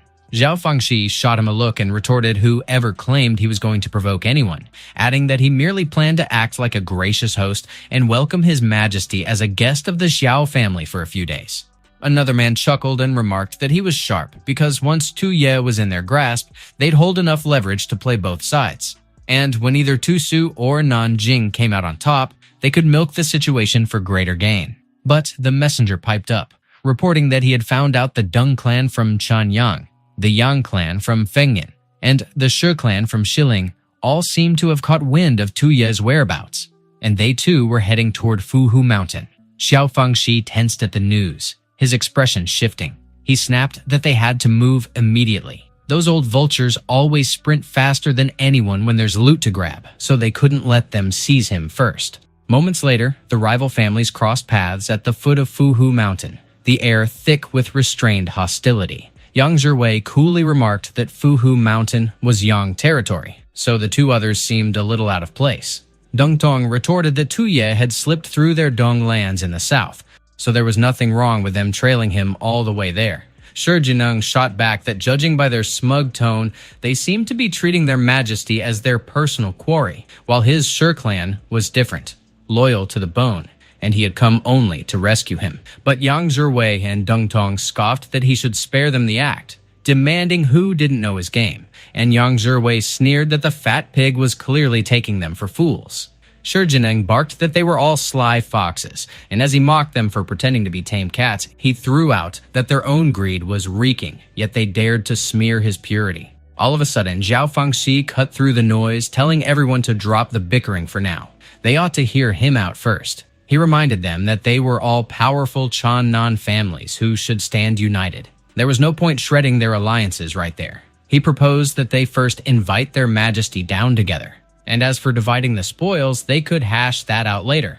But Shi Jineng remarked that he remembered him and Deng Tong once attacking their majesty, so it might not look right for either of them to be the ones doing the inviting, considering the grudge they'd sparked. Xiao Fangxi smirked and retorted that they were the ones crushed in defeat, and rather than calling it an attack, it'd be fair to say they gifted his majesty a victory by sacrificing a bunch of useless men for him to step over. If not for that pile of disposable soldiers he'd tossed his way, there'd be no heroic tale of few triumphing over many. So he should really be grateful. Yang Zhiwei dryly commented that his shamelessness truly broke new records, turning his loss into something worth bragging about. Xiao Fangxi fired back that their 4 grand clans had guarded that land for ages, and it wasn't because of any overflowing sense of martial honor. It was because they could bend when needed and swallow their pride without choking on it. He tossed a glance at Yang Zhiwei and asked if he disagreed. Yang Zhiwei narrowed his eyes and demanded what he was playing at.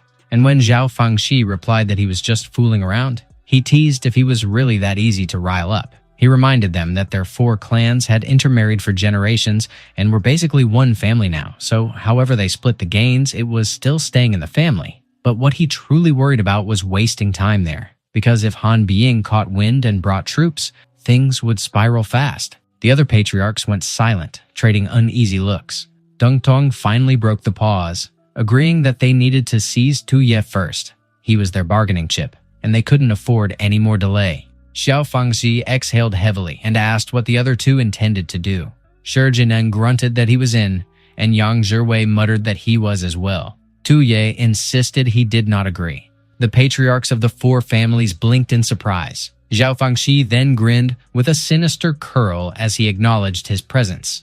Tu Ye stood there with his men, shoulders squared, and unmistakably proud. Zhao Fangxi declared that since he had already heard, he would not beat around the bush.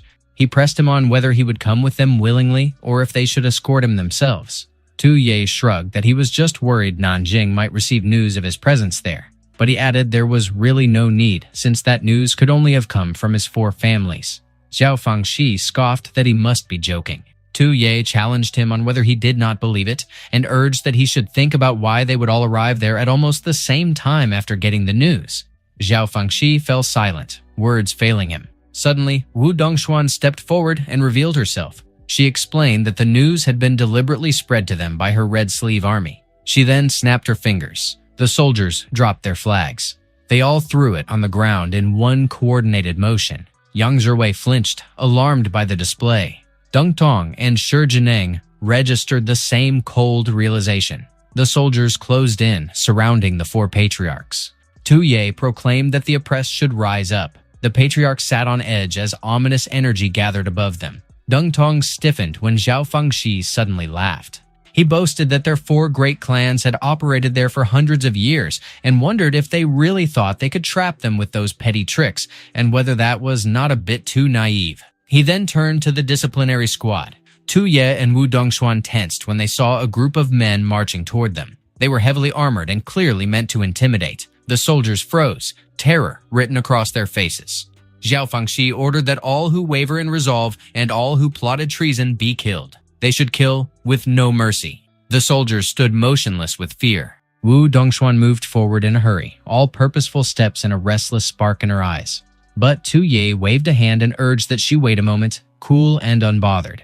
She should let him take the stage, the implication hanging like a low dare. Xiao Fangxi noted that their original plan had been to leash Tu Ye, to play him as a bargaining chip, while they slid between Tu Su and Han Biying.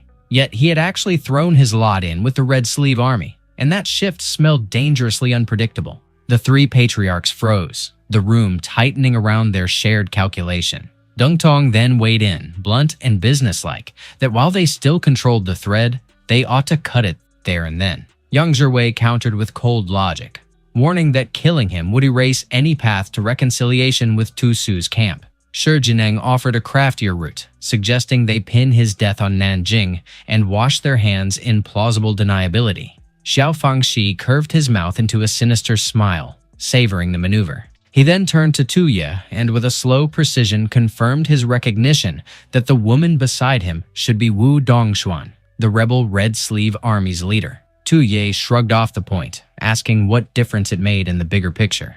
Xiao Fangxi's eyes sharpened into a terrifying, malevolent focus. He then demanded to know the motive behind Tu Ye's rebellion, voice edged with accusation. The system suddenly chimed congratulations to Tu Ye for triggering the nation-ruining event Gao Cheng forces the emperor. In that world's record, Gao Hua, a mighty Eastern Wei official, had held the reins of power while Emperor Yuan Shanji schemed to tunnel out of the palace and seize a reversal, only to be intercepted by Gao Cheng. Gao Cheng had forced the emperor, grilling him over the same question now in the air: why rebel?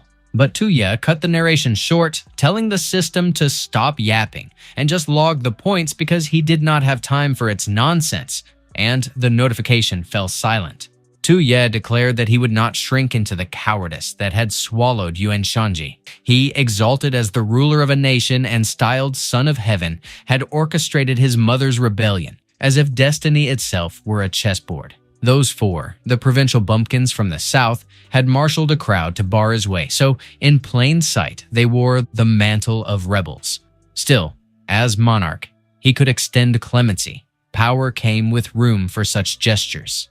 Xiao Fangxi dropped into a silence that tasted like calculation. He then erupted into a hysteric laugh, manic and sharp-edged. He pressed Tu Ye on whether he would actually grant them mercy, mocking the notion as if it were a child's prank. He wondered aloud whether Tu Ye intended to eliminate them, but doubted the man had the means. He questioned why a sovereign would consort with rebels, mused that perhaps Tu Ye had no troops left, and those 1,000 men before had been wiped out. He admitted ignorance about whatever bargain Tu Ye had struck with Wu Dongxuan to win her allegiance, and labeled that deal a grave error. The four clans had held sway there for centuries, he reminded them, and no simple rebel relying on dirty tricks could unmoor such roots. The slave soldiers should cut down the traitorous monarch, he concluded, offering pardon for past sins as bait. Silence rolled through the assembly like a cold wind.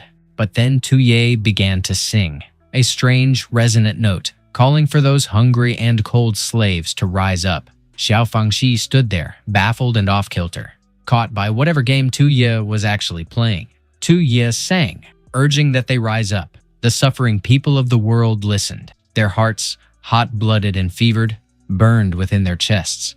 They had to fight for truth, and one of the soldiers mulled over what it meant to fight. He recalled that blistering afternoon. He had been kneeling on the ground, his knees scraped raw and bleeding. Steward Zhao barked that he was a bastard. He taunted him for trembling while clutching his wine. He yanked him by the hair. He ordered him to lick it clean. He told him again to lick it.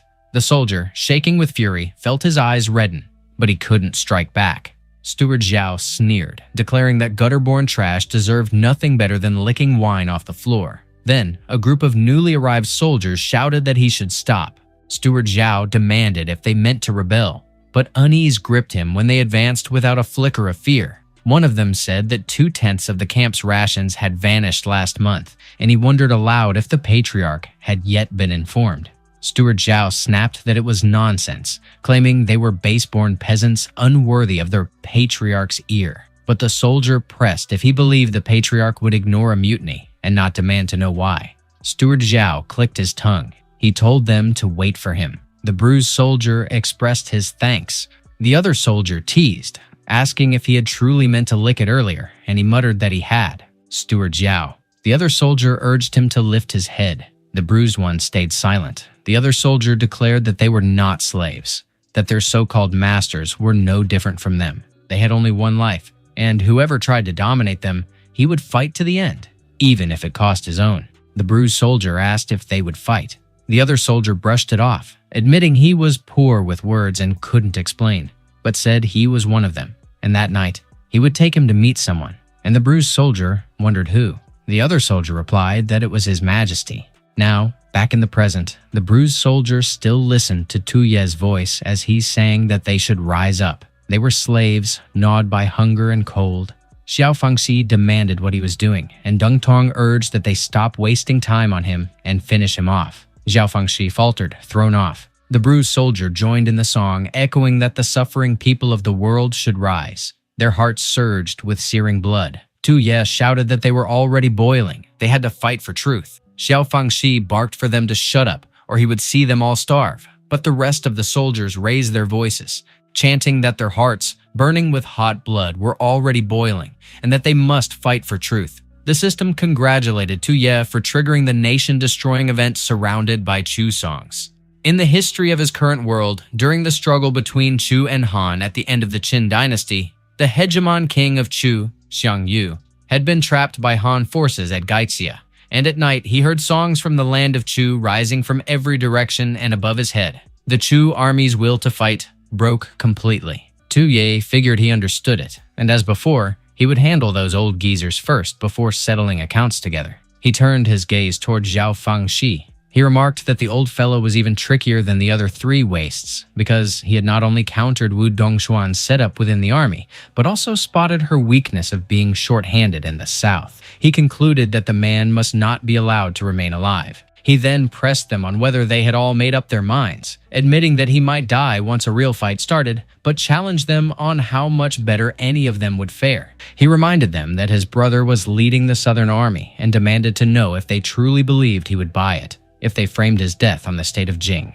Shi Jineng queried if he had caught that earlier. Tu Ye remarked that his ears worked fine, and besides, with their petty schemes of shifting blame, he wondered aloud if they imagined that old Fox Han being of the state of Jing wouldn't see through it. Shi Jineng froze, nerves twisting his tongue. Tu Ye declared that in the coming war between Qian and Jing, no matter who won, the victor would come after them in the end. And when that time came, the foundation they had built over centuries would vanish. The nobles grew uneasy. Then Tu Ye mentioned that he was merciful, like he had said before. So the chance he had offered them earlier to choose again still stood. Shi Jineng and Yang Zhiwei exchanged glances.